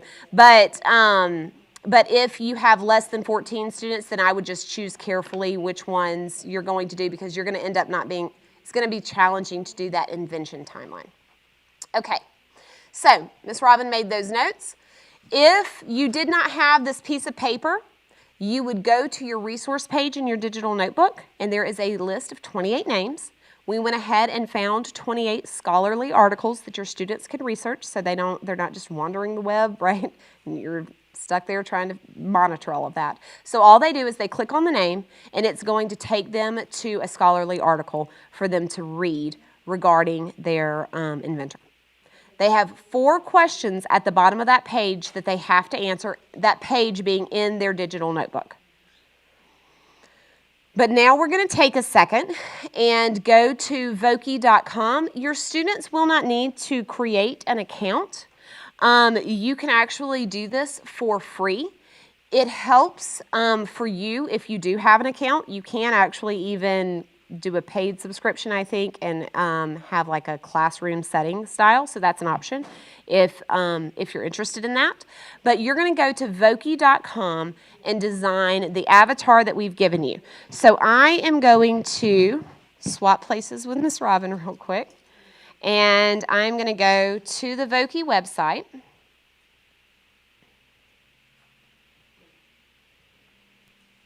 And it should look something like this. Has anyone, just out of curiosity, anyone used this platform? Not yet? Beforehand? Okay. Awesome. Okay. So you can see that I am logged in here, but you do, like I said, you do not have to have an account. Your students will not need an account. There's no reason for them to set one up. We're going to click the try it. It's free. Now, of course. Well, Robin, I should have planned ahead. Let's try this again. I say I should have planned ahead. I have the best luck. It's because we created Johnny the other day. It's true. The talking dog. Someone on the chat says my classes are 12 or less. Okay, cool. So that means for the invention timeline, that what you would want to do is take those 2 additional asterisked inventors. I'm going to get back over here in the screen. You would take those 2 additional inventors and maybe just talk a little bit about them as their teacher and say, hey, this is an inventor that we didn't get a chance to cover, and let your students be aware of some of those inventions. When you click on this, you will see they do generate one. And I generated a gypsy the other day. All kinds of interesting ones pop up, but they are all kid-friendly. What you might notice is that there are some of them that have stars located on the side. If you click on different images, so if you come over here and you do click on the person and you want to choose, click the person one more time, Robin, that'll be great. Okay, and so let's say that you choose this guy down here. Sure. Yes, so you'll see that some of them have stars because they are actually designed after actors, actresses, or all different types of people. Well, there's even one for Abraham Lincoln. And anyway, that is for a premium account. So you will want to make your students aware that if they have a little star next to them, that you won't be able to click on these. It won't let you share it at the end. It'll let you create it, but you won't be able to share this avatar. So try to find an avatar that does not have a star in the bottom right-hand corner. But you're going to start out by creating your avatar, choosing who they will be. You can change their hat and hair color and eye color and all kinds of things. I'm going to give you some time to be creative.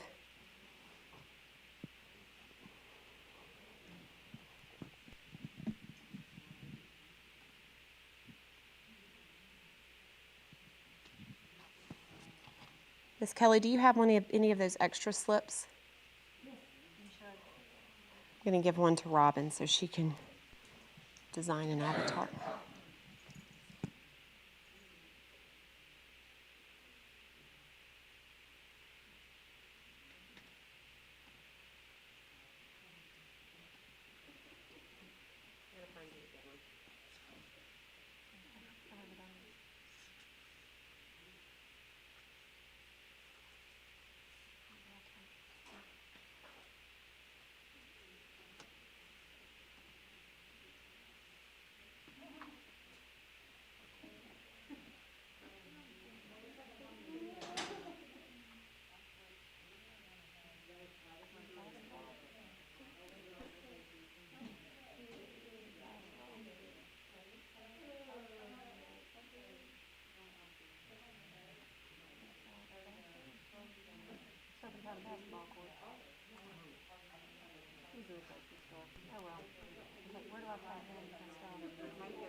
At the very bottom, there is a speaker button that you can click on, and that's where you're going to record your information, your who, what, when, where, why, or who, what, when, and a fun fact. I think we eliminated the where and the why.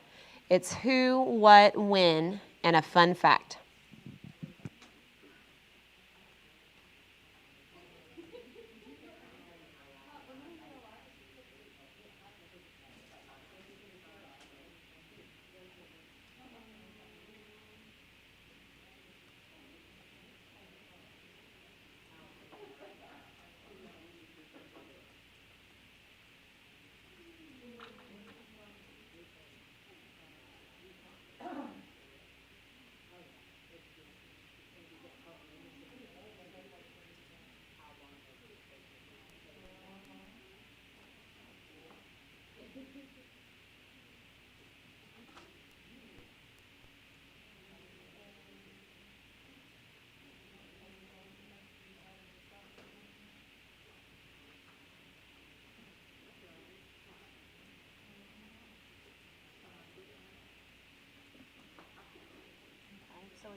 My name is James Naismith and I invented the game of basketball in 1891.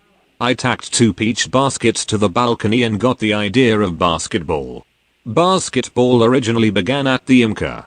One last note, Ms. Sarah is doing an amazing job. Really like James Naismith. Once you get it designed, then yes, press play, and I'm going to show everyone at the same time how to export this. For those that are online, we are going to Voki.com and giving everyone a chance to kind of create an avatar based off of an inventor that they have been provided on a slip of paper. If you are online, you can access some of these inventors and their articles on a digital resources page in the section of Lesson 3.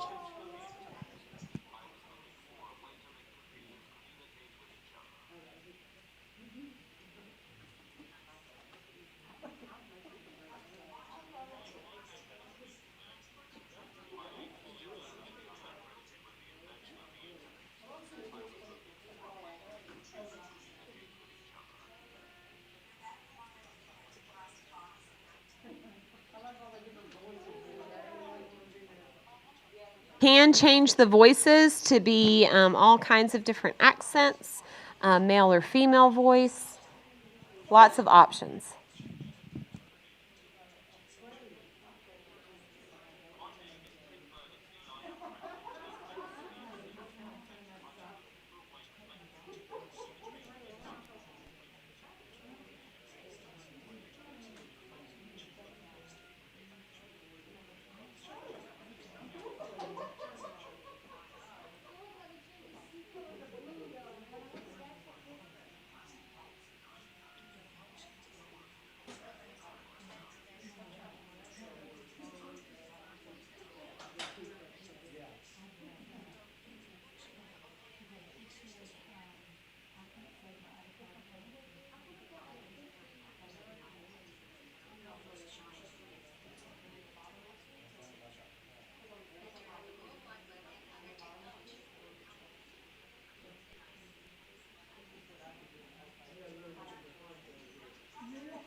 you have headphones in the kit?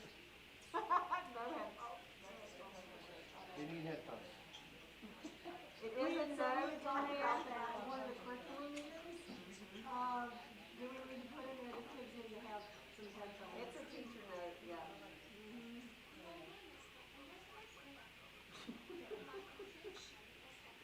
Mr. Kirk, you wanna come to the front?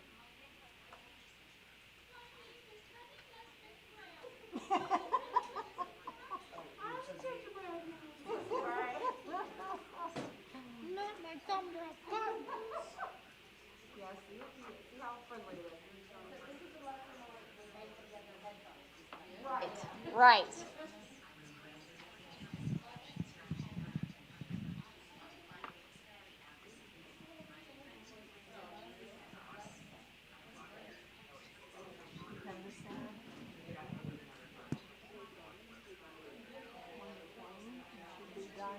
Tree frog.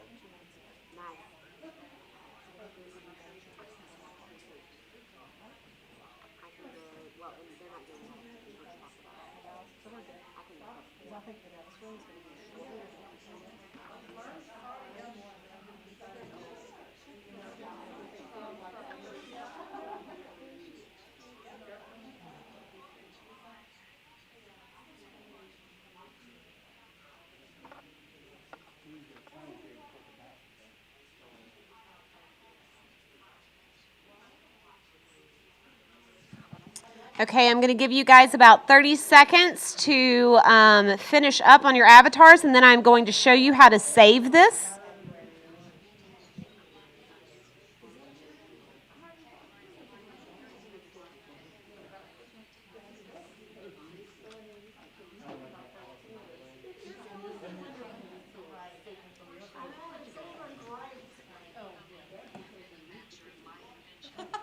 Sounds like an adult voice.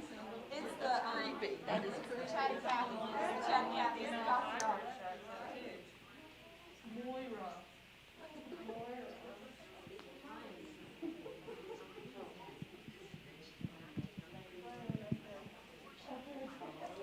Okay, guys, so I'm going to walk all of you through this at the same time. Miss Robin is going to demonstrate, and she actually hasn't made an avatar, I don't think, before right now. So she's going to learn as we go through this as well. All right, so in the bottom right-hand corner of your screen, you can see the word Save. Go ahead and click on that. And it's going to ask you to name your Voki character. It doesn't necessarily matter what your students name it because you're going to have a link and you won't see the official Voki name. If you would like for your students to put their own name or the name of the inventor, that'll be fine. So technically, your Voki is the name of your inventor. And then you're going to click Save.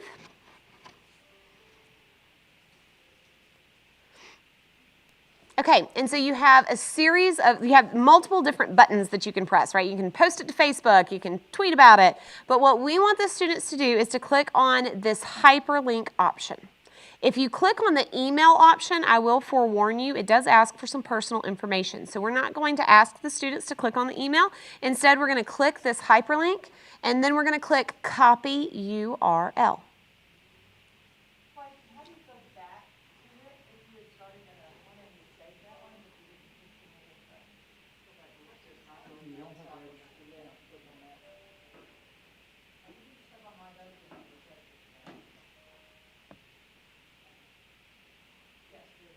Okay. And I think if you want to keep this for, like if you want to be able to go back and edit on the free account, it looks like you have 3 different options from what we saw earlier, that you can actually keep 3 Vokis on there, but then you can just delete them. Okay, so you're going to copy the URL, then you would jump over to your digital notebook. So, Ms. Robin, I think it's pulled up on 3 tabs to the right of the Voki tab. One left. We have so many, this is my life, I have so many tabs open. One more. That's it. And so you'd scroll down to wherever it is, and then you would paste it. Whoop, you passed it. Hold on, go back. It's moving so quickly. It's after Thomas Edison, it's after the bell ringer, right there. There's the inventor, it's right after the list, yes. Thank you. Okay, I'm a Mac person, I'm just saying. I've put her on my Okay, PC, and she is. Has been wrong. So you would, here, I would come to your rescue. I'm going to come to your rescue. You would come right here to where it is. And this is actually the questions that they would have answered on the who, what, when. And then this is how they can access the Voki website. They just click on that button and follow that link. But you would paste it right here.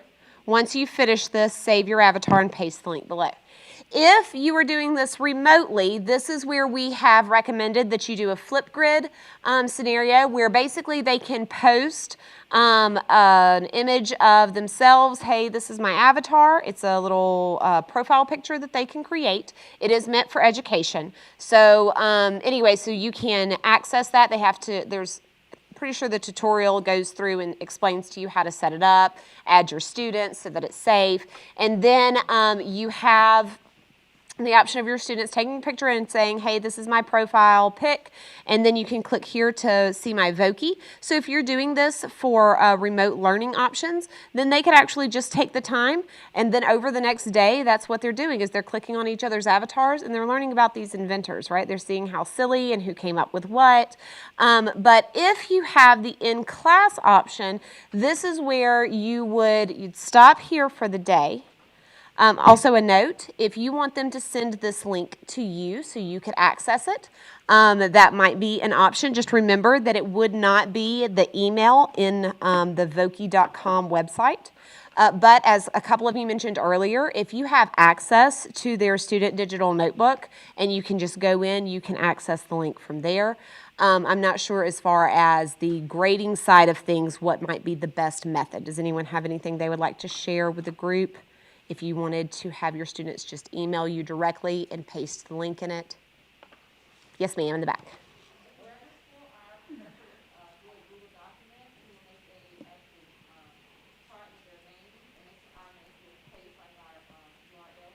That's an excellent thing.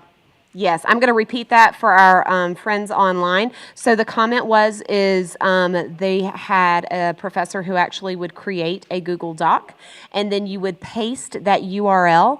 They would have the list of the student names, and then you would paste your URL right beside the student name, so that way everyone could access this. That might be another option if you're not a fan of Flipgrid. Go ahead.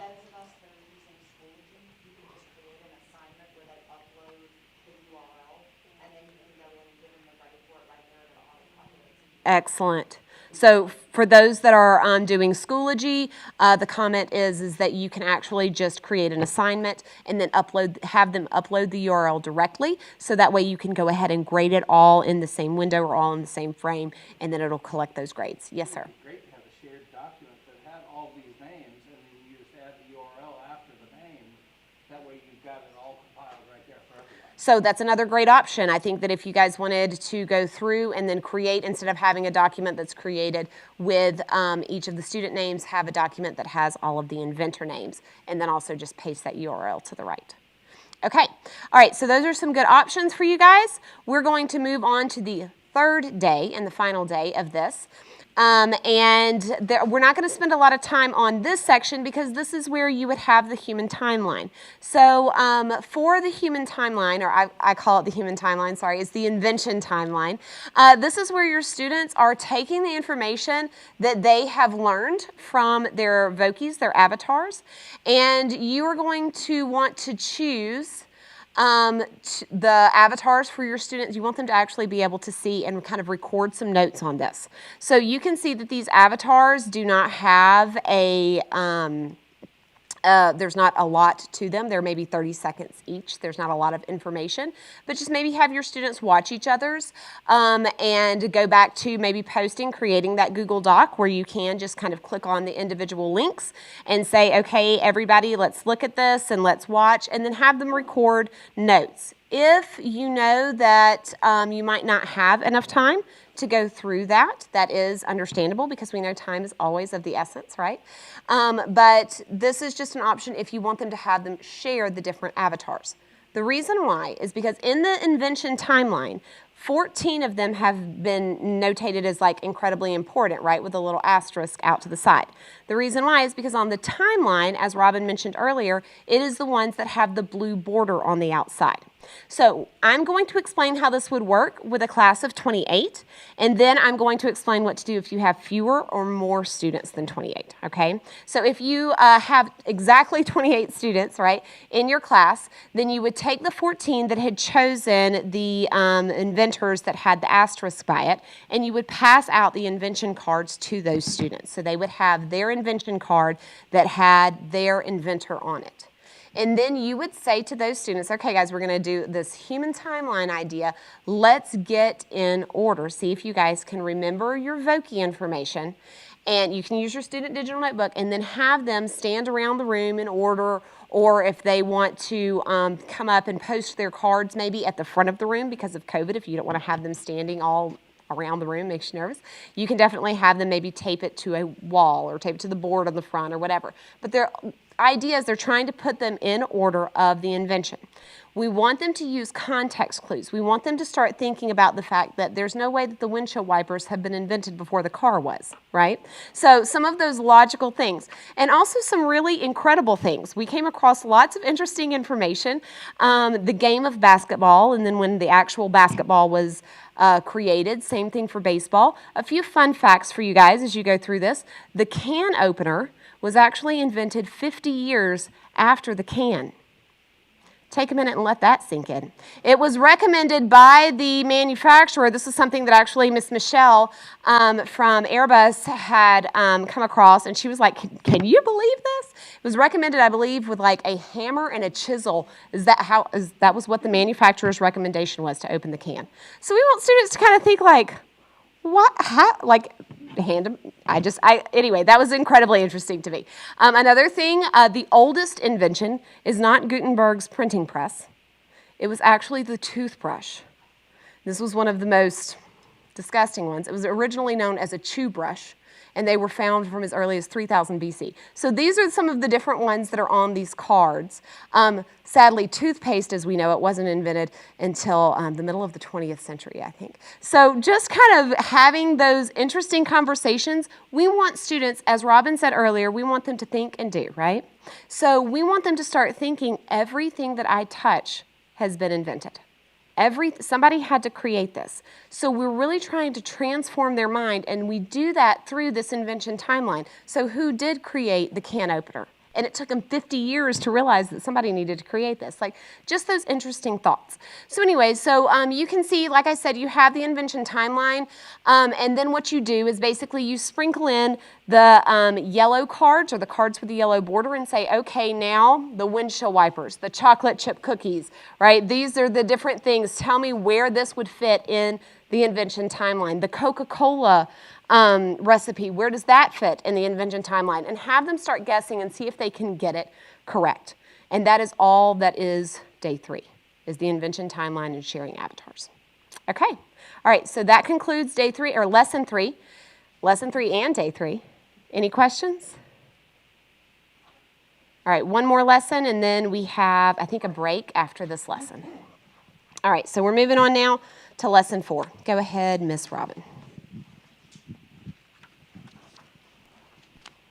Okay, so back to, I don't want to say the not as exciting information, but this is required for you to be successful and to have the background information.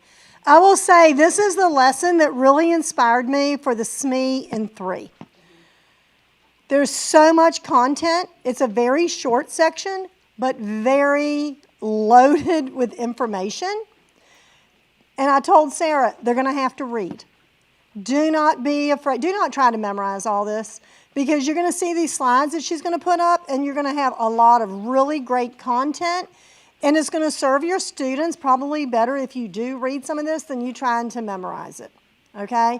So just keep that in mind as we go through this.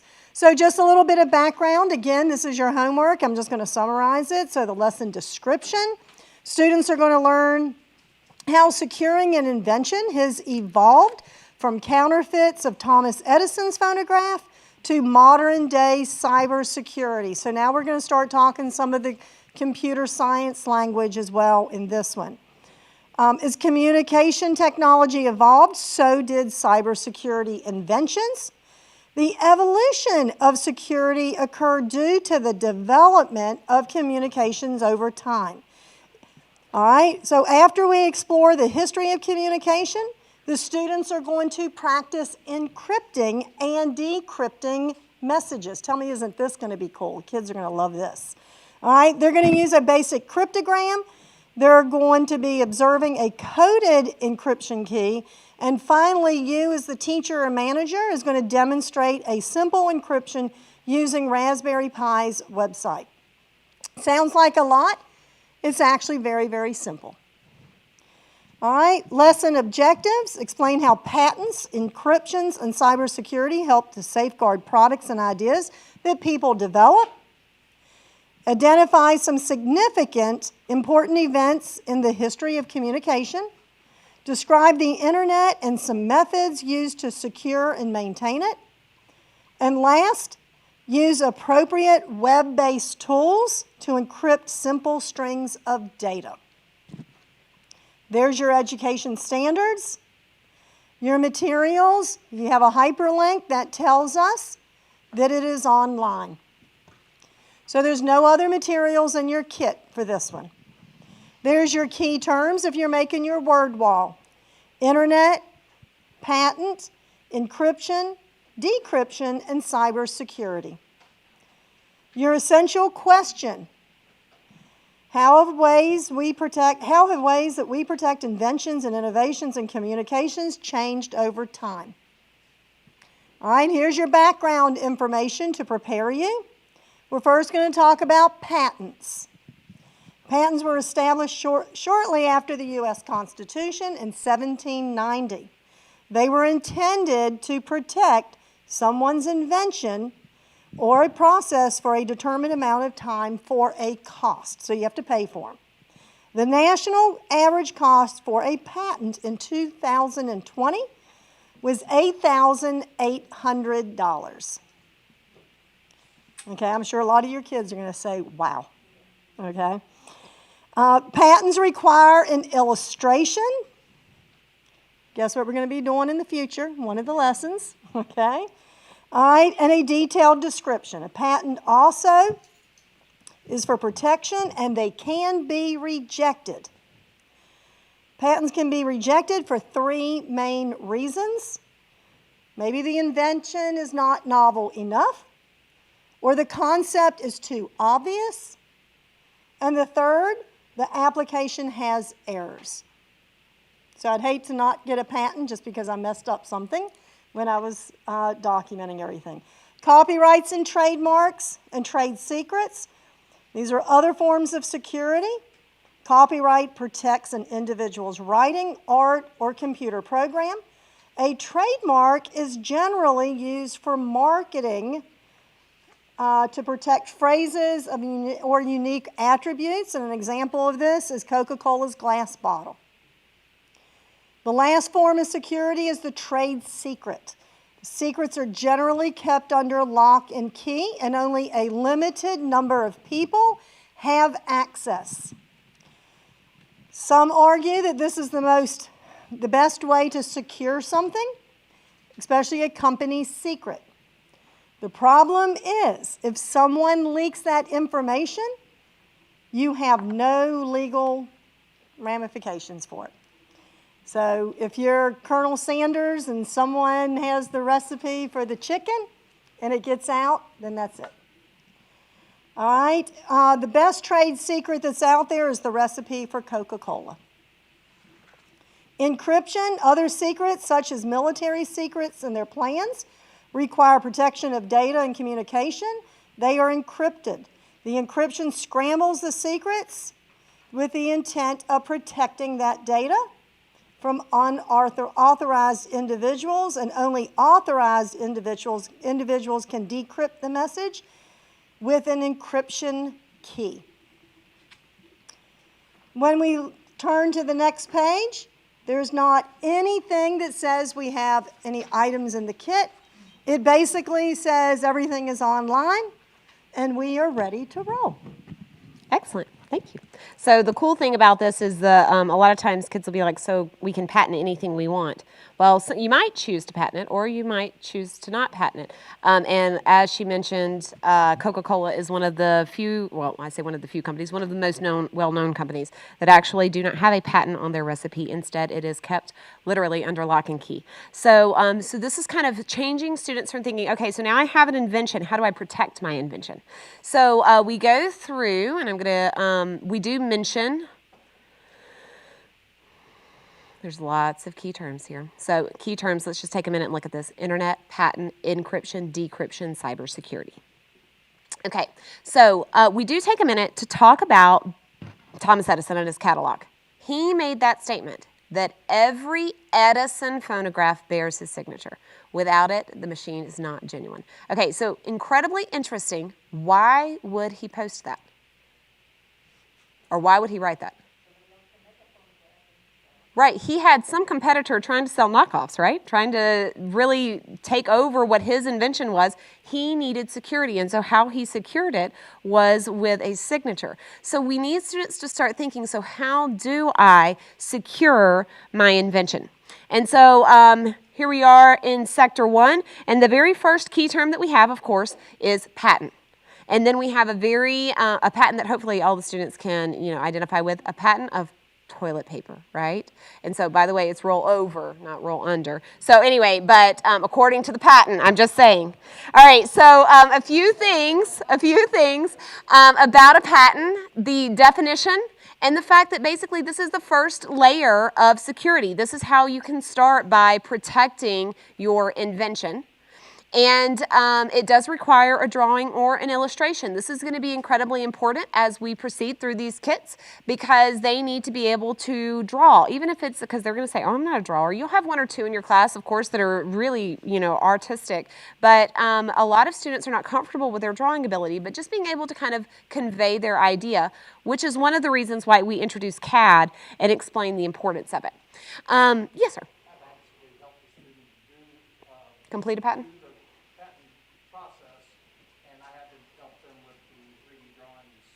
Oh, wow. Cool. So for our people online, Mr. Forbes here has said that he's actually had the opportunity to help someone go through the illustration process and created those 3D images. So that's a unique opportunity for sure. One of the first things that I also found interesting, and I am not a history buff, but a lot of this stuff just was really interesting to me, I guess because I am someone who likes the doing of it, and so I admire others who have done in the past.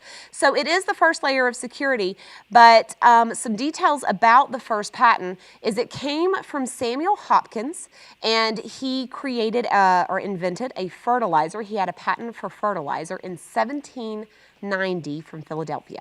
Now, this one kind of stumped me for a few minutes because I was going through and I thought, man, I can't believe 1790 seems late. Like, I can't. So I started looking at history of patents and trying to figure out when was the very first patent. This is the first patent in the United States because the country had just been founded a few years prior, right, in 1776. And so when I saw that, I was like, oh, big picture, Sarah, big picture, right? So this was the first layer of security within the United States to safeguard innovation. But the whole thing is that these were all over the world. You can find that patents went back as early as, I think 300 BC is the first known patent of when when people were actually saying, no, this is my idea, not your idea. And so as early as 300 BC, there were patents being established. In the US, the first patent was 1790. So that's the one that we're going to talk about. There is a sample patents button, which is really cool. So if you've never seen a patent or had the opportunity to do that, you can click on this and it'll just take you to that website. If you have a chance in your classroom and you want to show this to the students, you certainly can. Okay, so then we're going to get into securing the data and communication. So really, there needs to be a second layer of security because not only do I need to secure my product, but I also need to secure how I talk about my product, right? And students will probably identify with the fact that I need privacy. I want to make sure that people know not just what the secret recipe is, but also maybe when I'm talking to others about it, how can I make sure that maybe a partner, a business partner, doesn't go through and create my invention or file for my patent before I do. So we talk about that you also need to really protect your communication and the different safeguards of communication. We do this with two more key terms, encryption and decryption.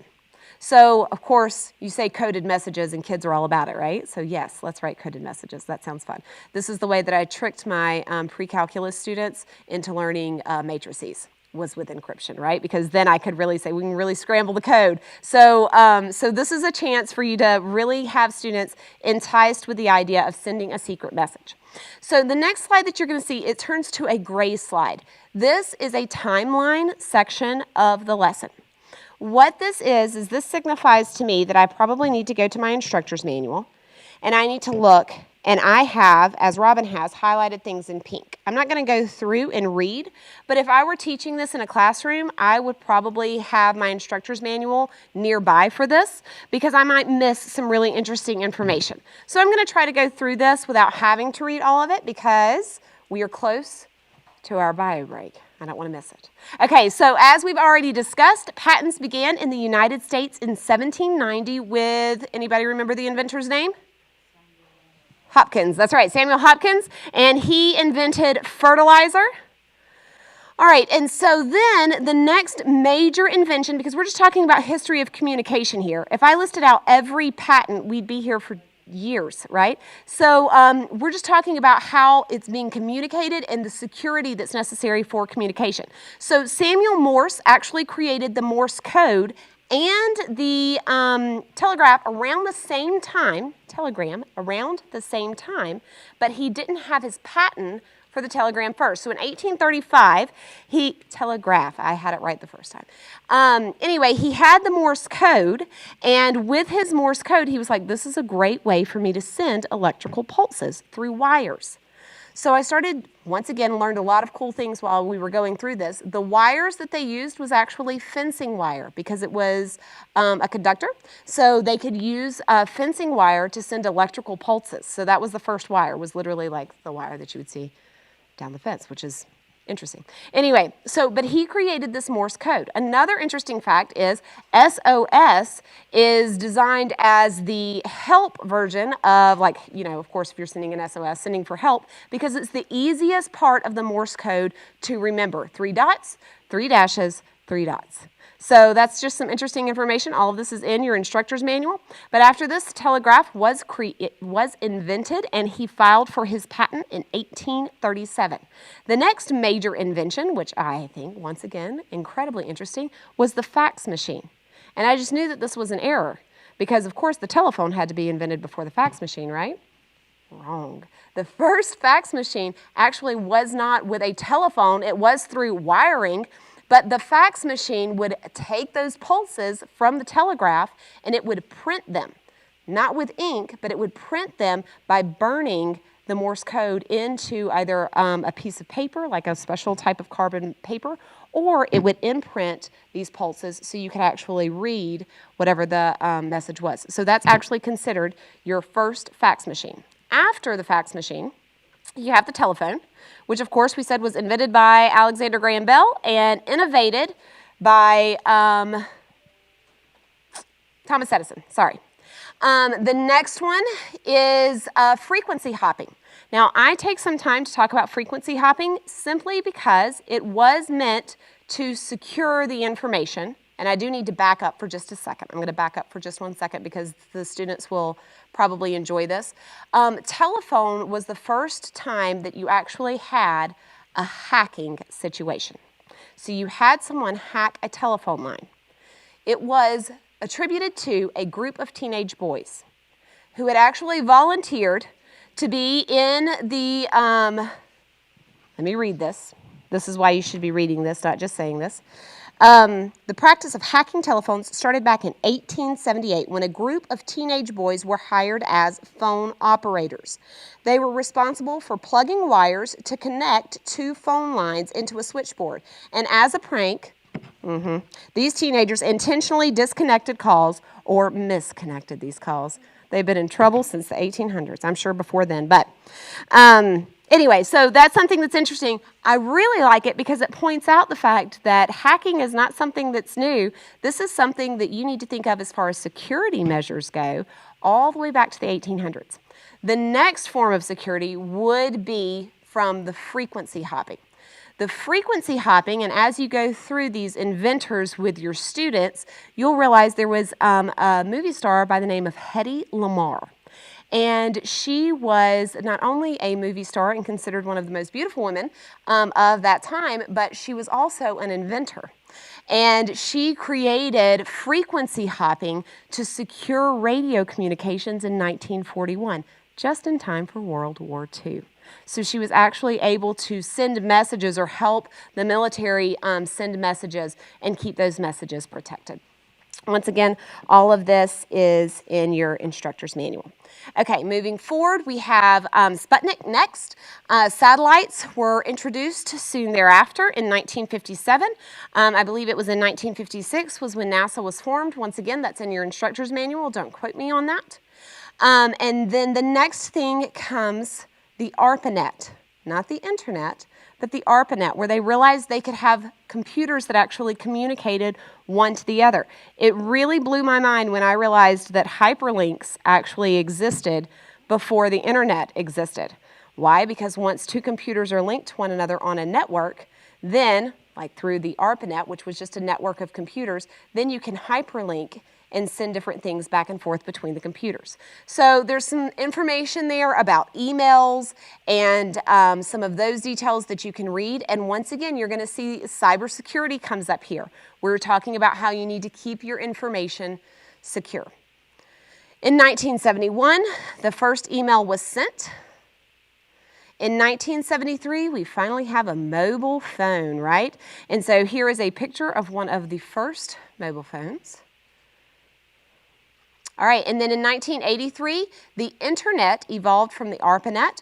Once again, lots of details here in your reading and the fact that it was not the World Wide Web at this point. This was still very much just within certain countries, and the network cables were actually able to be created, and then it went to the satellites where they were able to read from one computer to the next. It eventually evolved into the World Wide Web, but not yet. In 1992, the smartphone was invented, and there's information there on the smartphone because I was like, that's not true.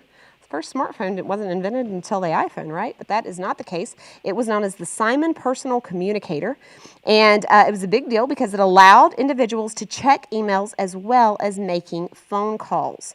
Compared to today's phones, Simon was big and clunky, but it was cutting edge at the time, and it even had a touch screen. So smartphones have grown smarter and smarter over time. What features does your smartphone have? Can you imagine having a smartphone? What things would you not be able to do? So that kind of summarizes, right? They wouldn't be able to live. That kind of summarizes your communication timeline, but really emphasize the very last bullet of this section. Today's communication tools shape and improve the quality of our lives. This is possible because these tools and others have been safeguarded and protected by patents and encryption over time. From Morse code and the telegraph to the smartphone, these layers of protection have secured the inventions that form us and serve us. Inventors and innovators have been able to further develop and fine-tune their creations, and new projects have emerged. At this point, we would have a hammer it out that you would actually be participating with in your student digital notebook. And we're going to consider the phrase, see you later. It's here, it's here. Sorry, I got choked. My throat's dry. I'm so sorry, guys. Okay, so consider the phrase, see you later. You're going to generate a key. So in your student digital notebook, and I want to make you aware of this, you see a table with a series of letters. It's like A, I don't know what they all are, A, E, yes. All right, it's in alphabetical order. Those are actually the letters that are used in the phrase, see you later, right? So what we're going to have students do is they're going to generate a key. So that means for everywhere that you see the letter A, you might want to replace that with a 3 or a Q or whatever. They're generating their own cryptogram. So on this, they're going to go through and they're going to create what theirs looks like. And then they're going to they're going to write the phrase down on a scratch piece of paper and pass it to their partner, right? If they're not allowed to pass it, we do have the remote learning option of saying post it and see if somebody can figure out what your key is, which they should be able to think backwards, kind of reverse engineering there and figure out, oh, this is what the message is supposed to say, and this must mean this is what their key is. After you do that, and they've had a chance to kind of exchange this information with their classmate, then they can decrypt maybe another message if you have time. Another option is, as Robin mentioned, the Raspberry Pi website. If you click on this website, I'm going to do this real quick because it won't take but just a second. This does not mean that you have to have any experience on Raspberry Pis. It is just something that we are setting up for later success. When you click on this, there's a little window here called Trinket, and it tells me to enter a message. So I'm going to enter the message, "See you later," and press enter. When I do, it then tells me to enter a key 1 to 26, and then it gives me what that message would be using a random key. See if students can figure out, can they decrypt this code? What do the letters J stand for? What does the letter S stand for? Like, they should be able to start seeing, oh, I see the pattern, right? So let them have some fun with this, let them practice with this, but this is where this lesson ends. That's it. That's all she wrote for this lesson. All right, so I'm now going to pass it back over to Robin, and I think we're going to take a short break. It is a bio break. Is there any questions, first of all? Up to now, y'all are good? Y'all excited? Still not leaving us? Okay. Got your timer, Miss Sarah?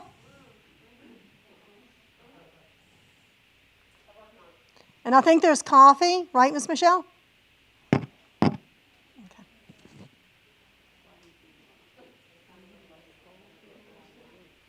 The Bachelor is back. Stream it live on ABC with YouTube TV. Writing's not that easy, but right, Grammarly can 10 help. minutes. This sentence is grammatically correct. If you leave your timeline cards on the table, Kelly will come around, and then we're going to be distributing something else.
this homework. Does that sound right? In this case, I'm showing we're eighth grade here. So it fills in real good. All right, guys, y'all ready for what I consider the really fun one? All right, so this one is Kit 1, Lesson 5. Time flies when you're having fun. Is that so appropriate for today? Y'all please shake your heads, yes. Okay, there you go. All right. All right, so lesson description, just our typical run-through. Students are going to use graphic organizers to explore evolution of an invention that took hundreds of years to come to fruition, and that is the airplane. From the earliest documented ideas back in Greek mythology to Leonardo da Vinci, Isaac Newton, to George Cayley, this exploration is going to carry the students through hundreds of years of math and science discoveries, and it's going to lead to flight. All right, and then the lesson is going to end with you building a Wright Brothers aircraft. And if you want to see an example, here you go. Okay, so you're going to take this back with you today. All right, there's your education standards. Now, we say that these kits are all-inclusive. Up to now, the only thing we can find, and we've been going through them with a fine-tooth comb, is every once in a while you'll need some scratch paper. All right? That's pretty much, so if it says some white paper, okay, it's usually talking about some scratch paper. We've tried to give you everything, and you're going to see tomorrow and Friday, as we go through it, we've really thought outside the box of what can we give these teachers to make their lives simple, okay? The one thing, though, that is not in the kit are scissors. You will need to find some scissors, and we figured basic school supplies, you're probably okay on that. So we did not include scissors, so go ahead and start thinking, I need to find a bunch of scissors around my school, okay? All right, so now looking at the materials, we have a lot of videos. They're all hyperlinked, so that means they're already embedded in everything. All right, you're going to have some homework, so you might want to mark these. The Evolution of Aviation Video 1, we are going to show you. That way you can see an example of what they are. And they're all short, and they all star the world-renowned Miss Sarah, right? But they were filmed right here in the exhibit gallery. Video 2, 3, 4 is your homework. The first flight, or attempts of flight, is going to be homework. We are so excited to show you the Wright Brothers videos because these are Airbus employees. And so we sent a notice over and said, hey, we need actors. And we had a whole bunch of employees on the final assembly line raise their hand and came over here and were actors. So we're really, really excited about that. All right, the Wright Brothers flyer instructions, there's a link. All right, Sarah will be showing that to you. And then it's going to say the template, and there's also the link. All right, the template's going to look like this. All right, so very simple. You're going to use your scissors. And then it's going to have everything in your kit to build this. So we're just going to go down some of these really quick. It says you're going to need a large styrofoam board. All right. There are a few schools. Kelly ordered these and she bought this company out. So she's been trying to find some more. The company has accommodated her with some that's like basically split down the top and it's split. I mean, there's two. So in some of your kits, there's going to be plenty of material for your students to make them, put it that way. And there's, if you're really, really energetic and you want to go home and make a second one, there's some additional kit materials in there for the instructor to make an additional one as well. All right, so here's your foam trays. You're going to have toothpicks. You're going to have your hot glue gun. We just passed them out. They're also in the kits. It's for teams of, how many, a glue gun's going to serve a team of 4, How many isn't students it? that you have in If the... it's 28, it's going to be Sorry. teams of 4 basically sharing it. If it's less, then you just calculate that. All right. We do give you the blue painter's tape in the kit, so you can use that. There's your scissors, and there's a paper clip. And again, every bit of this in there. We do not give you the emery board. And basically what that is for is if you want to, after you've cut it, file this down a little bit to make it nice and smooth. We've also found that if you have a Dremel, we did that with like the fine sandpaper on it, and we smooth them off as well. Okay? They come out fine without that. All right.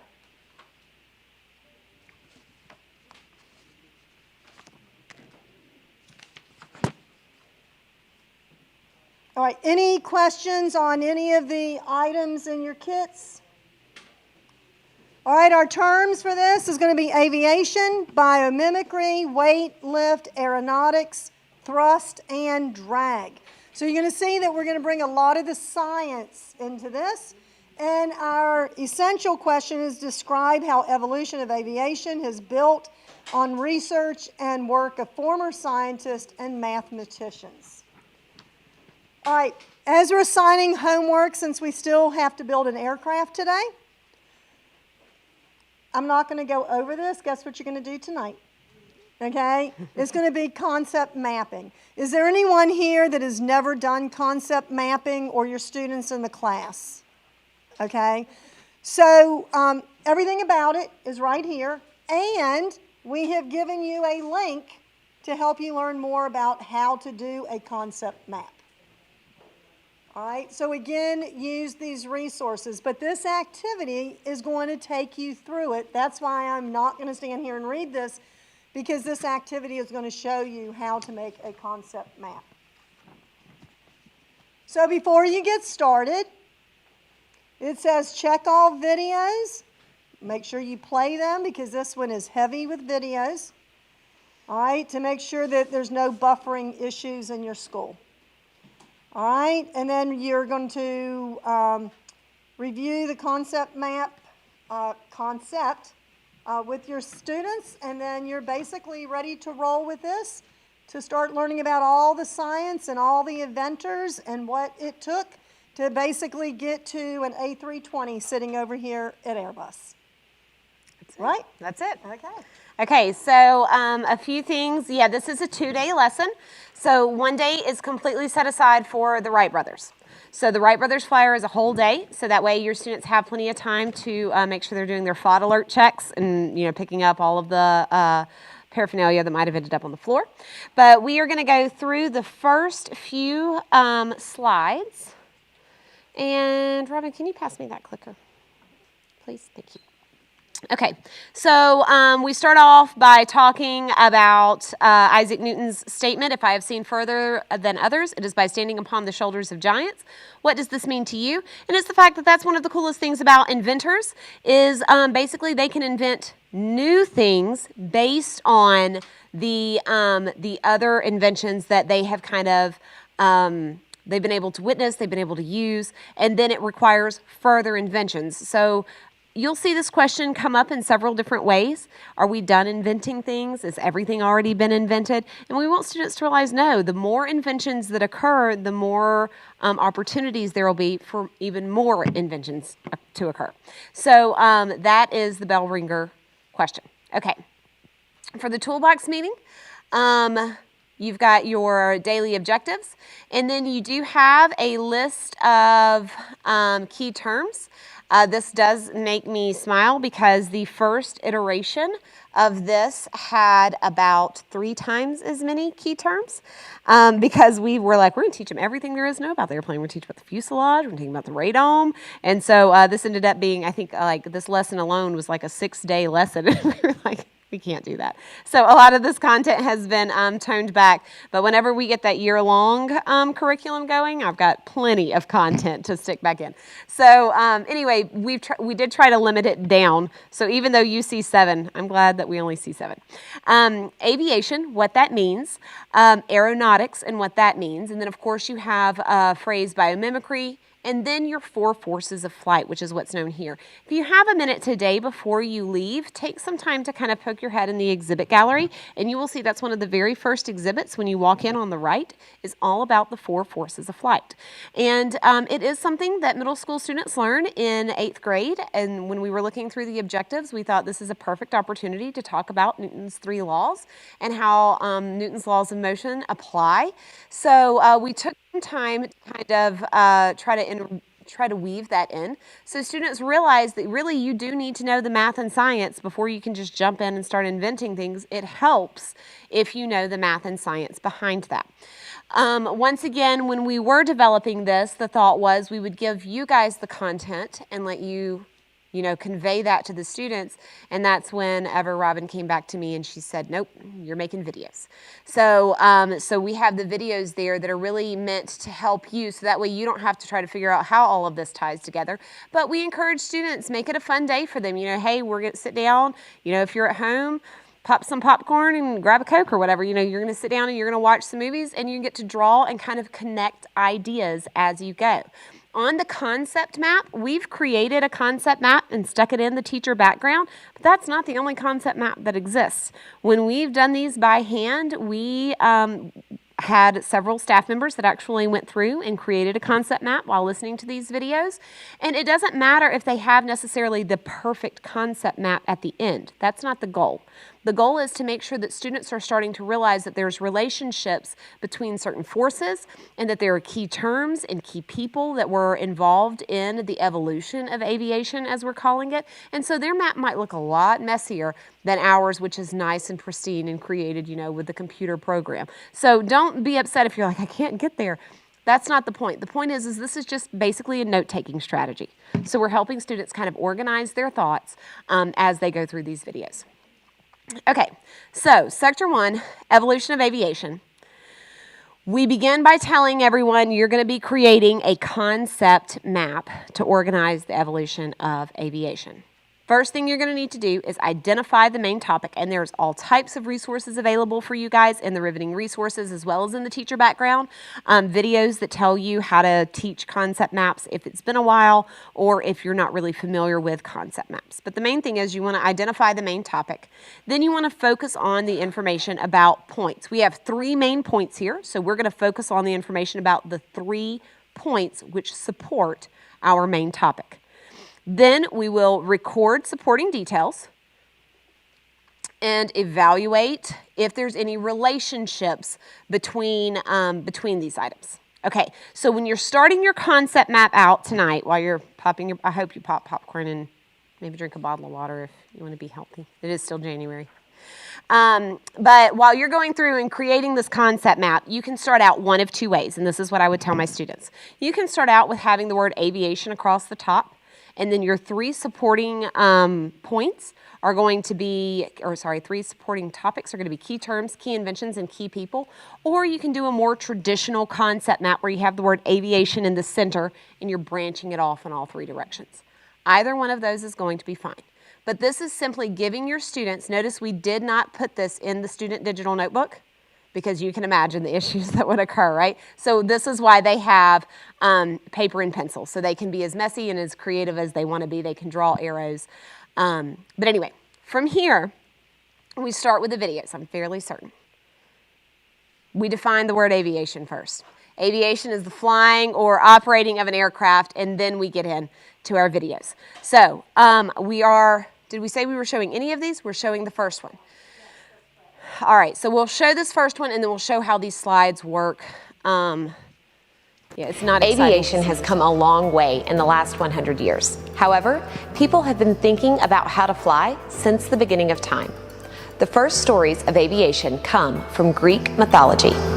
You can read stories about Pegasus, a flying horse who was a servant of Zeus and had the capability of creating streams of water anywhere he struck his hoof. Later in Greek mythology, one can read about humans attempting flight in the story of Icarus and Daedalus. The father and son were jailed captives to King Minos on the island of Crete. Inspired by nature, a term we know as biomimicry, Daedalus creates wings made from wax for him and his son to use to escape from their prison. Daedalus and Icarus successfully created wings and were able to escape their prison. Unfortunately, Icarus did not listen to his father's warnings and flew too close to the sun, where his wings of wax melted. Unable to keep himself in flight, Icarus fell from the sky. This tragic ending is the beginning of aviation. One must overcome the force due to weight in order to achieve flight.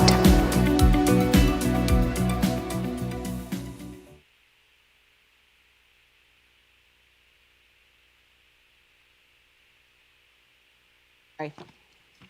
Trying to multitask. Okay.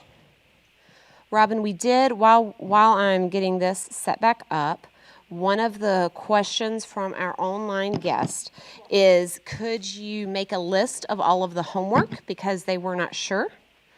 And then there was also a statement that these videos have not been hyperlinked in the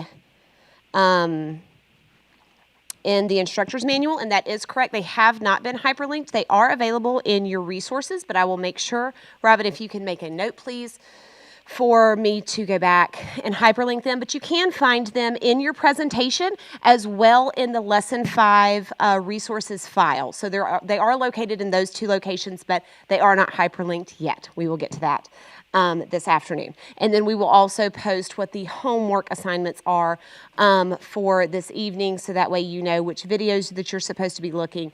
I know that there have been several different things that we've kind of mentioned and suggested for you to go back through and kind of view. All right, so what we want you to see is after a video has been shown, what we expect is for students to start adding to their concept map.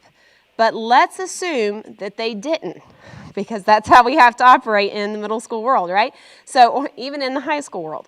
So what we would want to point out is, okay, if you did not put this on your concept map, you want to add this key term, biomimicry. So then you have your students add the key term biomimicry, and it's basically looking at nature as a model for human inventions. As an example of biomimicry, an example of biomimicry is wings modeled after a bird or a butterfly or any of those options. So you can have students kind of talk about different things that they might have said, oh, well, this would be considered biomimicry. There are some interesting examples listed, I believe, in your instructor's manual. Those examples are, for instance, one of the first forms of biomimicry comes from Velcro. And there was a hunter that was in the mountains of Switzerland, maybe? I can't remember where he was. It was somewhere in Europe. Anyway, he was over in that area, and as he was walking through, he had the cockleburrs catch on his legs. And he was an engineer, and he actually took those, went back home, and then created Velcro as we know it. So the hook and loop invention is considered a biomimicry invention. Okay, next would be another key term, weight. Weight is considered as a force, and specifically the force of gravity. Okay? It is an invisible force that pulls all objects toward the center of the earth, but we will be referring to it as weight instead of gravity. Okay? After this, you would go through and show them the next video. We're not going to take your time to do that now. We are going to continue on, and then you would continue adding to those concept maps. Another key term is lift. So we're making sure that the essential information from the videos is followed on the next set of slides. So that way, if a student misses something on their concept map, or maybe they get something extra, that's completely okay. Remember, this is really just a note-taking opportunity for them to kind of organize their thoughts. So key term here would be lift, and that is another force. And we talk about how aircraft has an upward force. In this video, it's also discussing a key person known as Da Vinci. And there's a lot of interesting information. Leonardo da Vinci is known for his art, but he was actually a military engineer. So he was all about inventions. We talk about how originally the first type of flight was actually the Chinese kites. And then there was this guy named Marco Polo who brought them over, right, to Europe, the silks. And then that was the kites. And within a couple of 100 years, Da Vinci actually picks these kites up and he's like, I think that we can take it even a step further and put humans in flight, not just having kites fly. So anyway, so then you are led to the next video, which is on the Newton's 3 laws. Fun fact, and I was so excited when I found this out, Isaac Newton developed the 3 laws of motion during a pandemic. I was like, who knew? How did I not know that? Anyway, but he actually developed the 3 laws. He was school age, and so he was required to stay at home for an entire year. And he, while he was at home, he wrote Newton's 3 laws of motion. So what have they been doing? I'm just kidding. So that's what he did during his pandemic time. I hope to be as successful. All right. And then we also have, sorry, I did not invent that slide. So we talk about Newton's 3rd law, which is another a key term, right? And the fact that you have an interaction pair. So maybe that's a key term that they write down. This is also written out explicitly in your instructor's manual and in that sample concept map. The next one that goes along with this is Bernoulli's principle. And basically Bernoulli's principle, and there's all kinds of really cool things you can do with Bernoulli's principle if you've had any opportunities to teach that, where you can talk about where basically the speed of wind creates a vacuum. So the faster something is going and the faster that the wind is moving over or below, depending on where the wind is moving, then it creates a vacuum there. And if you can make an airfoil or a wing actually have the wind blow over it and not just under it, but also really emphasize that part on the top at a critical angle, then it creates a vacuum. This vacuum is very important because it creates the idea of lift force, which is how an airplane flies, right? So you have Newton's 3rd law of motion, and he's talking about, well, for every action you have an equal and opposite reaction. In Bernoulli's principle, he's saying, yeah, if you have a vacuum, if you create this speed, then you create this vacuum that can kind of lift an aircraft. So you're starting to see the math and the science take place. The coolest thing to me about aviation, and this goes back to Newton's statement at the beginning of, if we've seen further, it's by standing on the shoulders of giants. George Cayley, who's known as the father of aeronautics, is actually creating these ideas based off of not only Da Vinci's designs, but also Newton and Bernoulli. He took all 3 of these ideas, and within 50 years of Newton and Bernoulli's laws and principles being published, he actually created the first flying machine, right? He's known as the father of aeronautics, but it's by a flying machine, I mean a glider. So he was actually able to put all of the pieces together. And I think that's such a very important statement for students to understand. Once you get the math and the science right, then it makes a lot of your inventions easier to attain because you understand a lot of that math and science. This is why you need to know fractions. This is why you need to know decimals. So anyway, okay. And just fun fact here, the world's first pilot was Cayley's 10-year-old grandson. That's exciting. Okay. The last part of this is defining the word aeronautics, and this is the actual building of an aircraft is called aeronautics. Students might also ask questions like, what about aerospace? Well, aerospace has to deal with what layer of the atmosphere that you're in, and so that was some of the original content that we ended up editing out just because there was so much content here. The very last video is then played. And we talk about how George Cayley basically said, now I can get a human in the air. They can glide through the air. So the question is now that we have a powered engine, can we power an aircraft through the air? And that is where the great race began of who would be the first ones to actually build the first successful aircraft. Before we get too much further into this, we do talk about thrust and how this is a force used to overcome the drag and weight of an airplane and the invention of the motor. which led to the invention of the first engine. But along with thrust, because of the interaction pairs, we know that we also have to have an opposing force, which is drag. So that means that as I have this airplane or aircraft that's propelling through the air, then I have to take into account that there is going to be a certain amount of drag that's generated as well. Okay, and then the slide is simply on drag. All right, after this one, we have a few humorous videos that have been compiled about the first attempts of flight. So I'm just going to give a real quick sneak peek, like 10 seconds into it, so you guys can see. These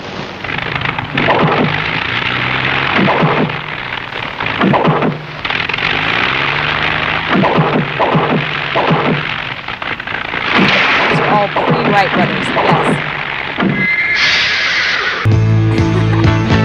So there's all kinds of interesting ones. Biomimicry at its best. Just look to the mountains. Anyway, I can sit here and watch this whole thing, and we don't need to do that. Okay, so, but take the time to let your students kind of see and laugh at nobody knew what an airplane looked like. They didn't know what the correct answer was. Everybody was trying to figure it out, and it really was a great race. So from here, this is where your first day ends.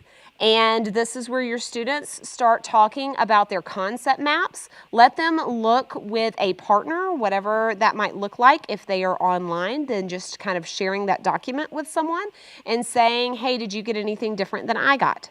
This was my train of thought, and they'll start, their learning will really expand simply by looking at somebody else's train of thought. That's why we want to emphasize there's not necessarily an incorrect concept map.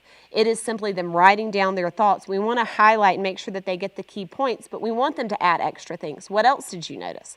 Did they realize that weight and lift were an interaction pair? Like, let them start brainstorming and seeing if they can figure some of these things out on their own. We encourage them to add lines, circles, any other details that they might have found out that make connections between those people. And then they summarize what they have learned in their digital notebook. And that ends our first day. For the second day, which is the Wright Brothers Day, the question is, who won the race to create the first propelled flying machine? Now, you guys may or may not be aware, it is argued that the Wright brothers might not have actually been considered the first aircraft because it did not have landing gear. And it was propelled from, it did not actually jumpstart itself. So there's some interesting history there. But some of that is explained in this very first video. Okay, so we're going to go ahead and go through, and as Robin said, there is an awesome video here for your students to watch, but point out to them that these are, really want students to understand, we had so many volunteers. Even as it said in the orientation video, how Katarina Eccles, Mont McDonald, sent over a dozen architects and engineers to interview with us.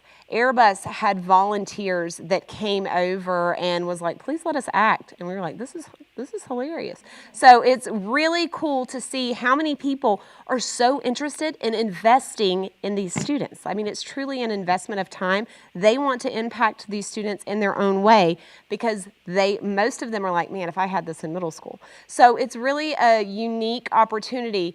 And I just reiterate here, working with you guys, the professionals in the room, is so exciting to know that this will be something that will actually be able to be carried out, so you guys can communicate this to the middle school students. Okay, Miss Robin, do you have anything to say before I press play?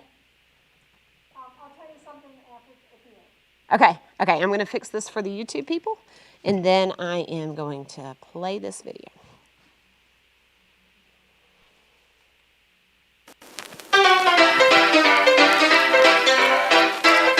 Good day, fellow innovators. I'm Wilbur Wright. And I'm his brother, Orville. Have you heard of us? No? Well, we're from Dayton, Ohio, where we ran a bicycle company. Well, Wilbur, we are kind of famous for successfully building and flying an aircraft that was heavier than air. Little did we know, our design would change transportation, trade, and warfare as we knew it in the early 1900s. Our fascination with flying machines began when we were just young boys. which seems like it was just yesterday, doesn't it, Orv? It sure does, Wilbur. Our passion for flight began in 1878 when Dad came home from a trip with a mechanical toy called the Flying Bat. It was quite nifty. The Flying Bat was powered by a rubber band that twirled its rotor as it soared through the air. We had a blast playing with it. Of course, until Orville broke it. I did not. You did. Don't be a goop. Regardless, that toy made our love for aviation take flight. We read about and heard of many innovators across the world attempting to be the first in flight. So myself and this young chap thought we would give it our best effort as well. We determined that the problem with our innovator's glider design was found within the wings and steering system, as the pilot did not have much control over the aircraft's direction while in the air. So we started researching ways to improve the glider steering system, and of course turned to nature for inspiration. We watched birds in flight and noticed how they tilted their wings to change direction while in the air, which sparked an idea for a possible solution. We knew that the glider had to be capable of easily changing direction and be able to generate enough lift to oppose its weight, which would be accomplished with proper design of the glider's wings and steering system. After considering the problem, conducting research, and defining the problem, we decided to design the wings of our glider to warp during flight to control steering, much like the wings of a bird. So this was one of the earliest applications of biomimicry, or biologically inspired engineering in aviation. Modern day engineers for commercial aircraft manufacturing companies like Airbus still utilize biomimicry in their designs. In 1900, we created a prototype of our glider and traveled to Kitty Hawk, North Carolina to conduct experiments with it. We chose Kitty Hawk because of its strong winds in sandy beaches, which allowed for softer landings. I'm not sure how you defined softer there, Wilbur, but we did try to mitigate as much risk as possible. The initial tests of the glider were unmanned and the aircraft was tethered by ropes, much like a kite. And our initial glider design did not meet the requirements as we had hoped. Heavy winds caused the aircraft to flip several times, but we didn't get discouraged, did we? Indeed, we did not, old man. When it comes to innovation, what may seem like a failure at times is actually an opportunity for improvement. As with any invention, the testing phase is a crucial part of the engineering design process because it allows for simplifying, optimizing, and refining a product's design. So we went back home to Ohio to discuss the results of our testing and to make necessary changes. In 1901, nearly a year later, we returned to Kitty Hawk with a modified glider design and made dozens of successful flights. However, we knew that there was still room for improvement. So we went back to the drawing board. We built a wind tunnel and tested dozens of different wings to see which ones would lift the best, just like you can do virtually at FlightWorks Alabama. That's right. And in 1902, we traveled back to Kitty Hawk to test our advanced glider prototype. This aircraft had a much thinner airfoil, longer and narrower wings, and a fixed vertical rudder on the rear of the aircraft, allowing for better lateral control. After literally hundreds of test flights, Wilbur at the controls, and butterflies in our stomachs, our 1902 glider became the world's first fully controllable aircraft. Now you might ask, how did we decide who would pilot the aircraft on our test flights? That is a good question. The decision was made as easy as duck soup. We always would flip a coin, and whoever won the coin toss would get to fly. That's right, Orv. And in 1903, we assembled the Wright Flyer, complete with propellers and gasoline engine. The Wright Flyer became the world's first heavier-than-air vehicle to fly under its own power, piloted by my little brother here, Orville, who finally won the coin toss that day. The flight lasted only 12 seconds and covered 120 feet. It took some time and many public demonstrations to convince people that we had actually developed a powered flying machine. But once we did, we kind of became famous. It's true. Now some lads will argue that we were not actually the first in flight because our aircraft did not have landing gear and our Wright Flyer could not take off unassisted like planes do today. I think that is bonk, but that's for you to decide. Do you think that we were the first in flight? Eventually we began to build and sell our aircraft and created a business called the Wright Company. We sold airplanes to the U.S. Army, created a flying school, and even made the first air cargo delivery in history. All because we believed we could build it better. So the future depends on innovators like you to move the world forward. What will you invent to change the course of history?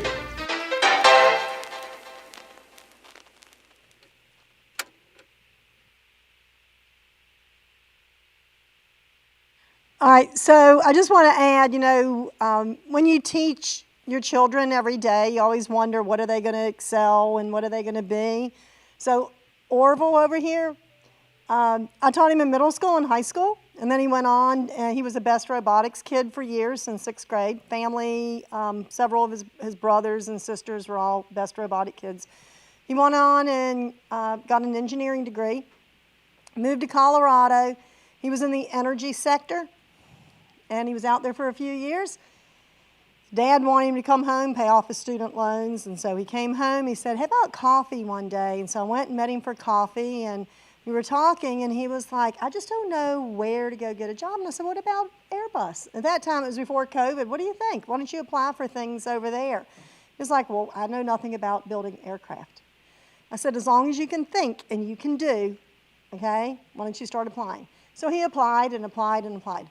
Fast forward, he works in tools and jigs, and he innovates. How can they do things better?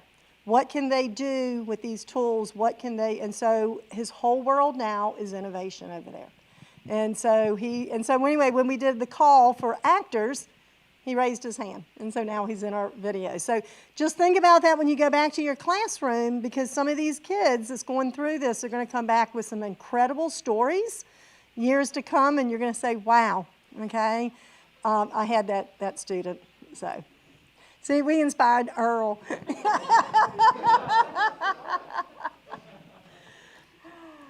Okay. Okay, are y'all ready to build an airplane? Absolutely. I'm ready. All right, so a real quick note is if you do go, and I saw that some of you had already jumped in on the resources file here, if you need a copy of this, because I know sometimes you're sending the materials home with your students, if you want to do this, this can be done with white Elmer's glue. It does not have to be done with a hot glue gun, so that's the first note. And the second thing is that there are instructions that you can print out, and that includes the template that goes with that. And those instructions and the template are available, once again, in the resources file under Lesson 5. So I think we are ready to begin. Miss Robin has been so kind to make this process as easy for you as possible, because obviously we want to make sure that you guys get out of here on time. But whenever you're doing this in your classroom, you will get a pattern or a sheet that has the pattern on it, and I think she lifted that up earlier for you to see. It's just on an 8.5 by 11 sheet of paper, and then your students will use that. It is a 1-to-1 scale. They'll use that to actually transfer over to their styrofoam and cut that out. But the other materials that they will need, in addition to the template, is the board, 25 toothpicks. There is a note, you actually only use 21 toothpicks, but children. So there's a couple of extra just in case. Okay, one, unless if you really want for them to do a FOD walk, this would be a great opportunity. Only give them 21 toothpicks, and then if somebody loses a toothpick, it's time for a FOD walk. I'm just saying. One hot glue gun. We have done this multiple times, and if, for whatever reason, it turns out to be exactly 2 glue sticks. So if you're concerned with that, then there you have it. If you do it with white Elmer's glue, because if you're having to send this home with students to do at home, then white Elmer's glue does work well, but they will have to let it sit and dry, obviously, a little longer. They'll need a pair of scissors, tape, and then it says a similar weight it should be to a dime or a paper clip. Either of those, a jumbo paper clip is typically a similar weight of a dime. It's just something so you have a little bit of a weight on the bottom of that. And then fine sandpaper or an emery board, nail file, is a great thing for shaping. Okay?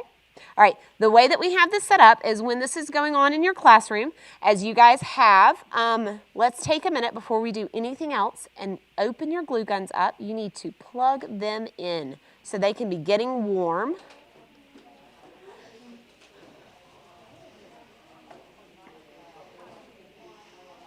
Everyone, the power strips, we kept them loose that if you want to pick them up and tape them to the top, because your glue gun cords are only going to go so far. You're more than welcome to pick them up, Start? Sorry about that. And maybe tape them to the, so it doesn't fall.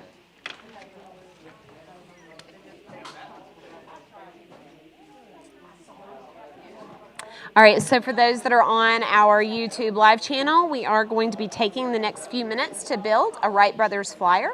So for those of you who do have your kits, if you want to bring them out and start working on them, these are the materials that you will need.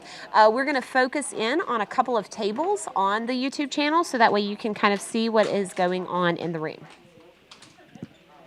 And Sarah, what many of us are talking about, and this is exciting for our Ohio and Oregon and California folks, I don't know if y'all heard, but Huntsville, Alabama was chosen for Space Command. So it's coming to Alabama. How cool is that? Yeah.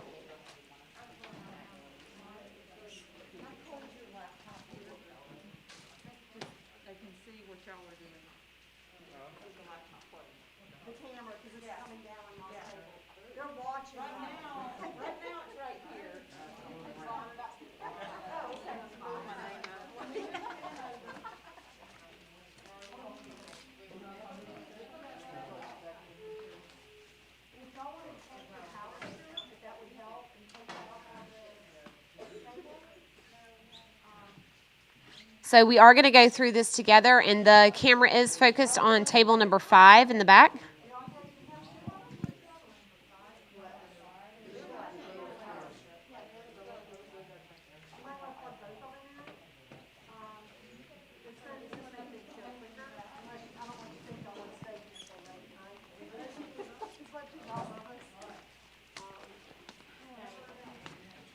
Okay, so we are going to go through these together so that way you can kind of see how this will be done in your room. Hopefully you've got your hot glue guns heating. We're going to go ahead and advance. What the students will start out doing is they're going to start out by cutting their wing. We have labeled what would be the front and the back part of their wing. You guys just have to identify your wing. The reason why you cut the wing out first is because it is the longest one, and if they wait to cut it out the last, and they might not have it, well, they'll have plenty, there's plenty of foam, but we want to make sure that they cut the wings out first because those are the largest components. So if you will, just identify, you have 2 wings. Yes, ma'am. Okay, so we had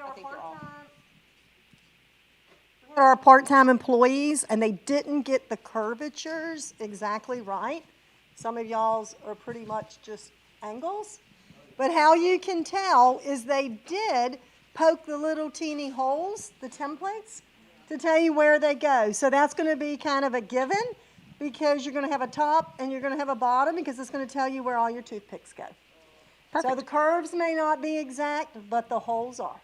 And I will say when we've been doing this in camps, we did these in camps over the summer, the students would take turns taking their nail file and filing down the corners to see which one could make it the most aerodynamic. And I would get so tickled at how they would compete with one another simply by using a file. So if you want to pick up, if you have some nail files, the cheap little nail files, that's a great option as opposed to actually having sandpaper in the room. Okay, so you're going to locate the wings. The second thing, the rest of the things you will need are the rudder. It is short, and you'll have to identify these because you do not have the pattern in front of you, but you have one rudder, which is one little short rectangle. Yes. Then you have 2 long rudders. I'm making sure I'm saying this correctly. You have 2 long rudders, which are slightly longer, and there are 2 of those. Then you have 2 elevators. Your 2 elevators have this really odd looking shape. And a fun fact about the Wright Brothers flyer is it was one of the few planes that had a rudder on one side and an elevator on the opposite side. In today's aircraft, the rudder and the elevators are all on the same side of the airplane, on the tail end of the airplane. And then you have one body. So the body is the length that is in between the wings and the rudder. So it's a rectangle. Okay? All right, once you've, yes ma'am. I have no idea because I didn't do it. That was Miss Robin. Okay, so let me tell you what we did. First, one of our employees is an engineering student at South, so I gave him the challenge first. I said, cut him with scissors, and he did, okay? And you could do it. The problem is when you were getting in the middle of the cardboard, your scissors kind of got wedged in there, so if you cut it and maybe do it in kind of chunks, you could probably do it with scissors. We ended up going and getting a safety knife and cutting it. Doing it with that. I know there's some kid-friendly ones that you can get, and maybe your school has some. You can do them with scissors. I'm just going to tell you when you get to the center, so you might just want to cut strips of it out, and then after that you can cut it and it's fine. Foam cutters, yeah. So I was going to say y'all can be really creative of some different options that you can do to make this happen.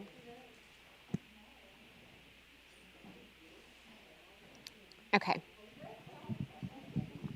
All right, so I'm going to continue on with the steps. So the first thing that you're going to do is you are going to assemble the rudder. So you want to align the two long rudders and pierce through the center with the half of a toothpick. So the first thing that you're going to need to do is take your toothpick and break one in half. Then you're going to, and this is why, one of the reasons we asked you guys to create these in professional development is so that way you will have a sample in your classroom. But you're going to, and I did this with a whole toothpick, apologize about that. But anyway, you have your two rudders here, and you're going to pierce through the center of them.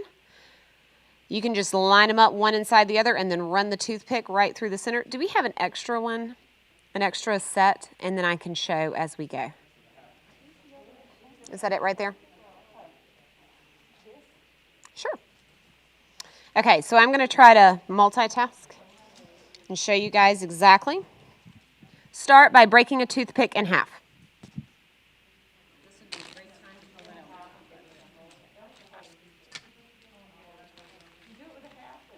Half. I did it with a whole on accident. Okay, so I'm going to cut it in half. And you're going to pierce straight through. So this is what I have, right? I'm just piercing, I'm lining those two rudders up and piercing straight through the center of it. Okay? So take your two long rudders and pierce through the center with half of a toothpick.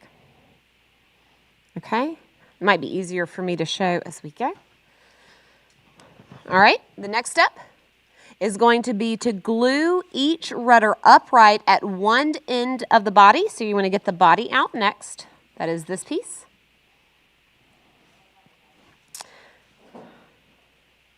It is the rectangle. It looks like it's about 6 inches long. Okay. And you're going to put the rudder on either side.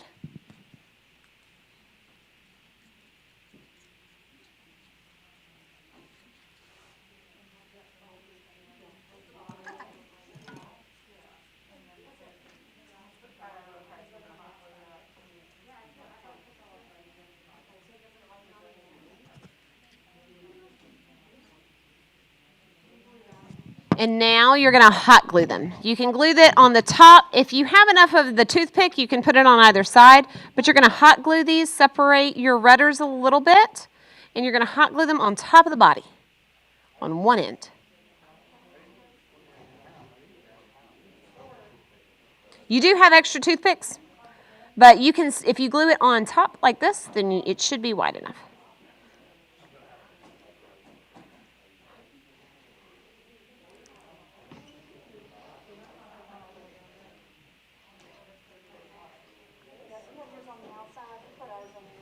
Either way.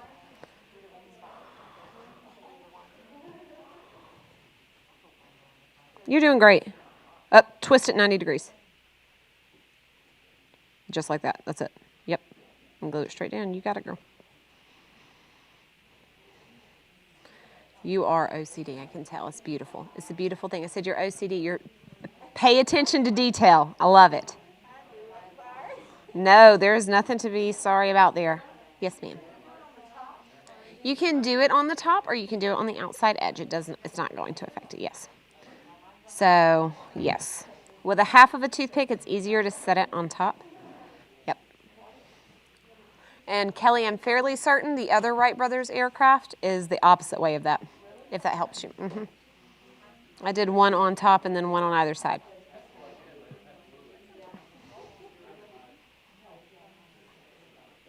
I told you.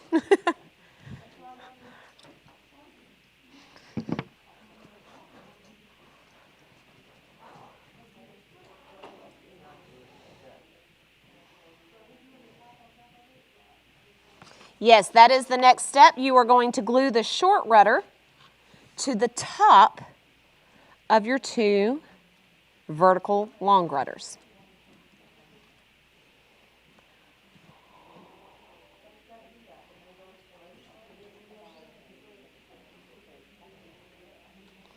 I'm running out of fingers here. Short rudder on top, that's perfect. That's it, yes.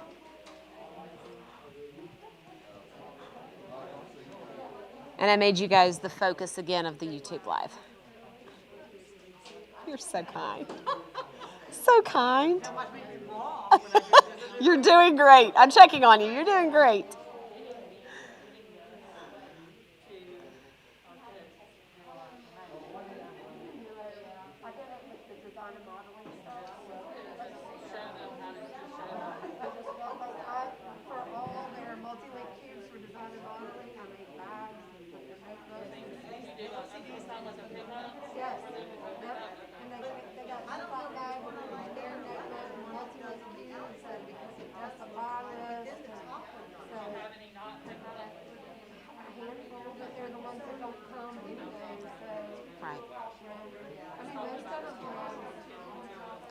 This is great. Well, most all of our remote schools are, all of our schools from California, Oregon, and Ohio. I know California and Oregon, they're pure remote.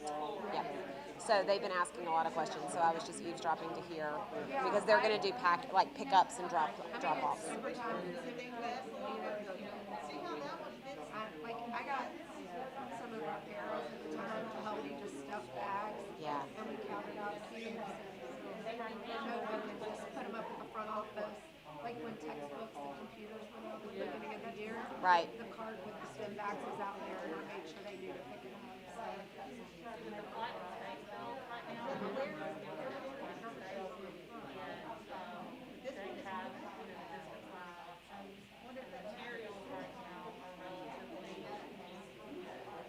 Right. Yeah. Yeah, yeah.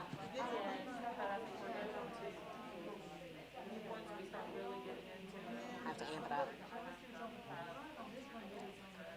Well, this is the only one that is completely stuff that they would not have around the house other than cotton balls. They do have cotton balls on one other activity.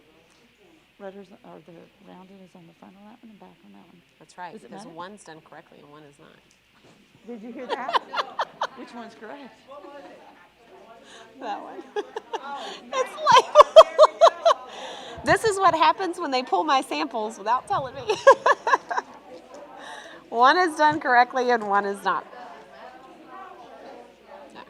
It really doesn't have a big effect on that, on the final outcome. Okay, so the next step will be to assemble the wings.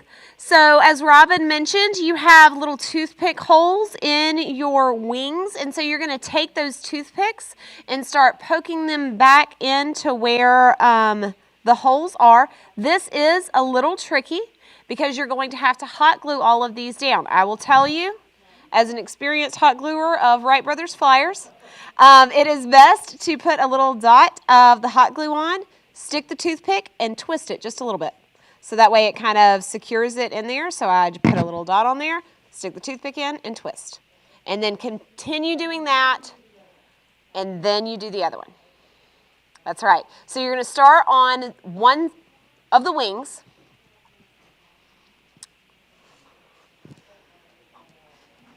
And we will give you some time for this because this will take a few minutes. Yeah, you're good.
So the trick will be whenever you have done this, and as mentioned earlier for those that are online, we will be making a video, a how-to video. This will also work well for everyone as a resource. So if you have a student that is needing to do this on their own, they can read the instructions and also watch a video. But we are going to go ahead and place the other side of the wings on with hot glue. This is a little bit of a challenge, so once again, we're giving you some time.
I've got spiders and all sorts of things. I understand.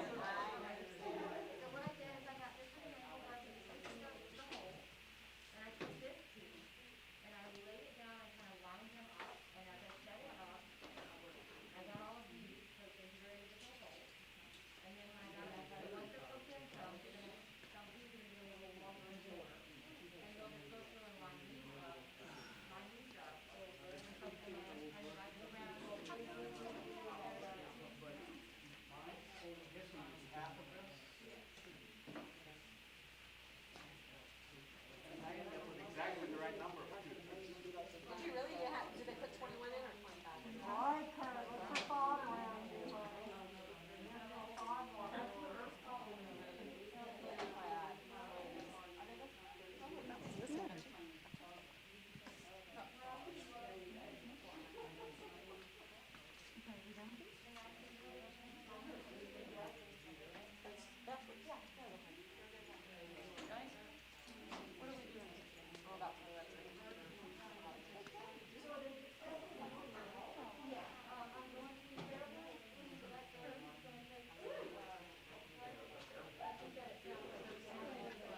Okay, so the next step will be assembling the elevator. So I know that you guys have your wings. You're working on those, getting those together.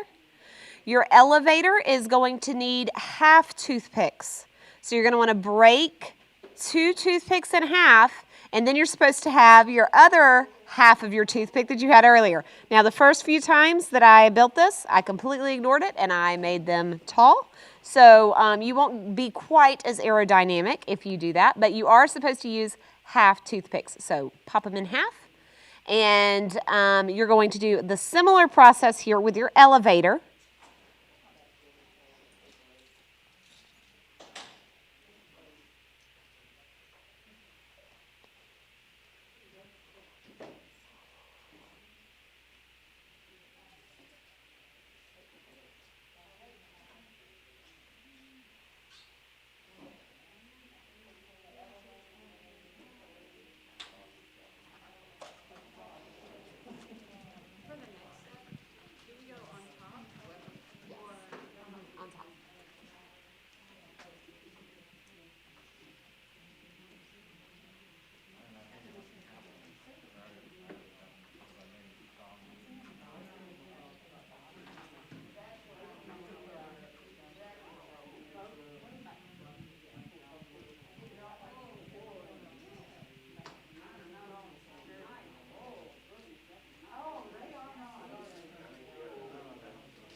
After you have, it looks like most everyone is working on the elevator. I want to make sure that I haven't jumped too far ahead.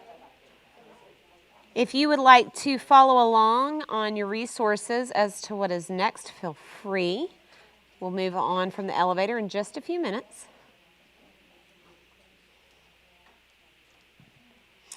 And we have also had lots of good ideas on how to do this for remote learning. I was eavesdropping on a conversation in the back earlier on how to make these available for students who are at home through remote learning. So I'm going to have hopefully a few teachers share some ideas. This is a great time to kind of share what has worked for you or has not worked for you in the past.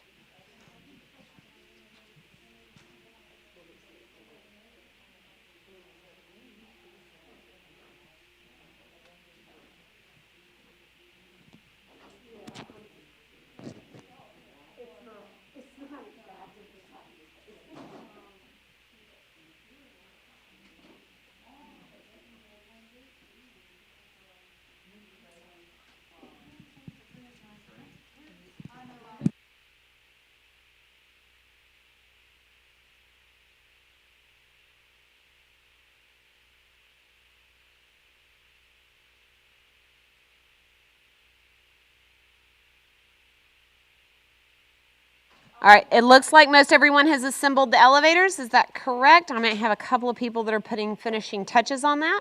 But now it is simply the final assembly of your Wright Brothers flyer. You're going to glue the set of elevators to the other end of the body. So you should have the rudder on one side and the elevators on the opposing side.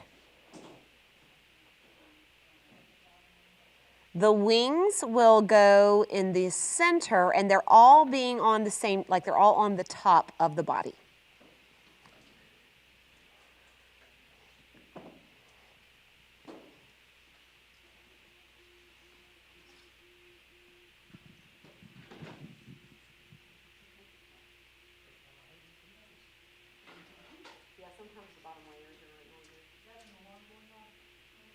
It's actually, we've been taking turns doing the 3D printer. I've been trying to snag people up here to do some prints. So that is our 3D printer printing. It's the first time you've heard it all day.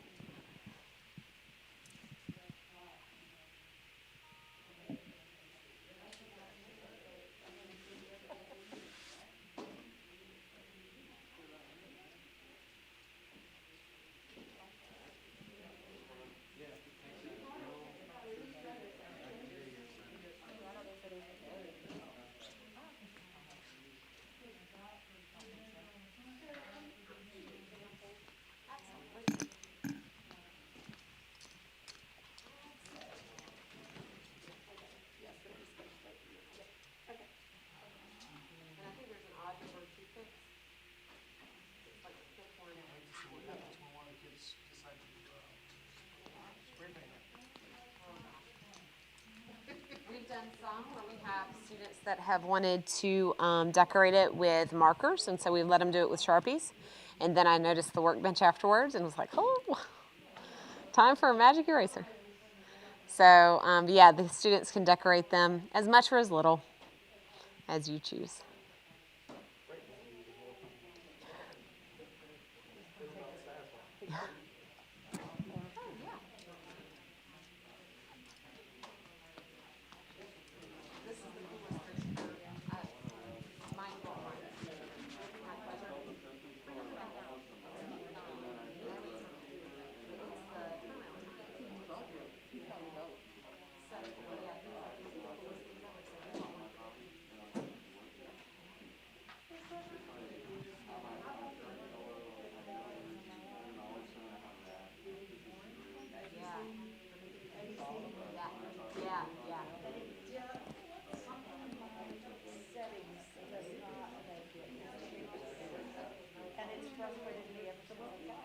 And then the school purchased the,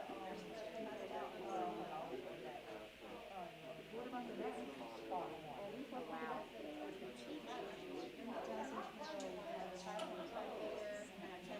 And that's why I'm so excited. Because I planted several. You know when we did the first,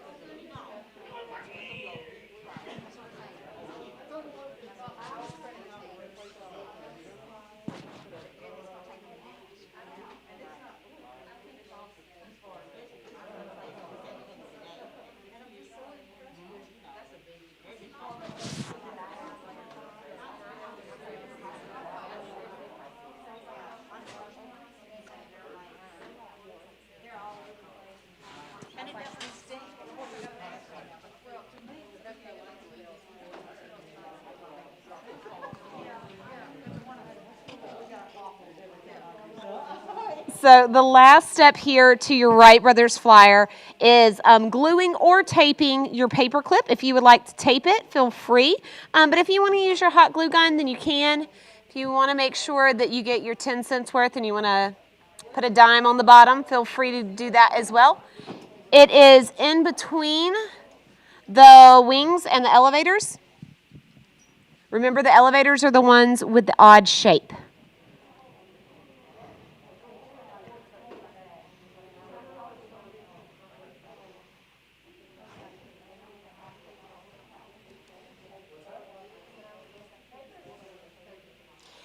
The instructions said to tape it. I glued mine, So either way, the only reason why I think they suggest taping it instead of gluing it is making sure that the students don't burn their fingers if they're dealing with a paper clip. But these hot glue guns have a lot of like a safety, an extra safety around the extruder portion, around the tip of the hot glue gun. So hopefully students will not be as prone to burning themselves.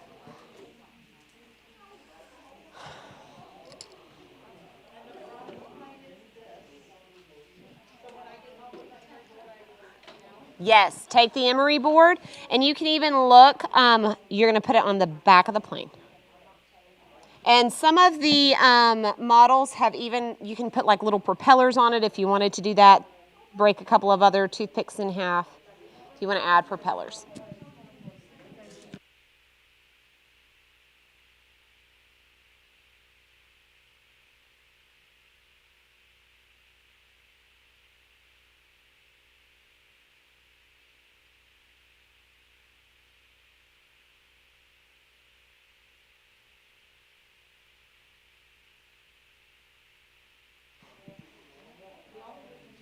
We're going to give you guys a couple of minutes to finish up your flyers. If you are done with your hot glue guns, if you will, unplug them. Time does fly now that we're having a lot of fun, but we only have about 30 minutes left of the day, so I am going to ask for you to go ahead and unplug your hot glue guns. Look around the floor to ensure that you do not have any FOD near your seat, and if you do, please pick that up. But we're going to give you a few minutes to kind of clean up, and then we are going to move on to lesson 6, which is our last lesson of the day.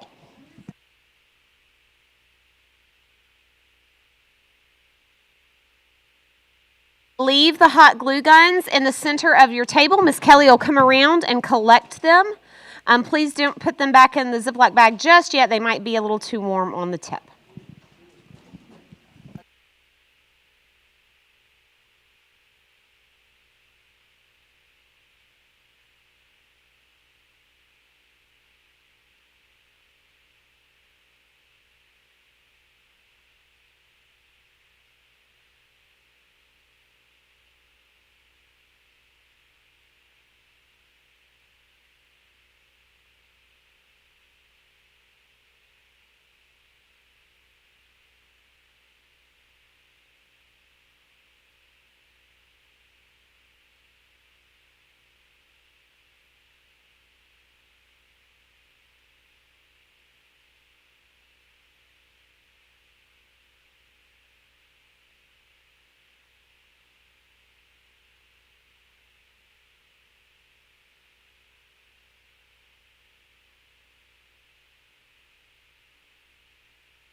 Okay, so we're going to get ready to, this wraps up Lesson 5. Time flies when you're having fun. And now we're getting ready to go into Lesson 6. We'll let Miss Robin take over from here. Okay, so we're just going to, if it's okay with Sarah, kind of go through this rapidly. We might sign some homework out of this because our online schools are, first, they're very, very excited to be watching y'all doing all of this. But we've been having a really great chat with them, and they would like to hear what some of y'all are doing for modifications in your classrooms for delivery for the students that are at home. And so they were just really, really tickled to know that we're going to be working together as a team and getting through all this COVID and how to reach these schools and these children while they're at home. So at the end, we're going to stop for a few minutes early and have some discussions and then brainstorm tonight and then come back again tomorrow and share our ideas. Want we do it Q&A at the end, or do we need to do it now? Okay. All right, we're going to do Kit 1, Lesson 6. Do what? So we're just seeing it today just like them. The idea is that we'll probably have better ideas if we mull it over tonight. Right. I think some PLPW teachers here have been getting together, bags and stuff for bills for pickups and that sort of thing. So we do have some experience in getting, Okay. here in getting things together for bills. So what she was saying that some of the programs that they're already involved with, they have come up with some plans of how to impact the kids at home. And so they're going to be sharing those ideas with us. So this is a review, this last lesson. And so if you are down to crunch time and you need to cut something out, this would be the area that you could do it. It is a review. It's a very rich review. It's very rewarding, I think, for the students. But if you do come down that you need to eliminate something, this would be an area that you could do it. These are very similar from kit to kit. It's just going to be the content. So from here on out, we probably will not be reviewing this last one. So we're going to go through this one with a little bit more detail so you understand how they work, and then Sarah will be sharing the lesson that goes with this. All right, so basically this is going to be infographics is an innovative way to summarize and communicate important information to others. And it's a type of visual communication. And it's only been around for about a decade, but it's really, really growing in popularity. How many of y'all have done infomercial or infographics already? So a lot of y'all are already familiar with it. All right. So this digital infographic basically is going to summarize what they have learned in this kit and how it's related with inventions and innovations. So they're going to start with a placemat activity and brainstorm. And they're going to go from the historical figures all the way to communications and the designs and all the inventions. And they're going to communicate key points that they have learned. Our lesson objectives, or they're going to recall the differences and similarities between invention and innovation. They're going to recall historical inventors and their inventions. They're going to review how to secure ideas, creations, and communications. And last but not least, create an infographic to summarize everything that they have done in this kit. There's your education standards. For our materials, everything is linked. There is another video towards the back that's not on here. Is that correct? It's not on here. It's not on there. That's right. Okay. So you'll see the video. So again, this is in real time that we're making some updates on some things. And our key term is consensus. Essential question, what are you learning in school and in these lessons that can help you develop the knowledge and skills to become an inventor or an innovator? Teacher background, this is a great area to really dive in and read, a great review for us as educators. It's going to give you details of the placemat activity, a strategy for brainstorming, recording, researching, and analyzing documents. Each member on the team will record his or her responses and ideas, and then they're going to share their responses with the whole team until they reach a consensus. So Sarah's going to be walking through this activity and how all of this is going to work. There's going to be a team discussion board. And you can see there, we're making life easy for you. There is a link for that team discussion board. Sarah will be sharing how you share all of these documents as well. If you're not familiar with some of this, on the second page there is a website that is a link that will give you more information on how to generate one. Infographics, the infographic is a high-level information piece for the audience. Short text phrases, images are used. And again, we have a template that we have made to save time. If you do have extra time in your classroom or online, you can go out there and find some that are free. And some of y'all may have some subscriptions as well, and you can also do one on your own rather than using our template. All right, so with that, Sarah, you want to go through this I absolutely and do. kind of show them how all this is going to work? Yes. So even as Robin is talking, I am in the drive making some of those updates.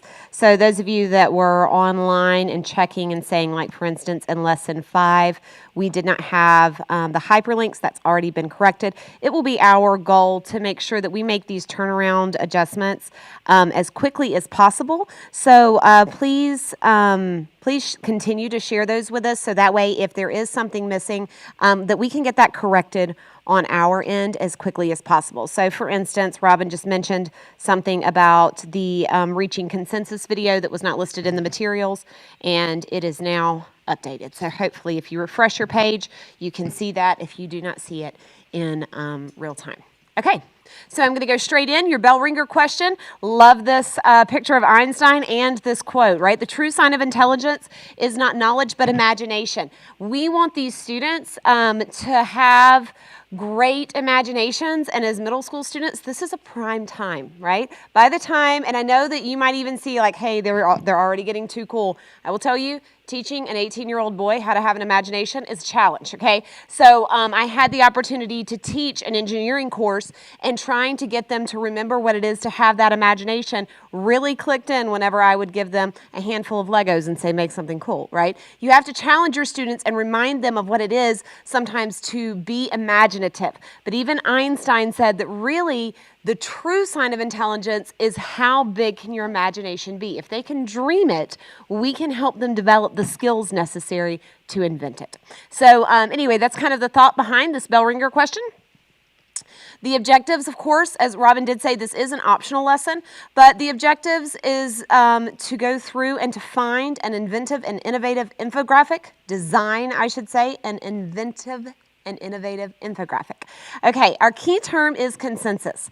In this lesson, we do define consensus because most students are not going to have that vocabulary term filed away, and so we talk to them about reaching consensus.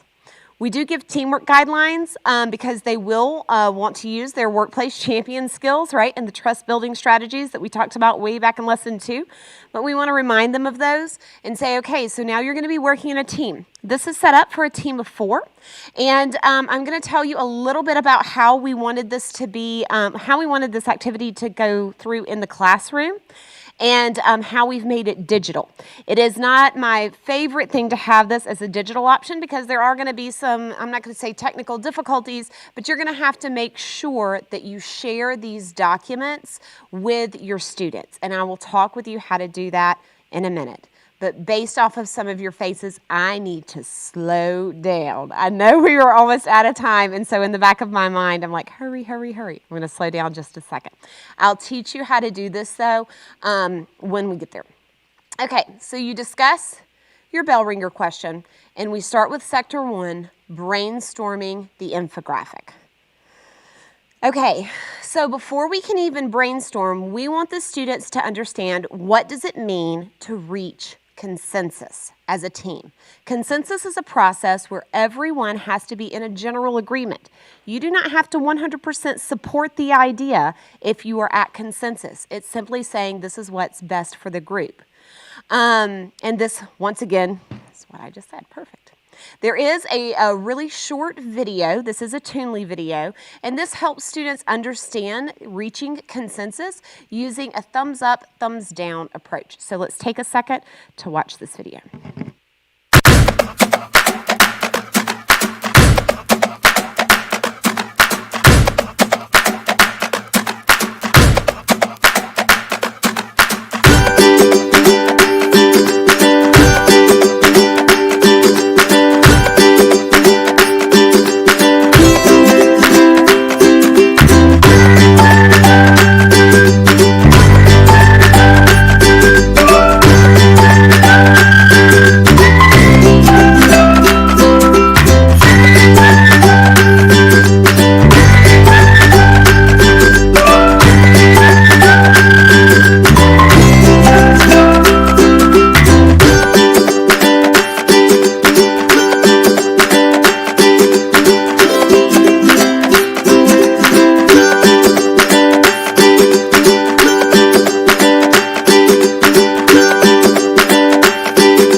So it's just a short video to tell students this is how you reach consensus.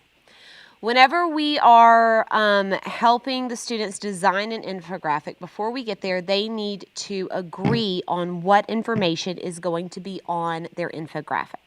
This originally started out as a placemat activity. I'm not sure if you guys are familiar with that, but essentially in a classroom, you would take an 11 by 17 sheet of paper and you would put it in the center of a group of 4 students, let's say.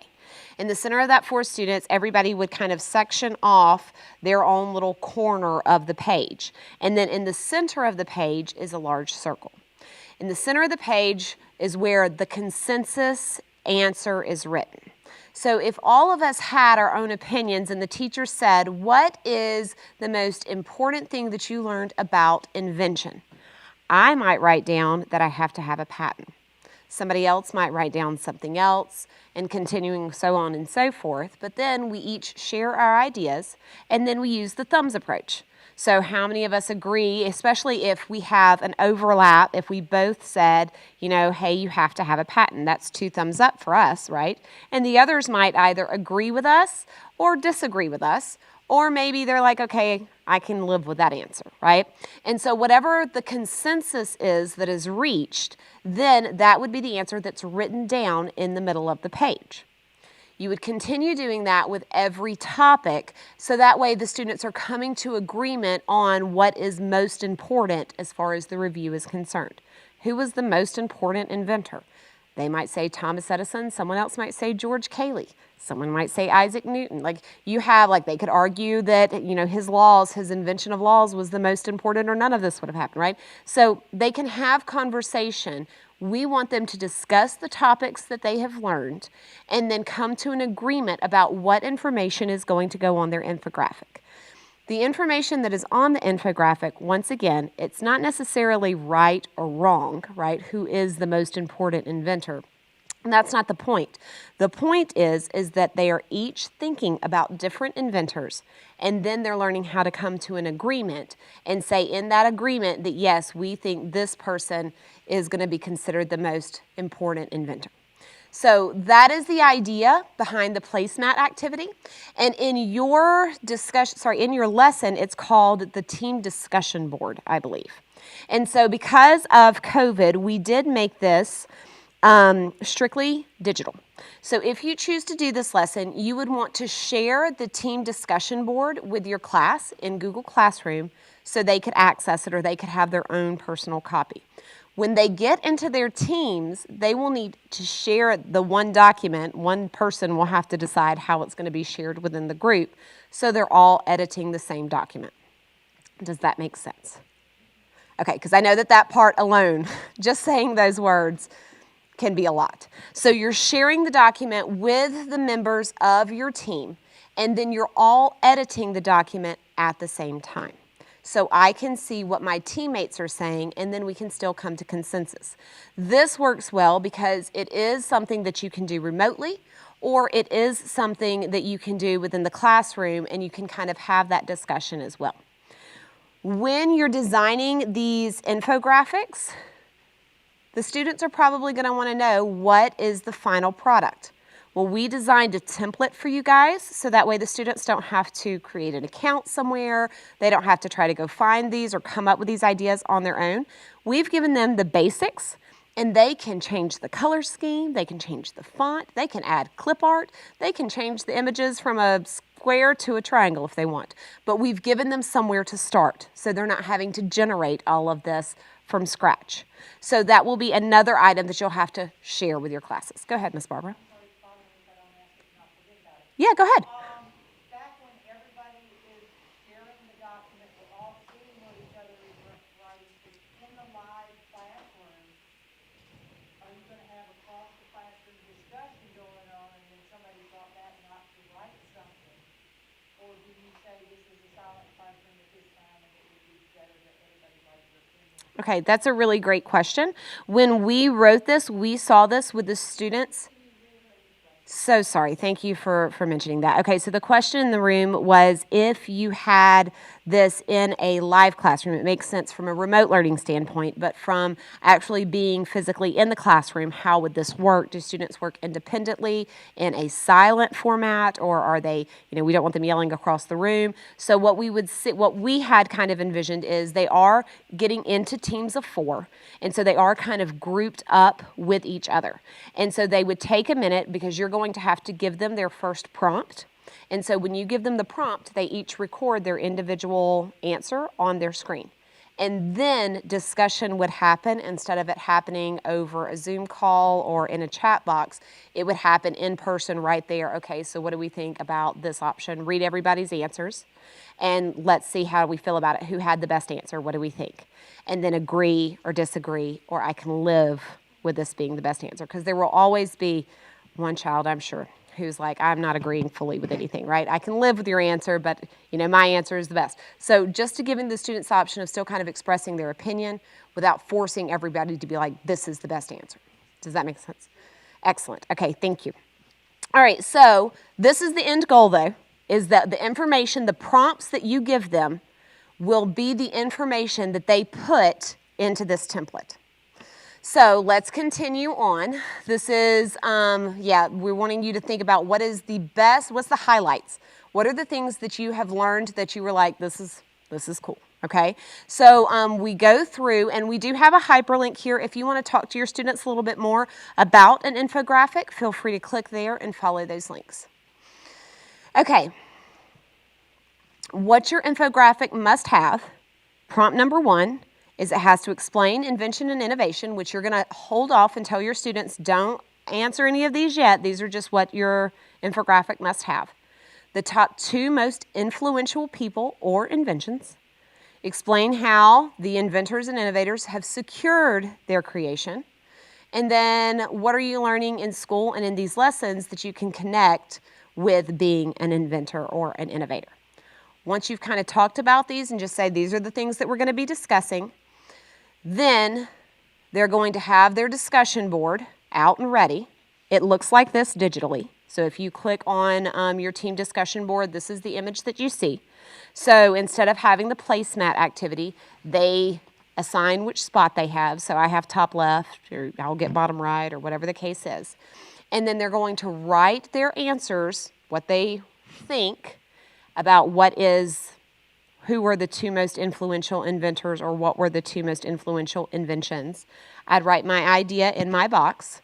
And then once we reach consensus for that topic, we put our general answer in that box. Does that make sense? Okay. All right. So, I'm trying to get to the prompt, sorry. Prompt number 1, I would say explain invention and innovation.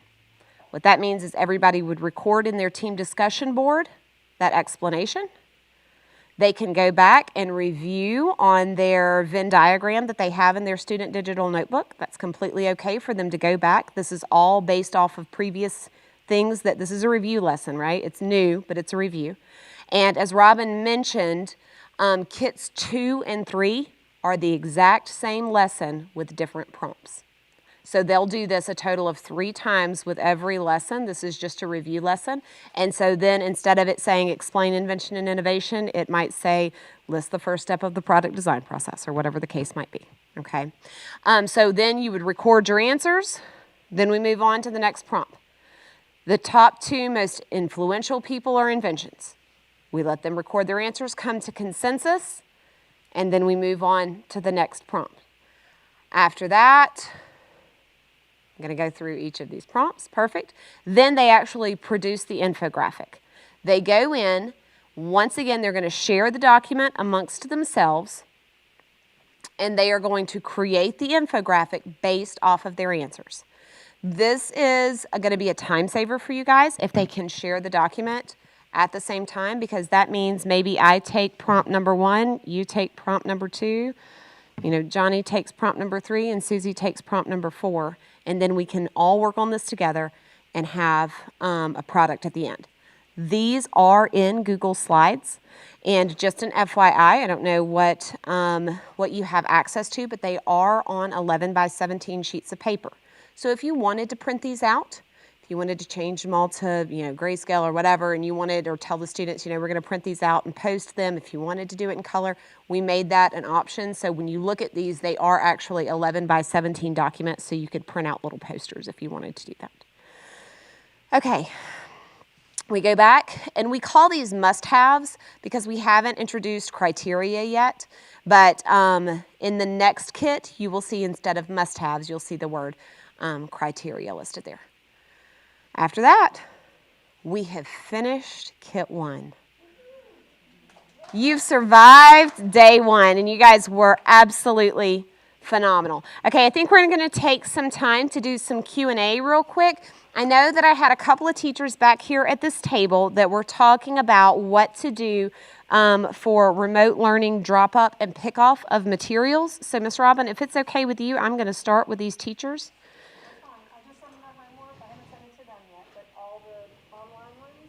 Have access to it. Great. Will you press the number 1 and the call button? Press 1 and then call. Cool. This will give us the wide view shot. And I am going to start with these teachers in the back and let them explain some of their ideas of remote learning. And then if anyone else has tips, we would love to hear from you as well. Hi, it's not really revolutionary, but what I did at the beginning of the year this year was just made STEM bags for my kids. So when we had textbook distribution and computer distribution, they were coming through the lines, and I made sure to message all of them and let them know. And I just put the supplies that they needed in a bag. I mean, it is kind of time consuming, but I had some paras at the beginning of the year that didn't have anything to do. So they were able to help me stuff bags with, like for design and modeling, with engineering notebooks and the multi-link cubes, so they could go home and have those there. And I was able to purchase enough, so they keep them in their book bag all the time. So if they happen to get sent home for quarantine, they have them. I was initially keeping the ones that were face-to-face, keeping their multi-link cubes in the classroom, and then people started dropping like flies, going home for quarantine. They'd be there one day and gone the next. So like with the, help me, the Wright Brothers flight supplies, you could, put together Ziploc bags and just have a pickup time where parents could come through and pick up the bags. And for the most part, all of my parents came and picked them up. So. Okay, excellent. Are there any other suggestions, just as we've gone through these, that anybody would like to share with the group here or with the people online? Any other tips? We've kind of been doing this as we go. Anyone else? All right. I do know that some have asked, can they digest everything and think about it? Okay, and that they would like to contribute tomorrow. So soak all this in. And because it is going to be a challenge for a lot of our schools, so what can we do to help them? We have said from the beginning, especially during the pep talk, this is a culture, we're a family, we're going to help each other. Absolutely. And so the same thing, I'm sure they may have ideas that they're doing in some of the other states that they can share with us locally as well. So just kind of think of some different things and be sure to share some of your ideas. Sounds great. Okay, is that it? Any other questions of anything today? So tomorrow we'll start again at 8. We'll do Kit 2. Earl is really excited about Kit 2 because you're getting into tools tomorrow. And so, so very, very exciting day. And so we're just going to run through tomorrow and the same thing on Friday. All right? That sounds great. And if Thank y'all you, want to guys. explore the exhibit gallery, you can go out and explore. Y'all be safe going home. Someone said there is a policeman sitting up here checking radar, okay? So be careful.